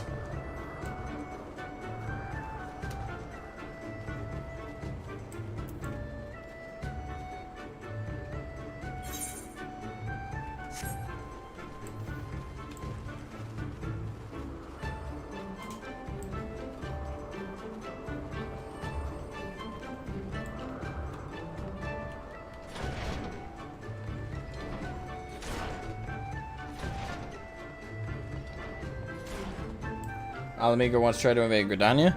Well, yeah, but how long ago? Yeah, but again, how long ago? Like, if we're talking like it was the generation just before hers, then yeah, that could be a little hypocritical. But if we're talking like 200, 300, 400 years ago, that's not the same Alamigo. It's not the same nation. Like, I think time does change things a lot. Like, look at America. Culturally, we're not the same we were in the 80s. We're not even the same we were in the early 2000s or the 90s. There's a reason we all look back at the different decades of the 20th century, because each decade had a completely different culture. Well, not completely different. There were some obviously connections, but virtually each generation brings such a differing identity and perspective and experiences to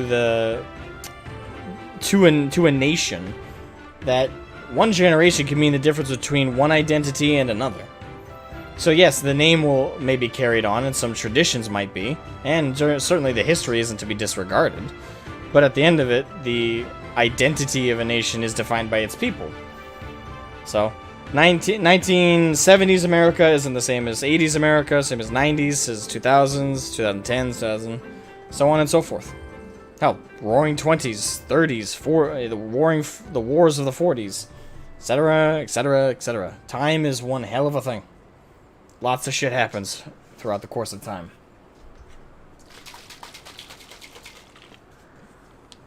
So, depends. How many generations back are we talking?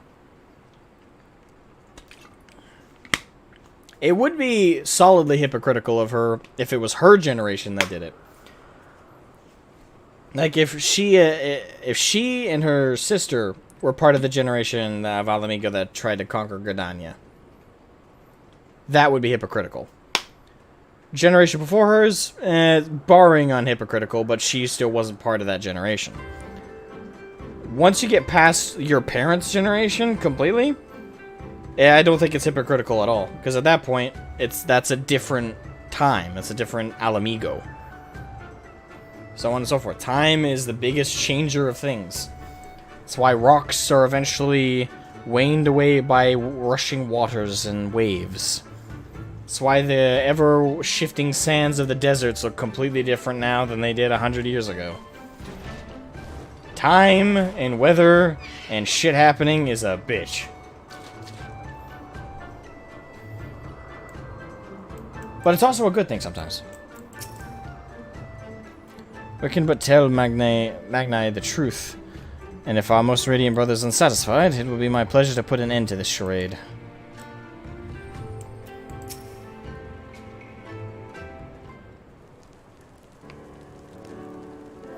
All that you have seen and heard, your knowledge, I would have it.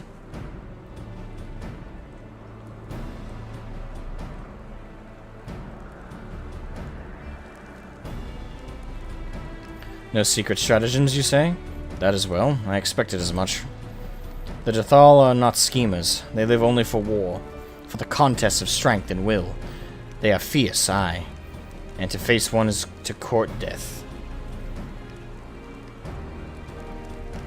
This is about 90 years ago? Then yeah, I wouldn't call that hypocritical.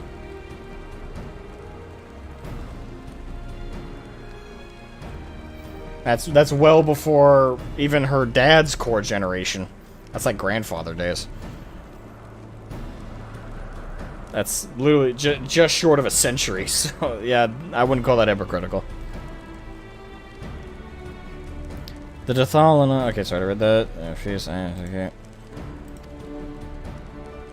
Meet us on the field and make ready to ride with your ancestors. Such were the words of their cartoon Sadhu.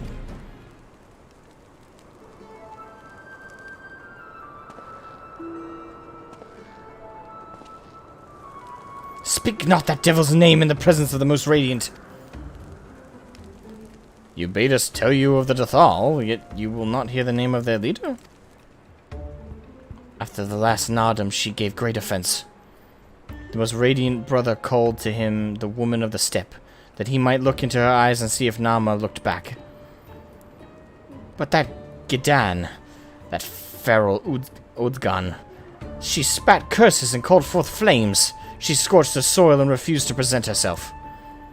3 days and nights had we fought to claim the Dawn throne, and still she shows Brother Magni such disrespect, such defiance. By right, she should pay with her life. Speak not another word, Batu, or you will pay with yours.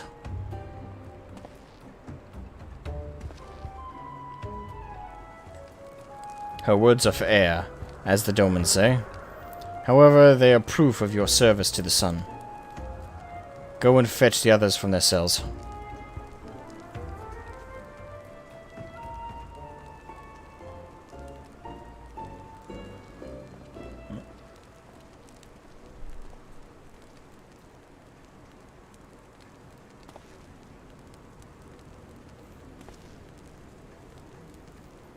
Alright, so we set them free. Is it really this simple?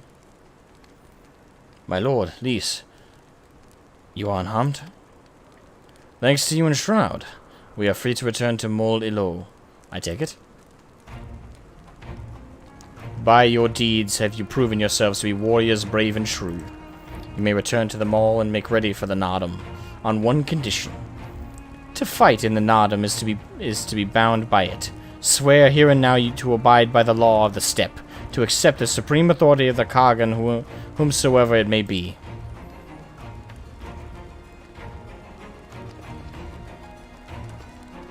We swear. Alrighty.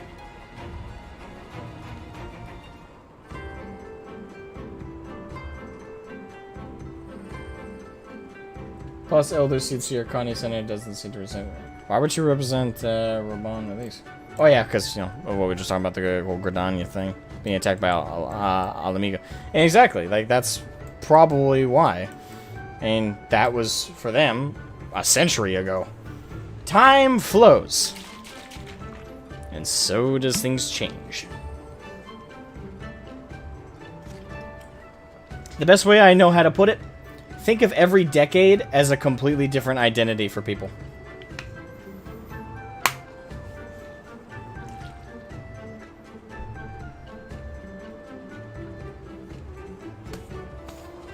True, but that's also because of things that had disposed. Plus, that kind of also means we should be forgetting about World War II.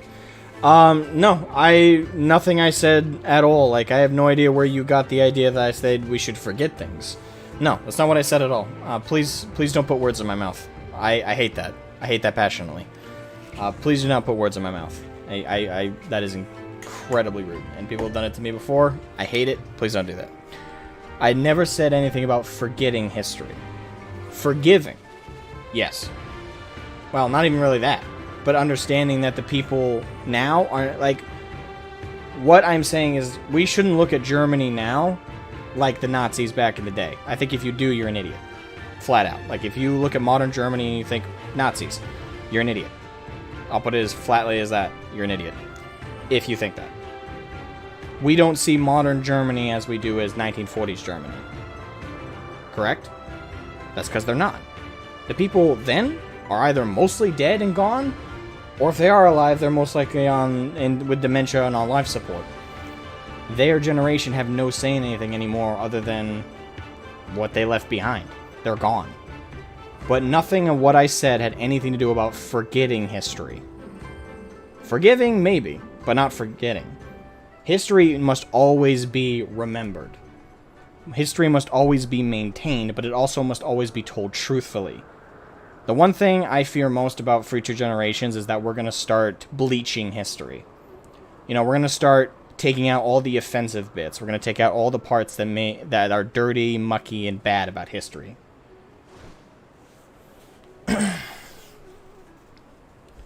And that's a genuine fear I have. I think we need to tell history exactly how it is. But we also have to stress the fact that there is a difference between forgetting history and forgiving things that were done by a different generation. And again, you don't even necessarily need to forgive what that generation did. But you also have to understand that the current generation is not the previous. Modern Germany is not 1940s Nazi Germany.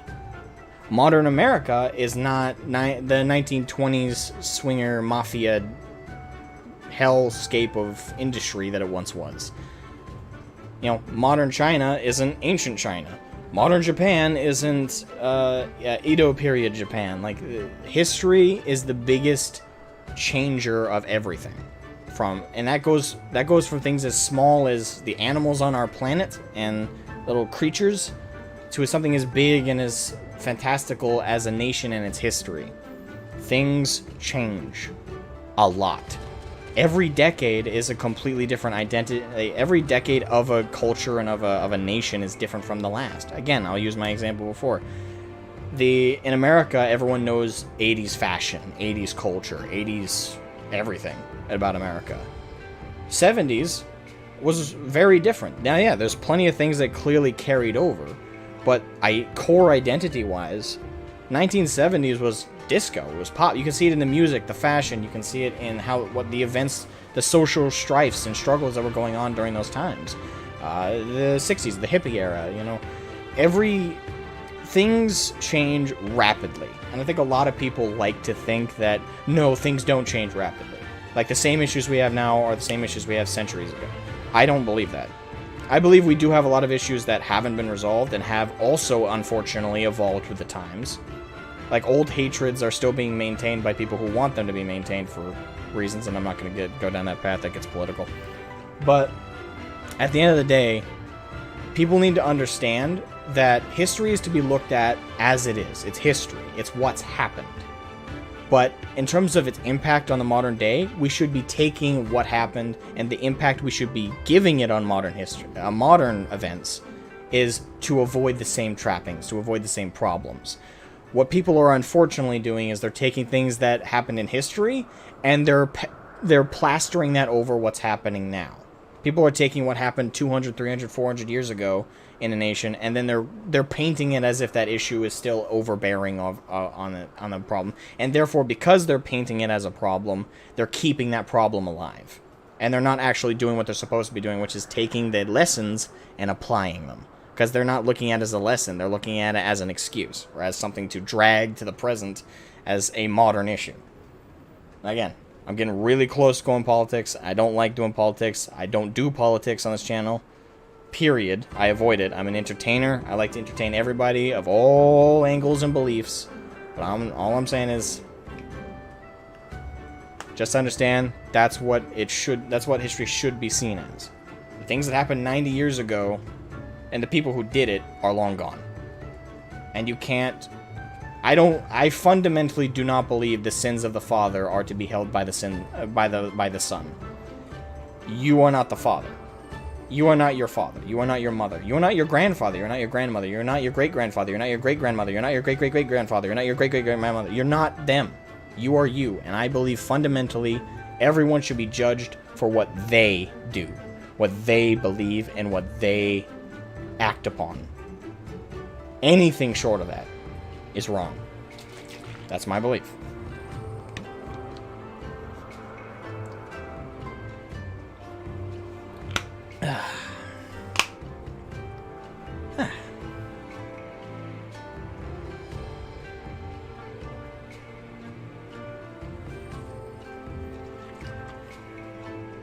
We can learn from history? Yes, we can, and we're supposed to be. Fortunately, we're not. But there's always, thankfully, going to be more people who are going to be rational than irrational, thankfully. I do stand by that. You know, I am happy that that is a thing that we see. Is there are more... If you go on Twitter, or you go on 4chan, or, you know, you go on any of these places online, if you're on there all the time, you're going to walk away with this false belief that the worst of humanity is, like, rampant. It is until you take a step back and realize, actually, it's not... those people are the minority. Like, the worst of the worst you come across on the internet are the minority. They're just so loud and obnoxious that they convince people that they represent a massive army of crazies. When in reality, they're little gnats nipping at society. You know, there's always going to be the extremists. There's always going to be the crazies. It should be the goal of every human being to be somewhere in the middle and be rational. You know, be sensible. So I think most people are rational, calm, and can have good discussions, especially in person. Online, things can get lost in translation, text, tone of voice is completely lost because everything is in text. And also when you look at something like Twitter that limits what you can say to like 140 characters, you can very easily say something incredibly inflammatory. And in fact, it's almost designed to make it inflammatory because you're forced to make everything such short, cheap responses and comments. So that's why I hate Twitter. That's why I don't have a Twitter. But yeah, I'm also working on work stuff, so it's splitting my focus. Yeah, it's okay, but I'm just saying, like, careful. Like, some folks, like, one of the things the easiest way to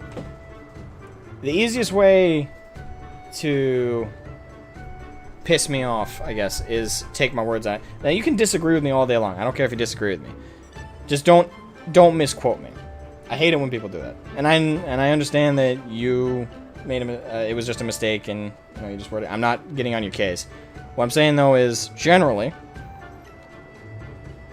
if you want, I am calm, I am civil, I am a respectable person until you disrespect me. And I consider disrespect taking someone's words out of context or inventing what they said. Never do that to me. That I stop being willing to have sensible conversations when that happens. That pisses me right off. But otherwise, I'm completely respectful. You can disagree. You can even call me stupid, call me a moron. You can hate me straight up, and I'll be fine with it. Just be honest with what I said, and I'll be honest with what you said. Doesn't have the YouTube is 200 characters. Yes, YouTube has also got a limit, so that also causes issues. But it also makes kind of sense for why YouTube or streaming services have a limited character amount, because there's only so much you should have to fit in a comment. So it kind of makes sense why super chats, not just super chat, but chats in general and like that. Because you got to know that if there wasn't a limit, there would be people who would abuse it.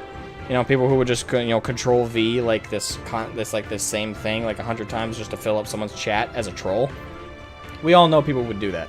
So that's why there's a limit on, like, that's why it makes sense there's a limit on those. But on, like, tweets and stuff you post on social media, I don't know why there's a character limit. I'll never understand why that's a thing.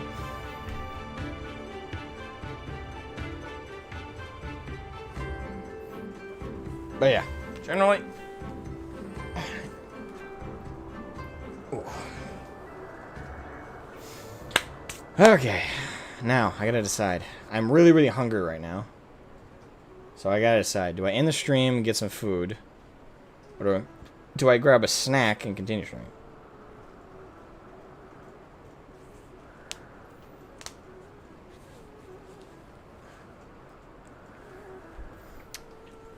Decisions, decisions. Snack or meal? Snack or meal?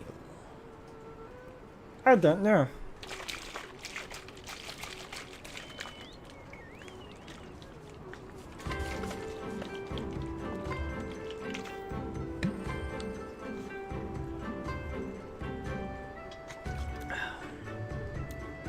Snack or meal?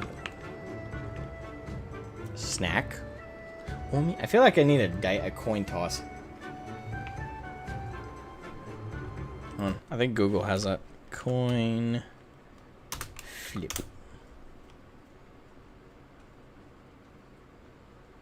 Alright. So. Stop them entirely, though? Nah, unfortunately, there's very few things you can do to stop someone from doing bad stuff entirely.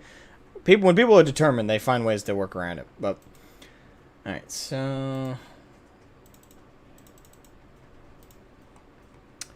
Alright, so heads. So I'm going to flip a coin. So heads, I get a snack. And I get a snack, and then we just sit and chat for a few minutes while I finish eating a snack. And then we get back on track and go for like another hour. Or tails, and we end the stream here. So I'm doing the... Just so I'm not bullshitting nobody. Do this. Boom. All right, so coin flip. So it's hit. So that was with its initial heads, but that's not the coin flip we're doing. All right. So again, heads. So heads go get a snack and continue streaming, or tails, I go get a meal and I stop streaming for today, and we pick this up tomorrow.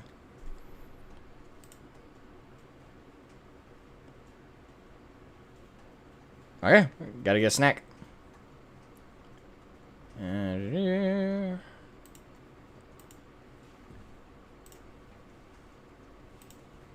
Alright, let me grab a snack real quick. I got a couple I can choose from. I have some fritos and something else.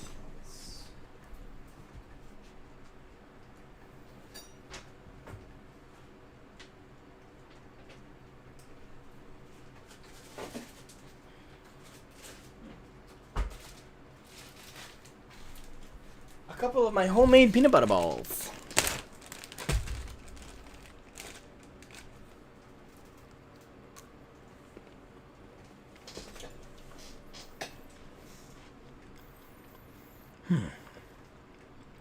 So how's everybody doing, by the way?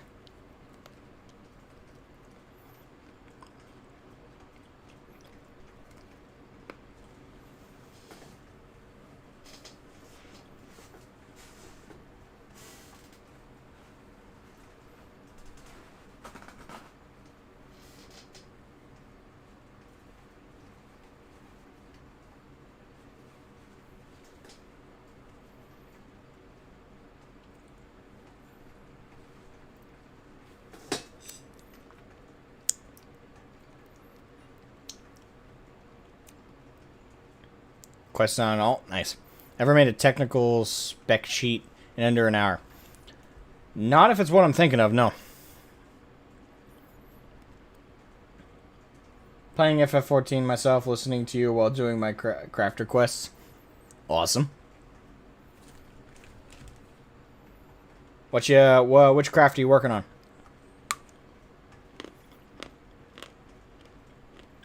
I still gotta get my armor and my blacksmith up. They're like level 5 both.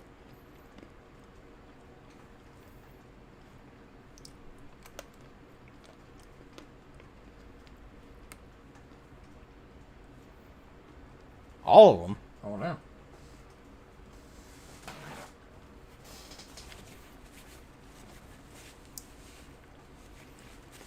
Doing financial reports. Fun, I think. Hey, we've made a lot of money. Hey, we actually didn't, but we're going to.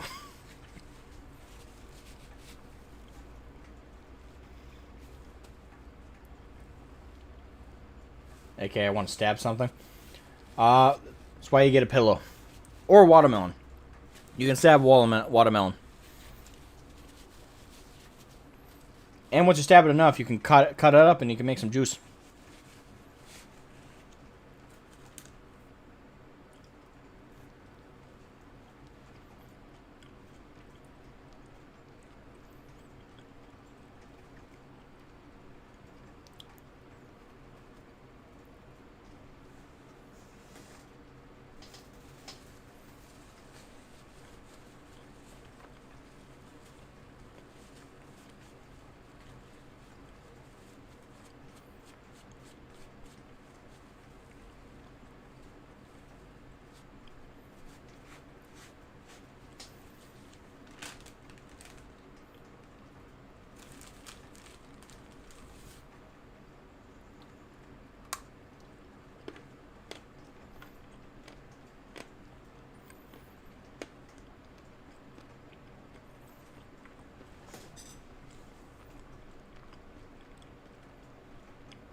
You missed some really good XP by not doing those quests. I leveled them. Wait, what? Oh, you're talking to Jay. Okay. I was like, I'm very confused. I didn't realize I skipped anything.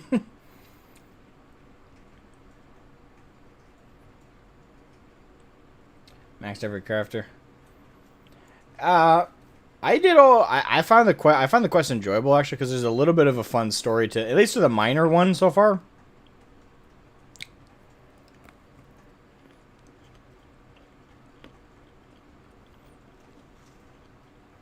That one actually had an interesting story to it.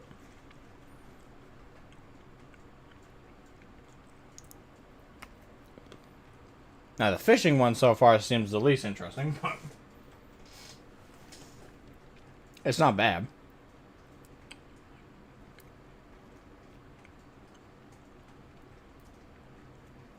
They get really interesting? Well, keep in mind, I've only gone up to 50 on any of them, and that would be minor. Minor and botanist, I got all the way up to 50. But stop and do the crafting quests as you get them. There's a really good story. Yeah, I'll do those off stream though, unfortunately. It's just, there's only so much I can do on stream.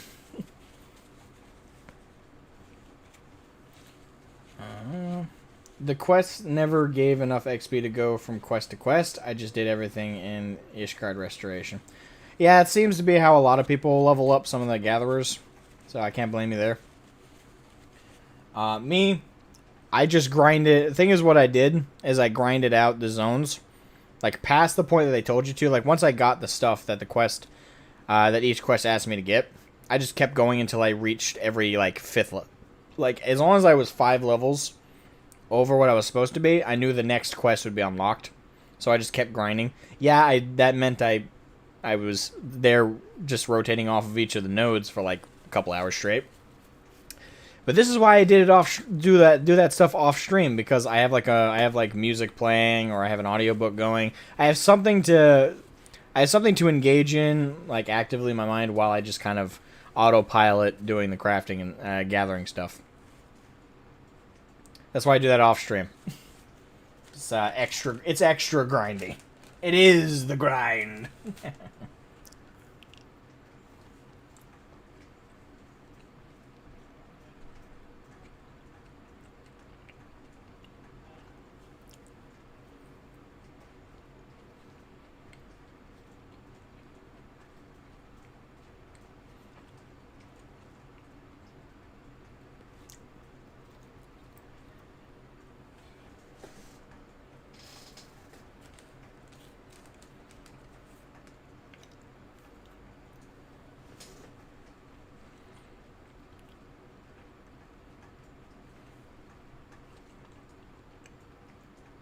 Watch me, Miri. Watch me. I consider that a challenge. I'll do that shit mindlessly all day. I've done some really, like, hardcore things mindlessly. Weirdly enough.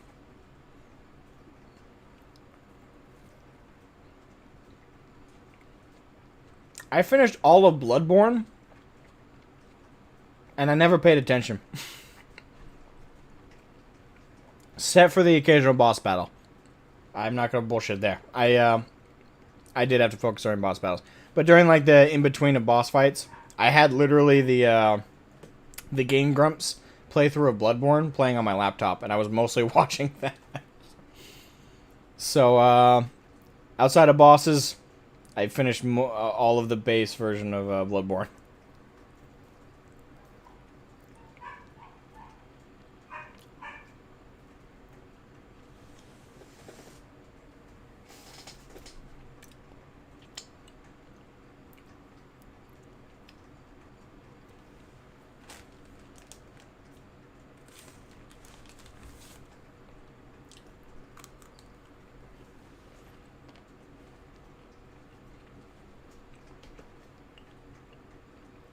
Macroed the experts.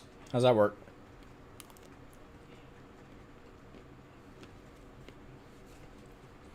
There's some crazy macros you can make in this game. I will say that. They're really fun ones.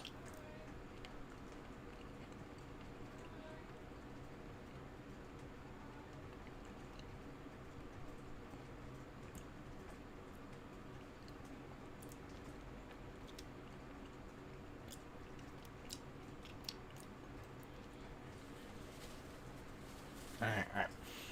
So, hopefully that will time out. It was purely peanut butter, sugar, and chocolate. So, I might have a sugar crash, but hopefully that'll tide me over for a bit. Anyway, at least get me through the next hour as we continue to finish up. Not finish up. I don't think we're anywhere close to finishing up Stormblood, but progressing through another hour of Stormblood. Hopefully. Hopefully. Let me put this back in my fridge.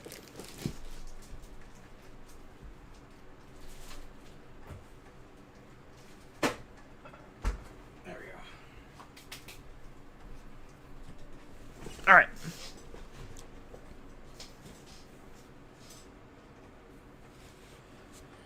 Okie-dokie. So, how's everybody doing? One last check-in with all y'all before we continue.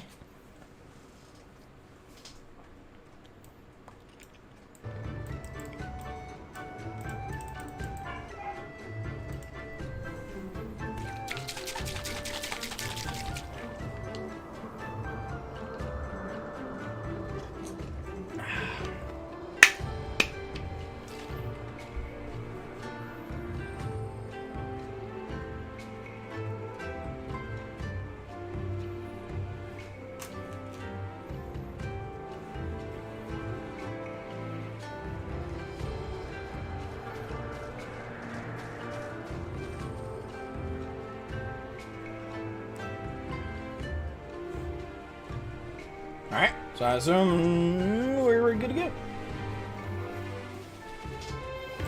Alright.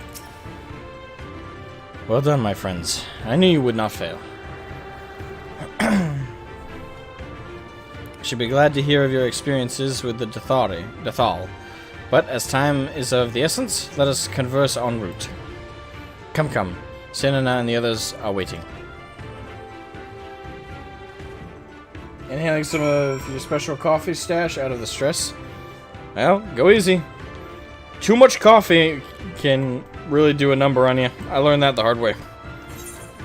Was in the bathroom for like 3 hours. Oh, that was one day at work. We were on a tight deadline, so I was trying to get some stuff done for the Navy. And we were there late. It was almost 2 a.m. I think, overtime. We were there extremely late, and I was inhaling coffee. When I got home, I couldn't actually go to bed that night because I had to go to the bathroom.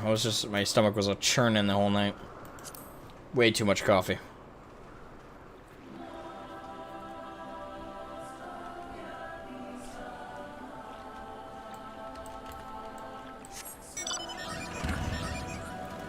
You know, Regalia, what's up?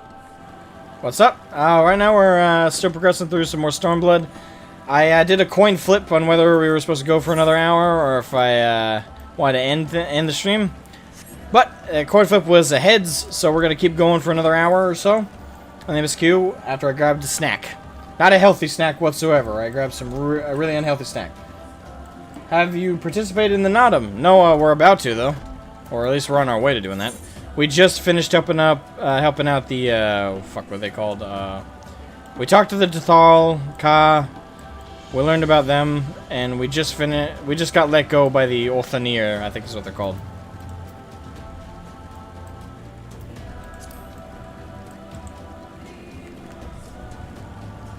Fine, got another shot for Corona. So a little feeling tired, but all good. Yeah. Are you on your second shot? Or is that your first one? I hear the second one is worse most of the time. Like, people feel really groggy after getting them.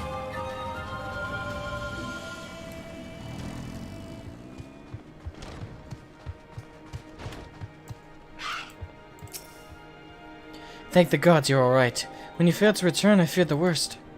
But here you are, hale and whole, and who survived Bottom's metal. Blessed are we to have you as allies. With your strength, we may have a chance.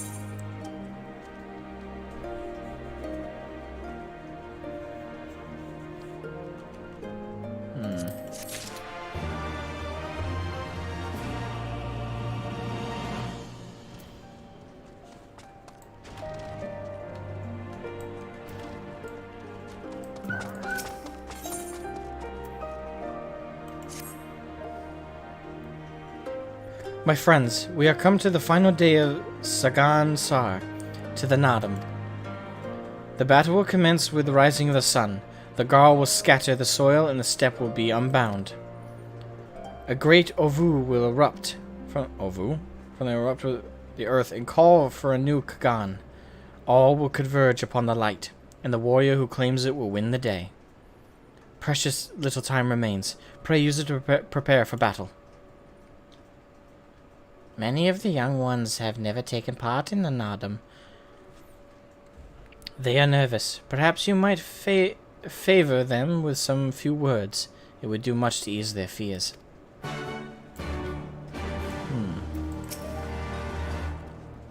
At the behest of the Kutan, you speak with us, yes? You are kind to do so, and I am grateful. Do not underestimate the power of words. A warrior conquers one with his hands, but 1,000 with his head. Even you cannot fight forever.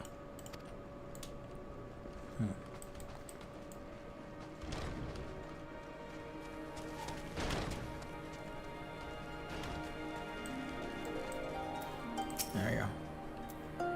When we were young, my friends and I could scarcely wait to challenge Bottom's metal. We longed to become warriors. The day came and went, but we rarely fought men, mostly beasts. And now we must stand against the Ordanir and the Dethal. You have seen them, taken a measure of them. Do you believe we can win? Yes, yes, 'twas the gods' will that we fight. Surely it is their will that we win, of course.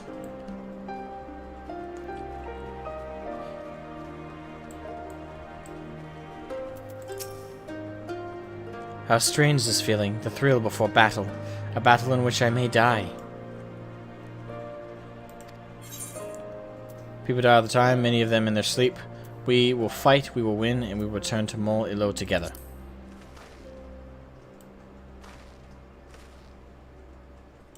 Yes, yes, of course we will. I must have faith. I must have courage. I have not always understood the motives of the gods, but I have accepted their guidance ever since I was a child. If they would have us fight, I must believe they have their reasons. So I shall fight with all my might, and if it is the gods' will, then we shall win.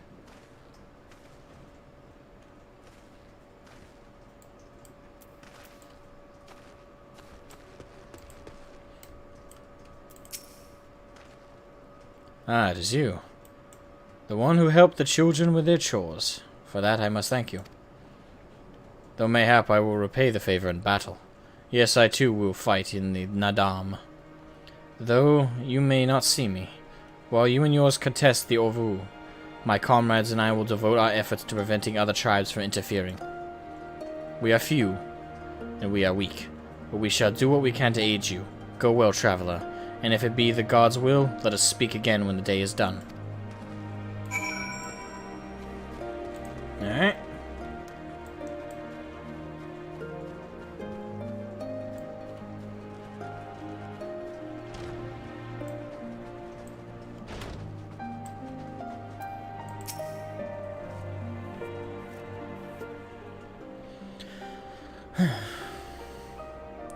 Already I sense a change in the people. Their hearts soothed, their resolve strengthened.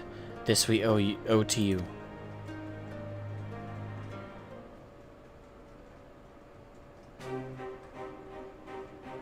We are of the soil, the wind and the water.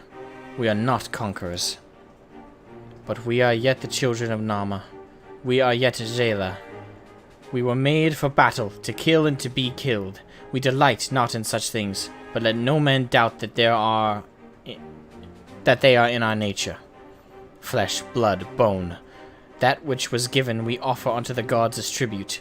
This day we embrace death, ours and our enemies.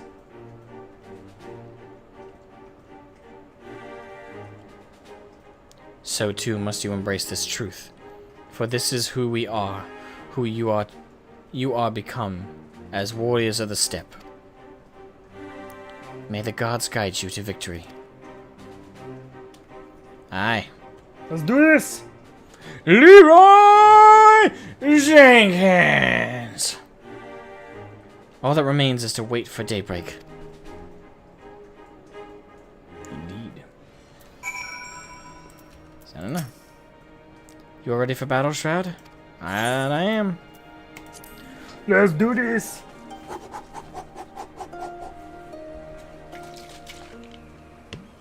Alright, now the Nadam.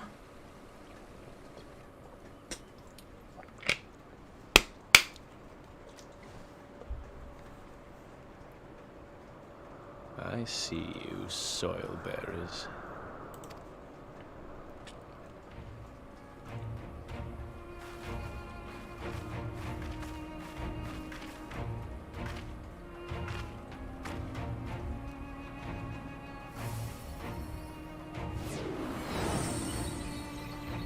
Oh, damn.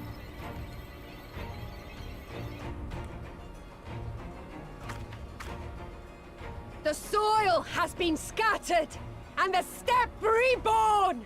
Sanctified and unbound, she calls for a new Han!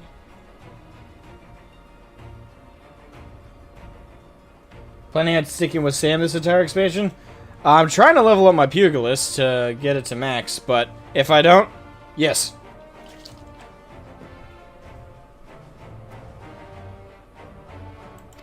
Go forth and claim her, Dothal, and bring death to all who bar your way!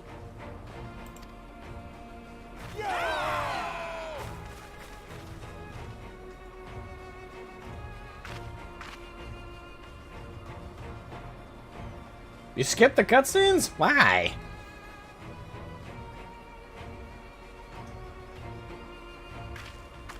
The story's so engaging.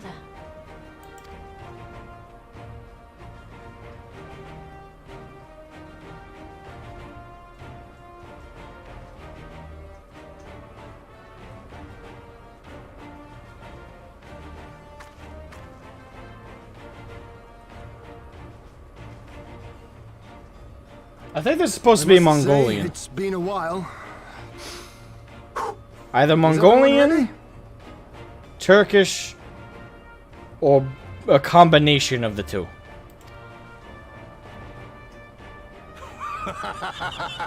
A samurai is always ready. You shall remember this soon enough once I have taken to the field. So we take on all comers, and then it's off to Doma. I can't wait.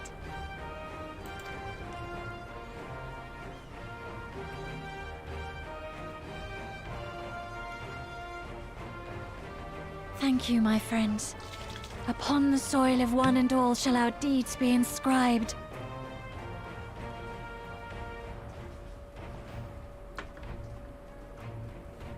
So beard. Yeah.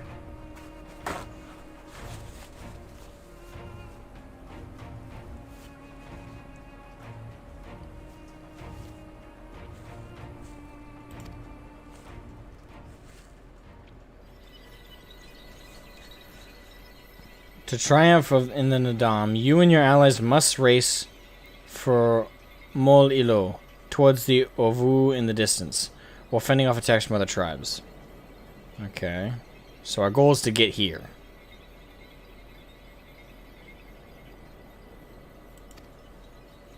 Once you arrive at the Ovu, you must claim it for the mole. But be warned that the warriors of other tribes can do so as well, and only the first will be crowned Kagan. Prevent your opponents from claiming the Ovu and enduring their assault to win the Nadam for the mole. Grant us favor, O Mother of the Dusk, and to victory guide them all. Alright, we got this.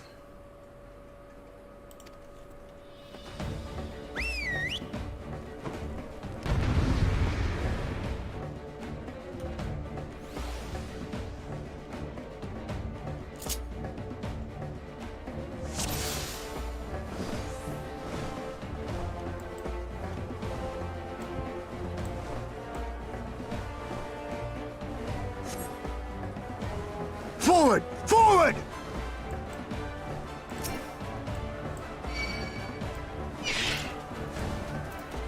Alright.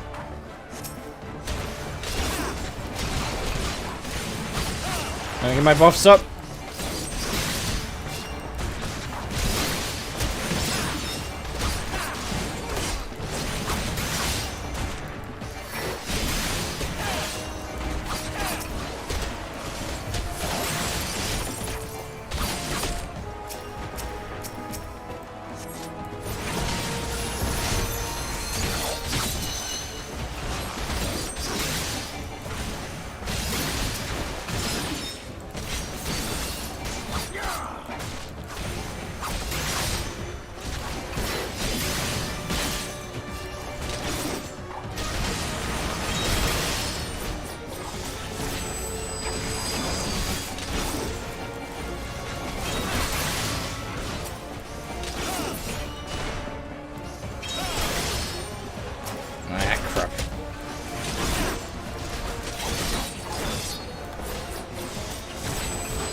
Are we supposed to keep racing despite these guys, or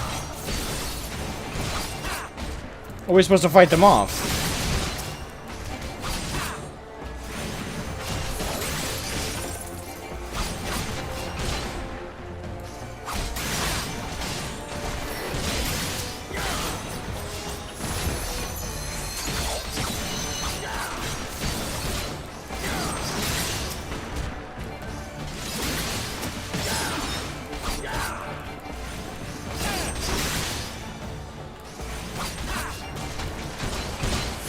I honestly cannot tell if we're supposed to be fighting these guys off right now.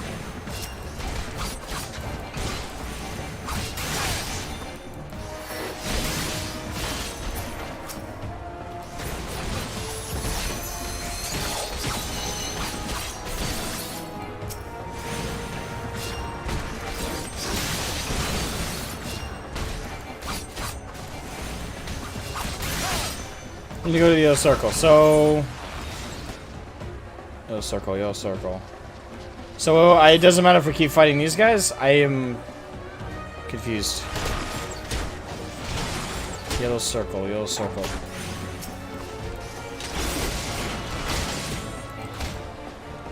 So fuck this battle and just focus on finding. Alright, where's the glow? Isn't there supposed to be a glow? I am with a chicken with my head cut off right now. I need to go west. Okay. Alright, I guess fuck it. Run.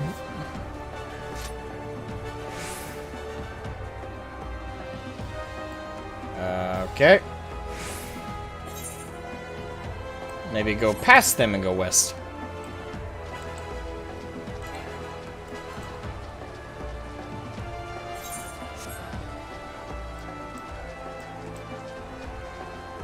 Get back, coffee. Okay.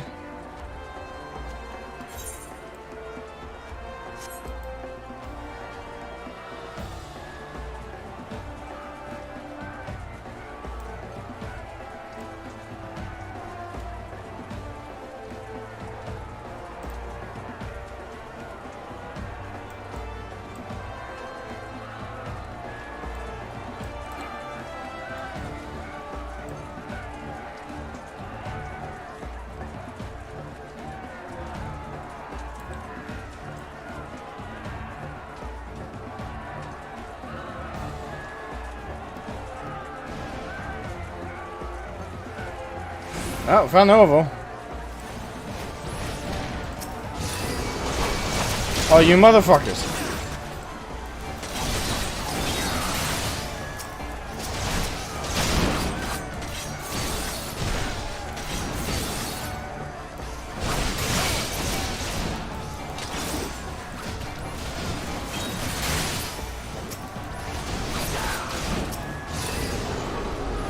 Come on. Ah, fuck.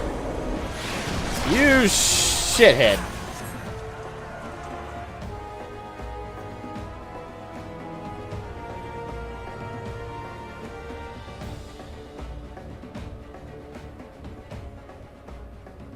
You came as I knew you would, for you too are a warrior of the steppe.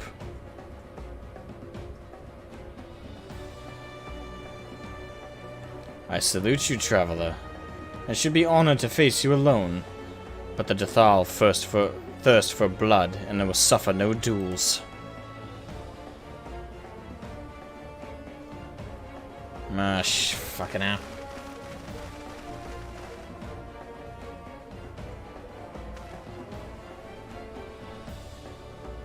Bear witness, Father Azim. The soil shall drink deep of blood this day.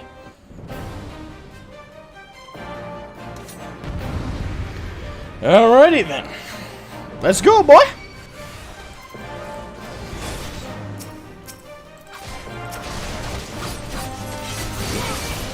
Rise, brothers of the sun! Get my buffs back up.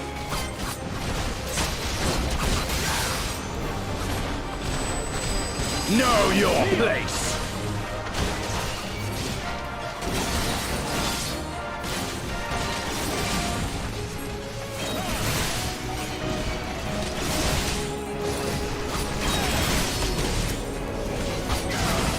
Hearken to the chaos, brothers!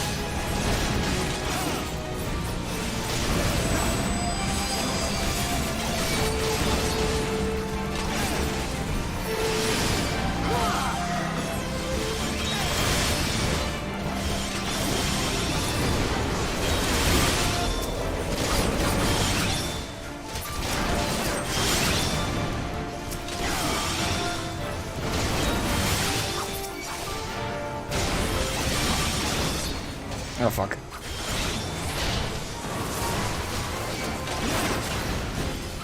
Of course, gotta add a little bit of chaos to it, why not? In death do our souls sing!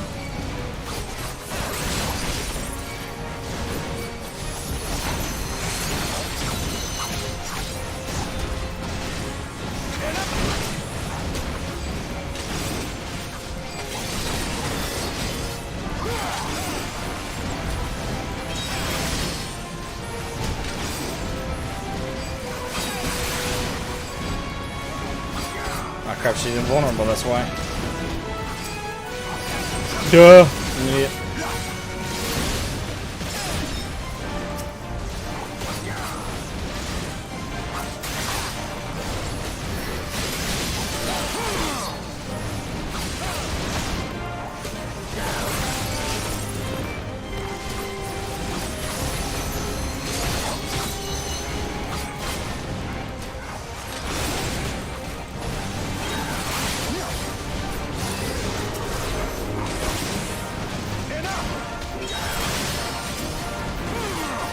Bow down before me!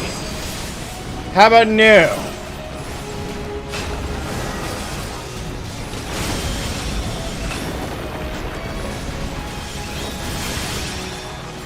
Leave this one to me! Oh, fucking hell! What? Okay, that's what we call bullshit.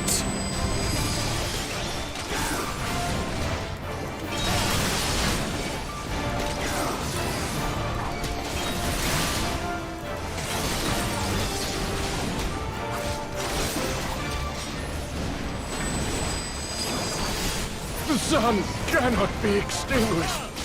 Well, I just did. Fuck off. It's not enough!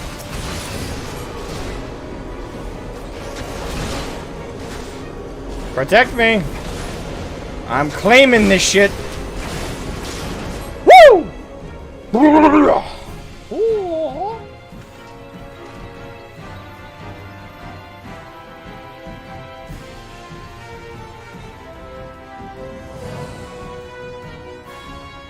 The steppe has spoken. Then the Harnies. We have won. The Mole have won. The Dawn Throne is ours.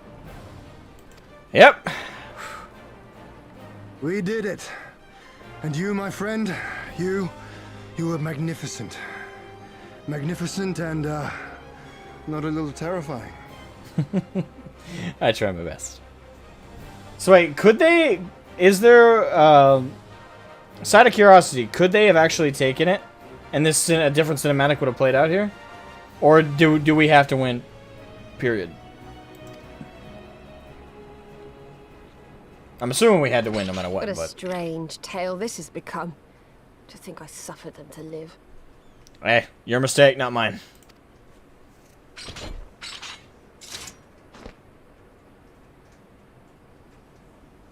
On your guard, Utun. The wind warns of men in iron. Huh?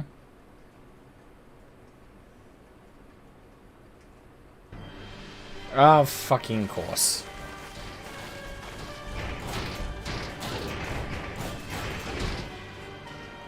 I think Hien is into you? Well, of course he is. I wouldn't turn down this. Winner mission failed. Gotcha. I thought I'd find you here, Eorzean! Dearest of all my enemies. Today's the day I finally get to kill you. And then they'll give me a shiny medal and my choice of posting. Bloody perfect it is. Please tell me we get to kill you this time. Well, go on then. Kill him! Kill them all! I really want to put you down. I don't know why we let him get away like 5 times already. Dearest of all his enemies, eh? Congratulations.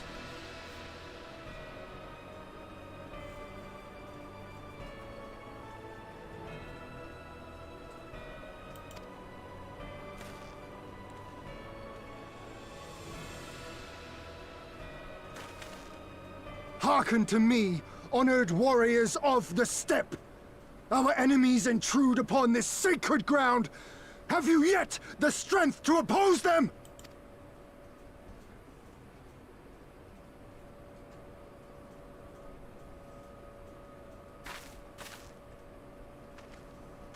You forget to whom you speak, Doman. We are the Undying Ones. We are Dothal! If this be the will of the mole and their Han, so be it. The sun shall abide by the law of the steppe. Good.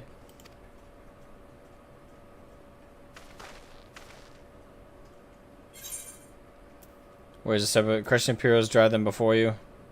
Ooh. I can't. Ooh.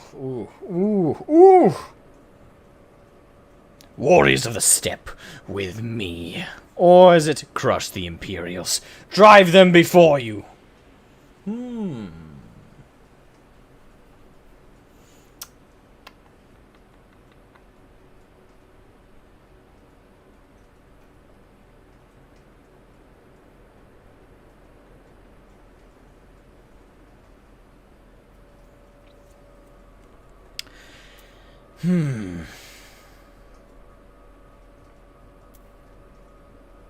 I'll say with me.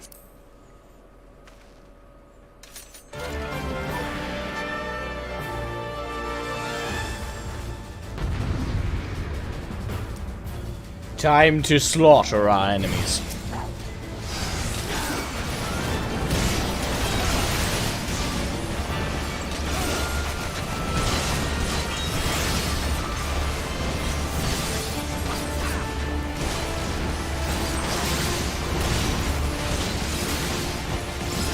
Time to get serious!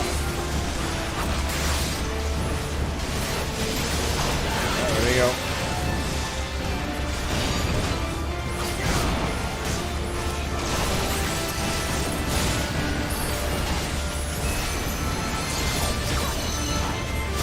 This blow shall end you. Mark well and learn. It would if you could hit me.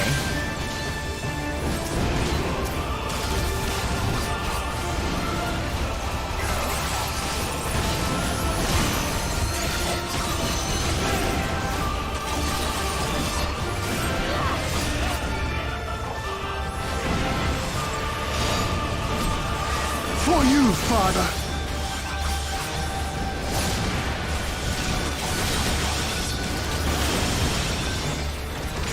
Let us be about it. Alright, gotta get my buffs back up.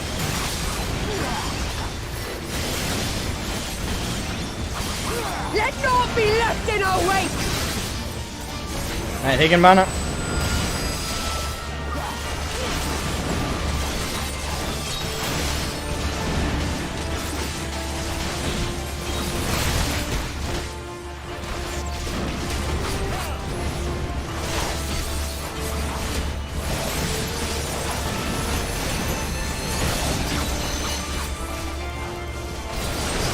How it burns!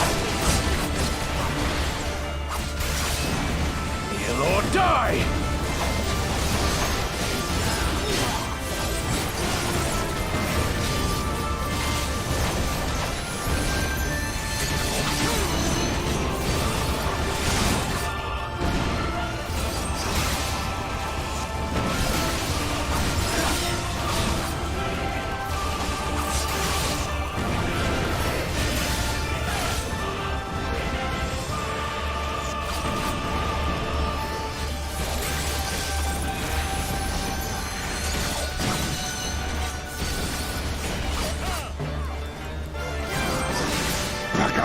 Bugger. Gotta love it.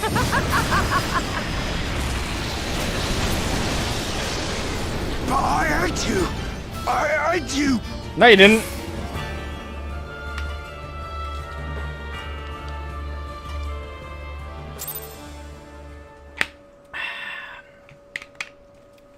Yummy. Well, that was fun. Now, can we please kill him? Please. Impossible. He was there for the taking. What do I have to do? Die. I don't know why we keep letting him go. I need more men, more weapons, more power. Are we seriously gonna let him go again? Why? As if we'd lose to the likes of him. And we're only gonna get stronger. Stronger and stronger until we're strong enough to take back everything they stole.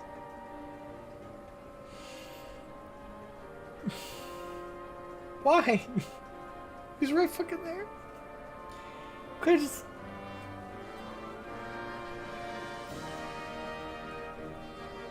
This is so aggravating. Like, kill the fucker. We killed all his men. Why not him? Why do we keep letting this fucker go? I don't understand.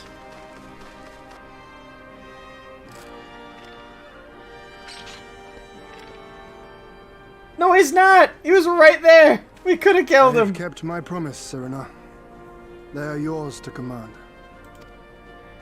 Oh, yes, of course.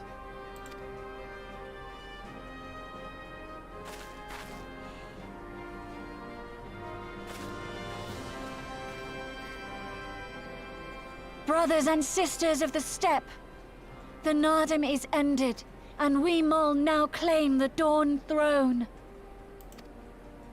No demands shall we make of you, save these. Heed our comrades' words, and honor the law of the steppe.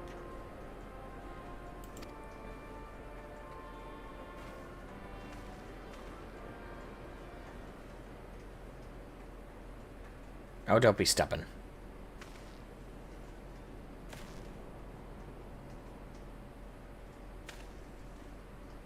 Before I fought for the Mol, I fought for my homeland, for Doma.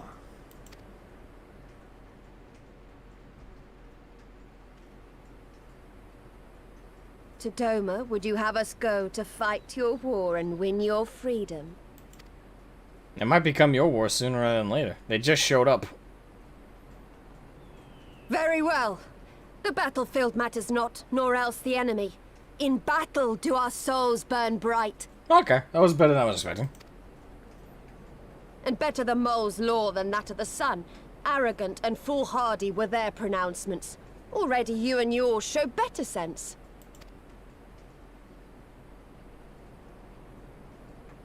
The sun shall answer your call, Doman. Wild as the wind the Otun and her brood may be, but they will deliver you naught. We will deliver you your kingdom. I don't care who does it, just do it.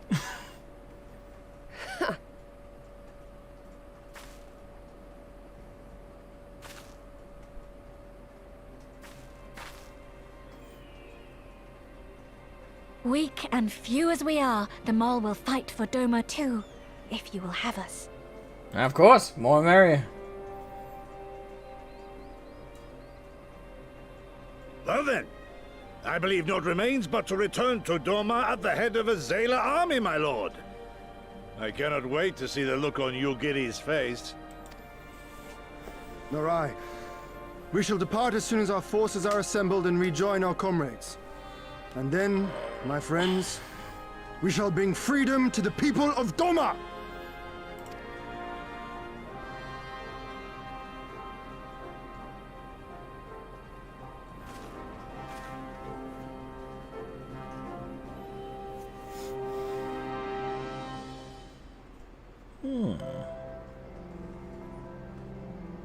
Was this before or after Magnai's interaction with Estrella? Before, because they haven't interacted. They have an interaction? Your Imperial friend is truly impeccable timing. Had he come even a few moments earlier, he might have actually stood a chance.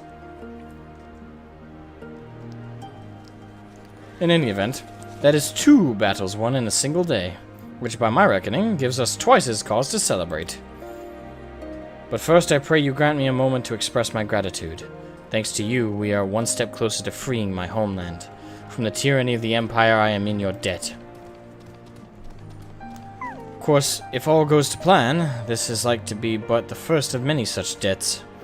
Yet I promise to endure my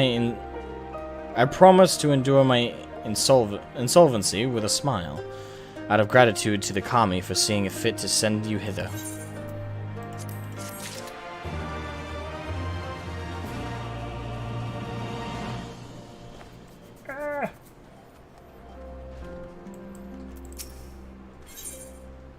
Oh, we got an Aether Current. And a present. Ah, but it would be rude of me to monopolize your attention. Doubtless there are others who would speak with you. Let us go and greet Timulin Katan.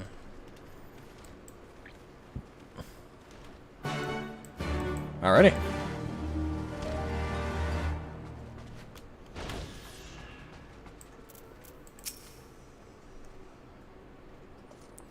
Welcome, warriors of the steppe. It is an honor to receive you once more. We observed the battle from a distance and marked the moment of your triumph. In that instant I wept tears of joy. Not only did you bring us victory in the Nadam, but you ensured that every one of my kinsmen returned with their lives.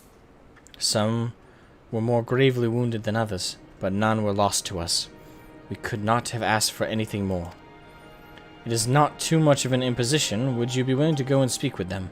A simple gesture for those with whom you shared the battlefield.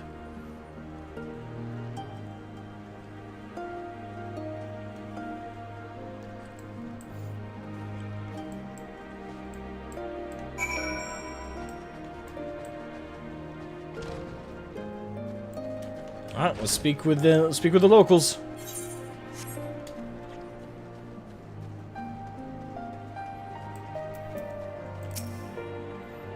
Some part of me still struggles to believe it, but we won. We defeated the Oronir and the Dothal, and won. When they appeared before us, I was filled with such fear as I had never known. But then I saw you charge with Sinana and the others, and before I knew it, I was running and shouting. I will carry the memory of that moment with me always, as well as the moment when you became one of the Ovu, and were declared Kagan. The victory pose you struck was a sight to behold, I say. Would you be willing to show us again? Okay, it's not something like V pose will work, will it?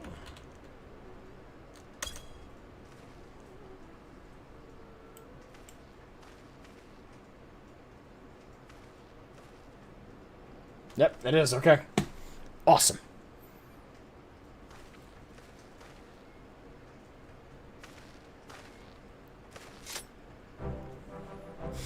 Victory pose.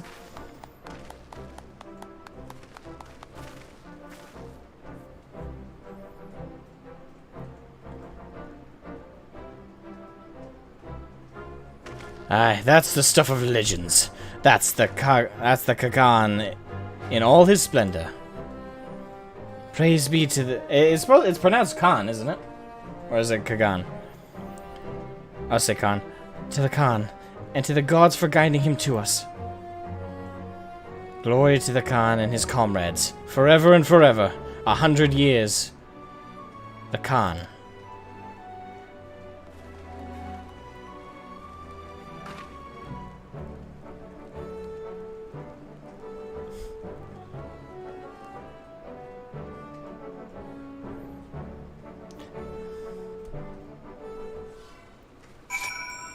Speak with Selena.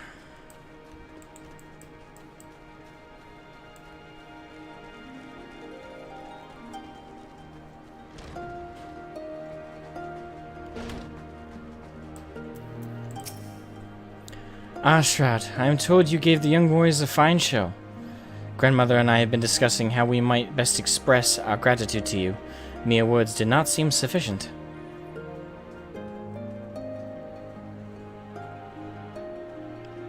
This is a modern kur, a traditional instrument of our people. The feats of our greatest heroes like Bardam and Shaka are preserved in songs.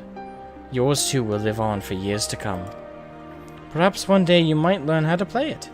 But even if not, you may look on the modern kur and remember this time, this place, as we will when we hearken to the music. Okay, so we got a little banjo. A little banjo! Hell yeah!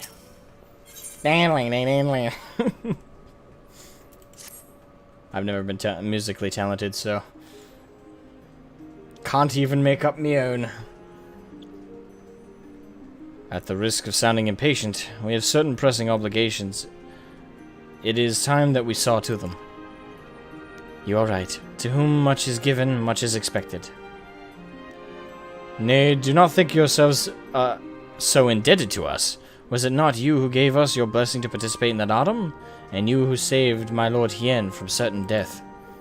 Doma is in your debt, and will ever be a friend to them all.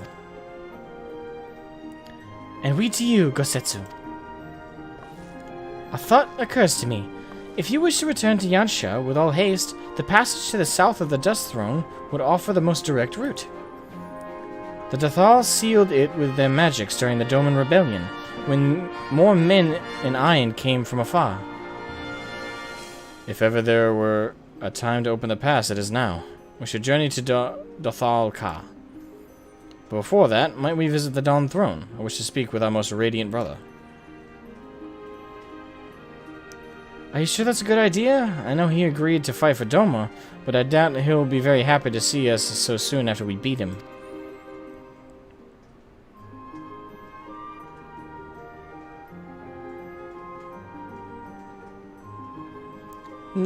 Nahama made us for war. Lys? He made us for war, Lys. Ever since we came into this world, we have fought. In the Dadam, blood was shed and lives were lost. Brown earth was stained crimson, and Zayla wept. But crimson is the dusk and the dawn, death and rebirth, an ending to mark a new beginning. We who were born are destined to die. As the seasons turn, we are born again. Thus spoke the first. So you see, we harbor no hatreds. The Nadam is the Nadam, and what comes after is what comes after.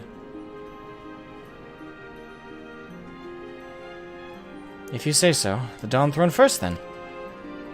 Yes, and I shall accompany you.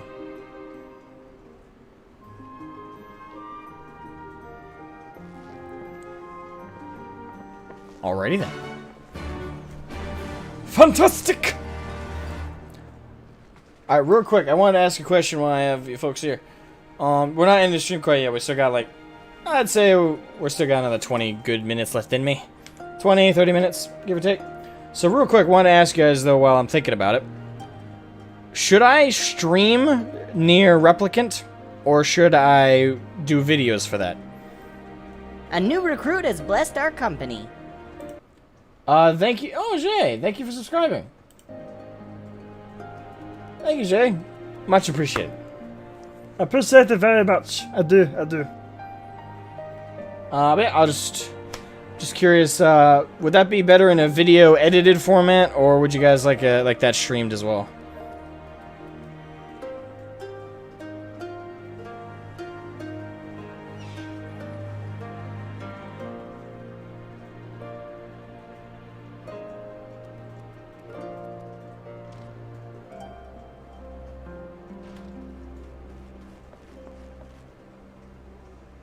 It's always weird waiting for the latency to catch up. The stream delay. Then I gotta wait for you guys to type it, and then I gotta wait for you guys to send the message. It's hard to say. Okay.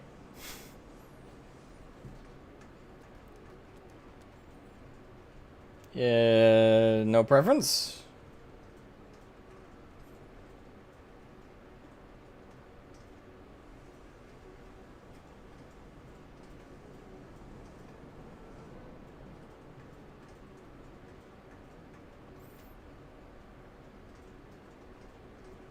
Here, crickets. Did I ask that hard of a question? I thought that was a pretty straightforward one. No preference. It's very easy to accidentally spoil parts of Near Replicant, but it may take a while you to get through the game. Right?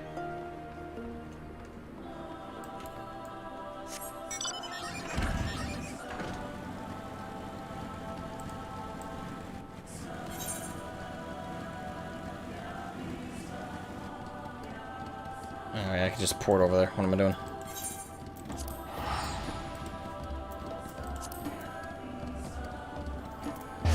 Well, either way, the risk of spoilers is still there. Because if I do it in video format, I gotta record episodes, edit them together. And when I upload them, I am gonna check the comment section. Make sure if anyone like has a complaint about the video or anything, I can address it. So, and if I stream it, obviously there's the chat.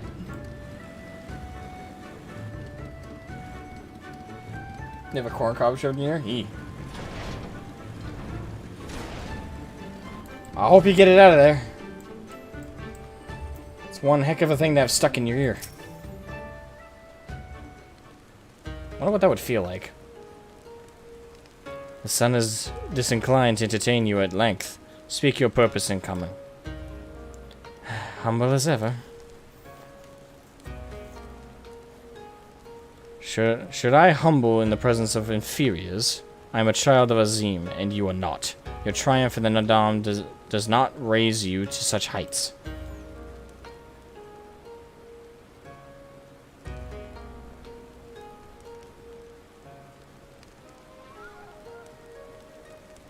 Batu will not be joining us. He was wounded in the Nadam.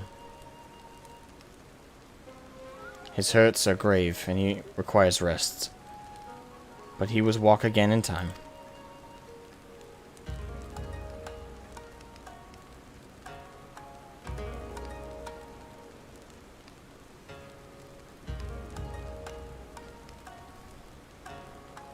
Though it is no business of yours, such pity does not become a Khan.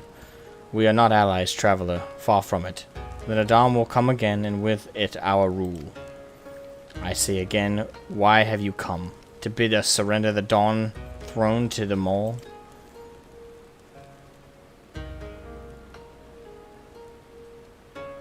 Nay, the Maul are beholden to the will of the gods, and they would not have us reside here. The Orania and the Baduga may remain. We are for Yansha, and wish to speak of our part in the coming war. Ah, the Domans and the Iron Men. I remember our pact. Sound the call, and the Orania will answer. I'm full glad am I to hear it. We have preparations to attend to, but we'll send for you soon. The gods are kind. I am sure the Orania will prove a great boon in the days to come.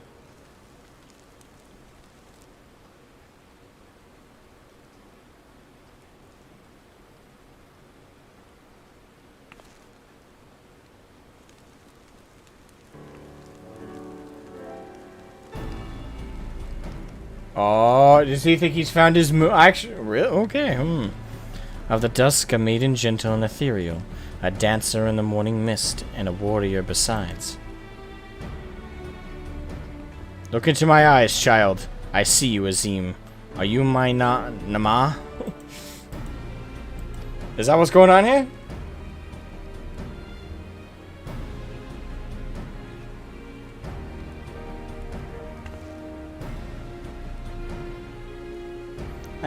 I know not of what you speak, Brother Magni, but I am certain you are mistaken, quite.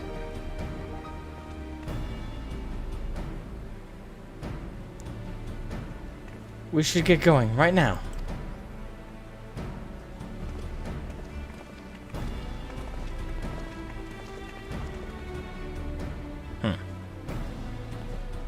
Interesting.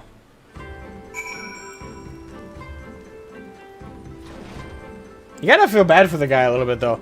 Like, can you imagine having someone you're dead convinced you're set to be with, but you can't find them, and the only way to determine it is look in their eyes, and they'll know and you'll know? You know how much pressure that is? Like, it's already hard enough when you have your, you know, when you have to look for the one you know, for a normal person. But when you have only one specific person you can be with, and they have to fit very specific criteria, you gotta feel bad for that position. I mean, it's nice to know that you have someone out there for sure for you, but at the same time, it's such a specific thing. Alright, speak with Sadu. Alright, are we going for that? Okay, we're going back there. Alright.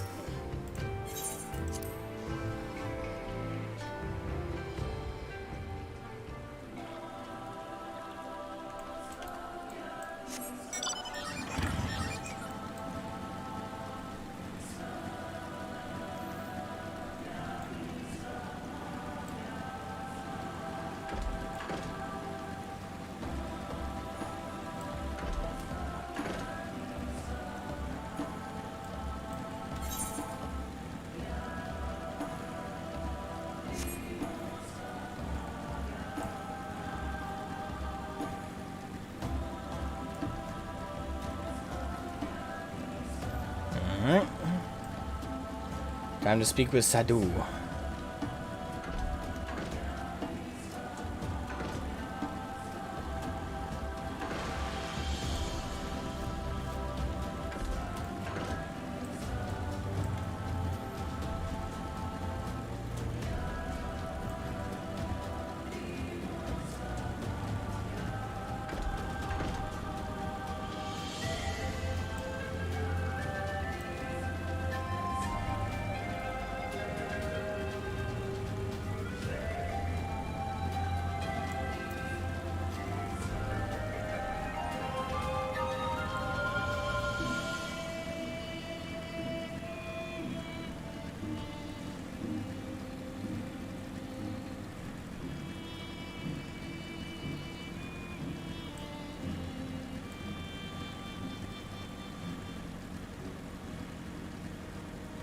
Alright, here, here we are.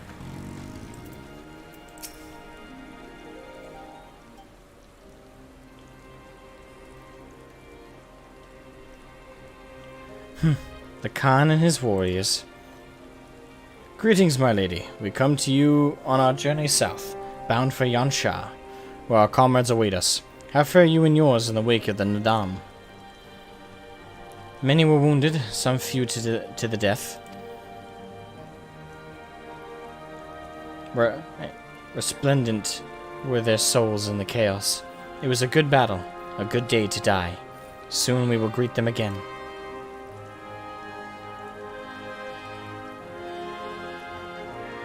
And mayhap one who went from before them also. Guess our seed is quickened in his lover. When the child is born, we shall see who waits behind its eyes.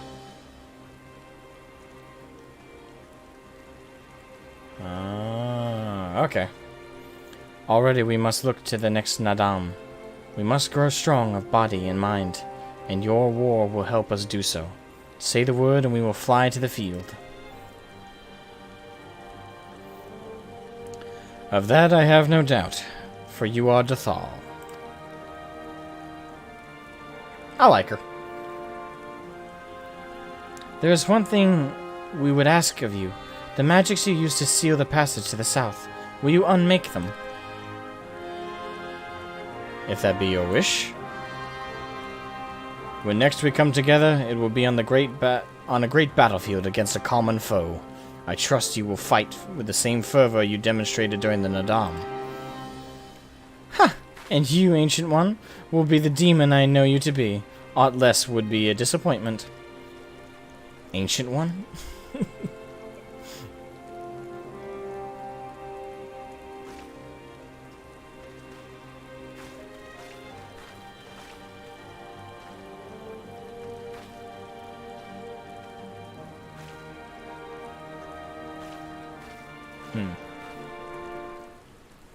Alright. Now we must unseal. To the south!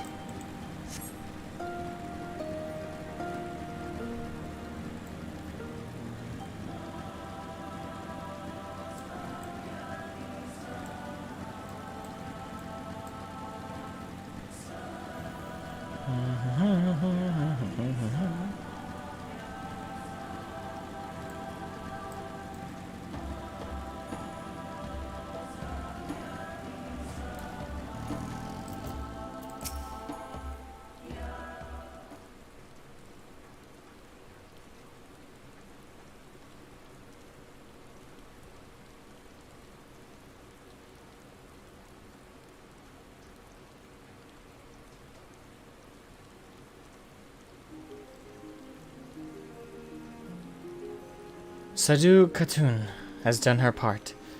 This passage would deliver you to Doma. It is here we must part ways until the day you call us to battle. It won't be long, I know, but take care of yourself, Sirena, and tell your grandmother and the others again how much we appreciate everything they did for us. I will. Oh, and I nearly forgot. I have another gift for you. Damn, it's like Christmas around here. Oh, it's a red, wait, is this a banner of the Mole Tribe? It is not the most practical of gifts, but we nevertheless wish to present it to you. I do not fully understand what has befallen Doma, or your homeland, Lys, but I do understand that you and yours have suffered terribly. The Mole place their faith in the gods, and in turn they shepherd us. They watch over and keep us. We pray they show you the same favor. As it was in the Nadam, blood will be shed, your lands engulfed in a storm of fire and steel. Yet, as it did here, it shall mark a new beginning there. May you ever walk in crimson, for in crimson there is life, there is liberation. Thank you for your prayers, Sirena. We shall remember them.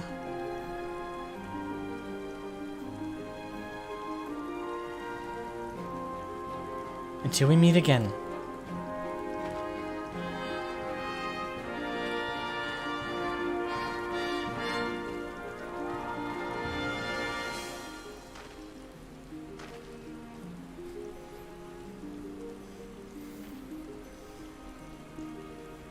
Lightning strikes. Sorry, I was like, oh god, that'd be such a Monty Python style joke. More banner, Walmart. Yeah, awesome. Lightning strikes. Oh god, that would be horrible, but it'd be kind of dark humor funny. I know, I'm a prick. I'm sorry. Right then, to the House of the Fierce. With me, my friends. Tally here.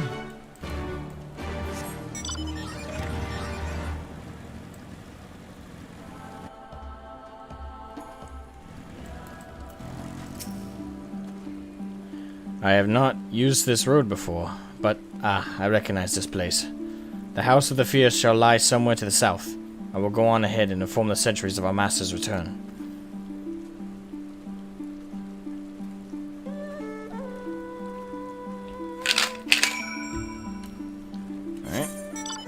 And I've unlocked flying, so boom!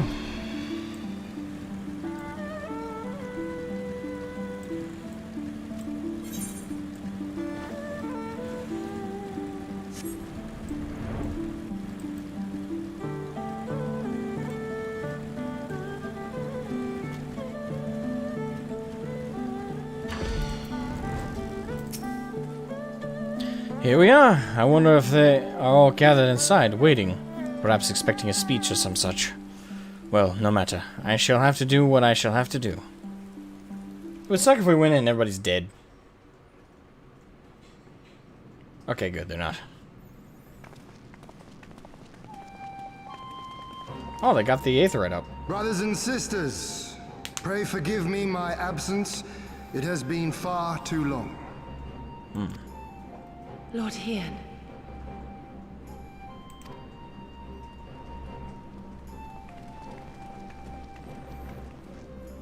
Gosetsu told us of your trials and tribulations on the steppe.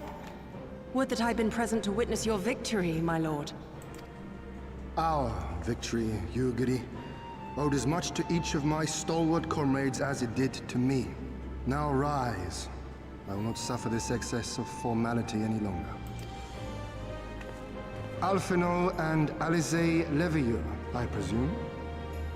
I'm told we owe you much. It is a pleasure to meet you both. The pleasure is ours, Lord Hien. Though we were born and raised a world apart, our values are one and the same. Freedom, justice, liberty. Each of which Doma shall soon enjoy once more. Hopefully. I understand you have brought an army. Indeed. The Zayla tribes of the Azim Steppe have pledged their military might to the cause. Good. We, meanwhile, have secured the support of the Confederacy and a not insignificant number of your countrymen. The Blue Kojin, too, have expressed a willingness to join the fight, provided you agree to certain trade agreements following the liberation of Doma. I mean, hell yeah. The Shinobi will render what aid they can. However, Suino Sato refused to answer our call. No matter.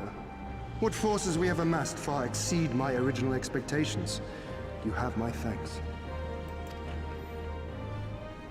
You should know that Xenos departed Doma not long after you left to find Lord Hien.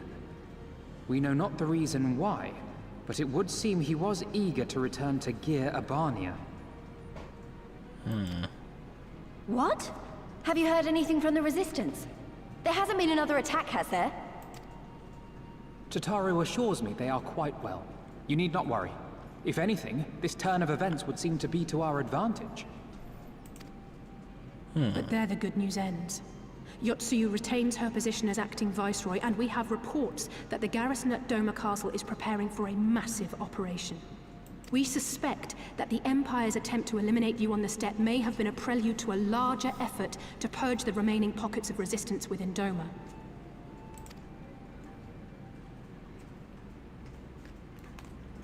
The hour of reckoning is upon us.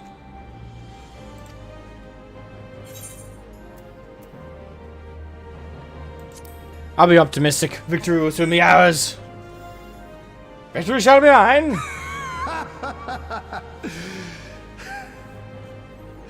The Han has spoken. Han. And I, for one, am not inclined to argue. And we actually look like a Khan right now, so it's fitting.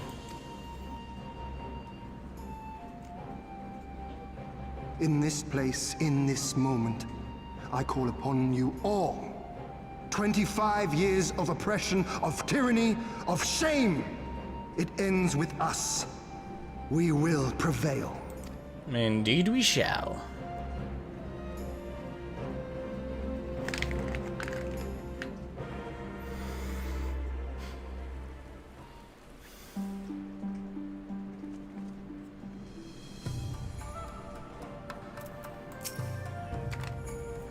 Once more, welcome back. It is good to see you again, Shroud. Ah yes, there is another recent development we neglected to share with you. Alice and I have been hard at work attempting to restore the Aetherite here in its former glory. I am pleased to inform you that we succeeded. Suffice it to say, it should prove a boon for travel. Well, for those replete with anima like you, at least. Speaking of, I must attune!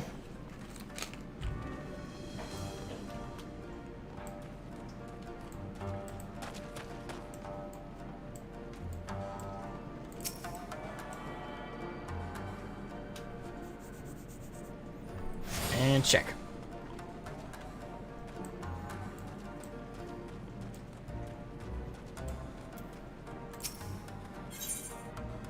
They good. Don't gotta repair nothing.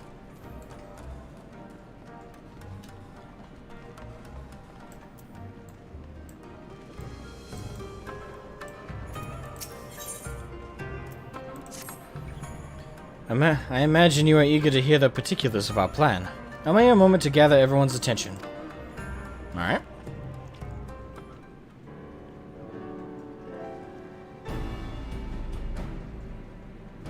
If all are in agreement, I will outline my plan to retake Doma Castle.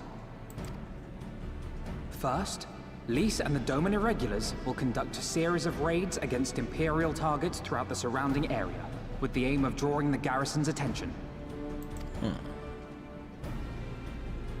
Shortly thereafter, our Zayla allies will launch a surprise attack on the castle's airborne defenses. In this way, we will prevent the enemy's airships from rendering support and cut off one means of escape.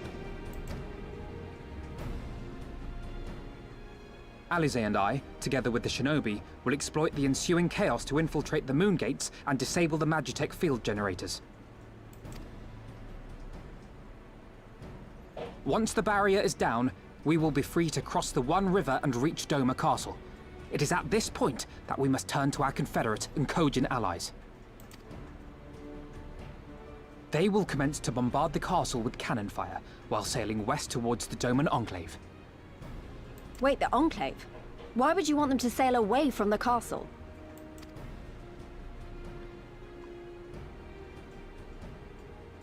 Because the Enclave is home to countless civilians. Once pressed, the Imperials may well think to take them hostage, and I would fain forestall any such attempt. Okay, good, okay.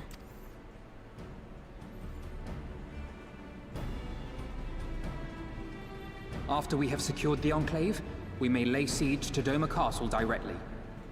The main strength of the Doman Liberation Front, under Lord Hien's command, shall be committed to this endeavor, as will you and your redoubtable allies. The rest is simple. We scour the castle for the Viceroy, we find her, and we subdue her. Without their leader, what remains of the Imperials' morale will crumble, and they will surrender or attempt to flee. And Doma will be free. Pretty solid plan on paper. I have a feeling there's going to be a few bumps in the road with that plan. Your thoughts, Lord Hien? If any points were unclear or gave you cause for concern, I should be glad to go over them with you.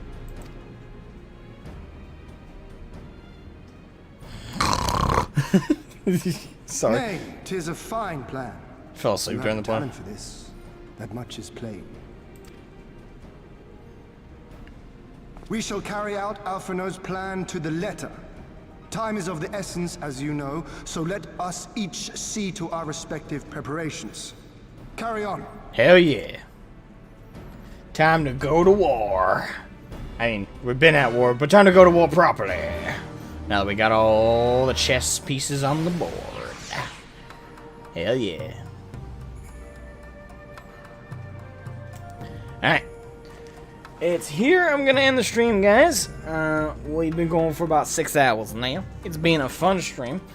It's always fun seeing you guys, chatting with y'all, and having convos as always. Always pleasant to see new people jump in as well. But yeah, it's been a good stream. Been a good day. Been a good stream. Trying to think if there's anything. Oh yeah, if you enjoyed the stream, please leave a like before you guys hop out. If you're new to the channel, please subscribe. Always good to have new people join in. And I'm gonna see if I can get that near replicant stuff started tonight. I don't know. I gotta let my voice rest a bit.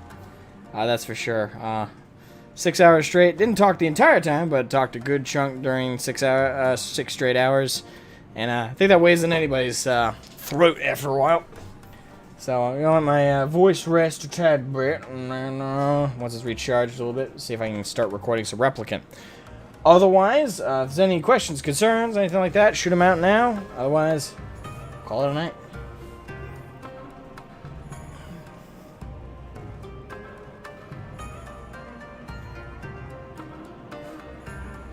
What's that person wearing? Whatever it is, it's shiny.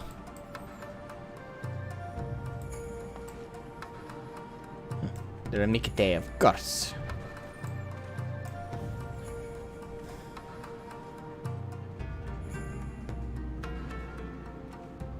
Although I guess it's pronounced Mikote.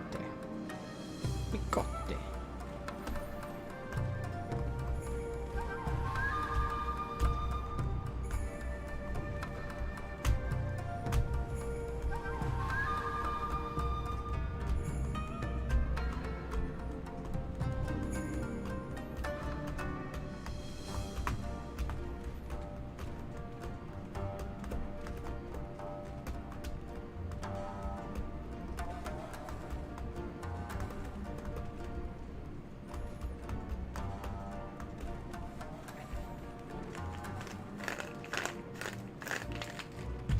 Alright, so I think that's it to call it there then. Have a good night, everybody. Hope to see you guys tomorrow. If not, have a great rest of your week. Good the rest of your evenings. Good the rest of your days, mornings, nights. We don't give a shit. Have a good day for the universe willing. Please, have an awesome time. Y'all deserve it tenfold. Have a good one, guys. Bye-bye.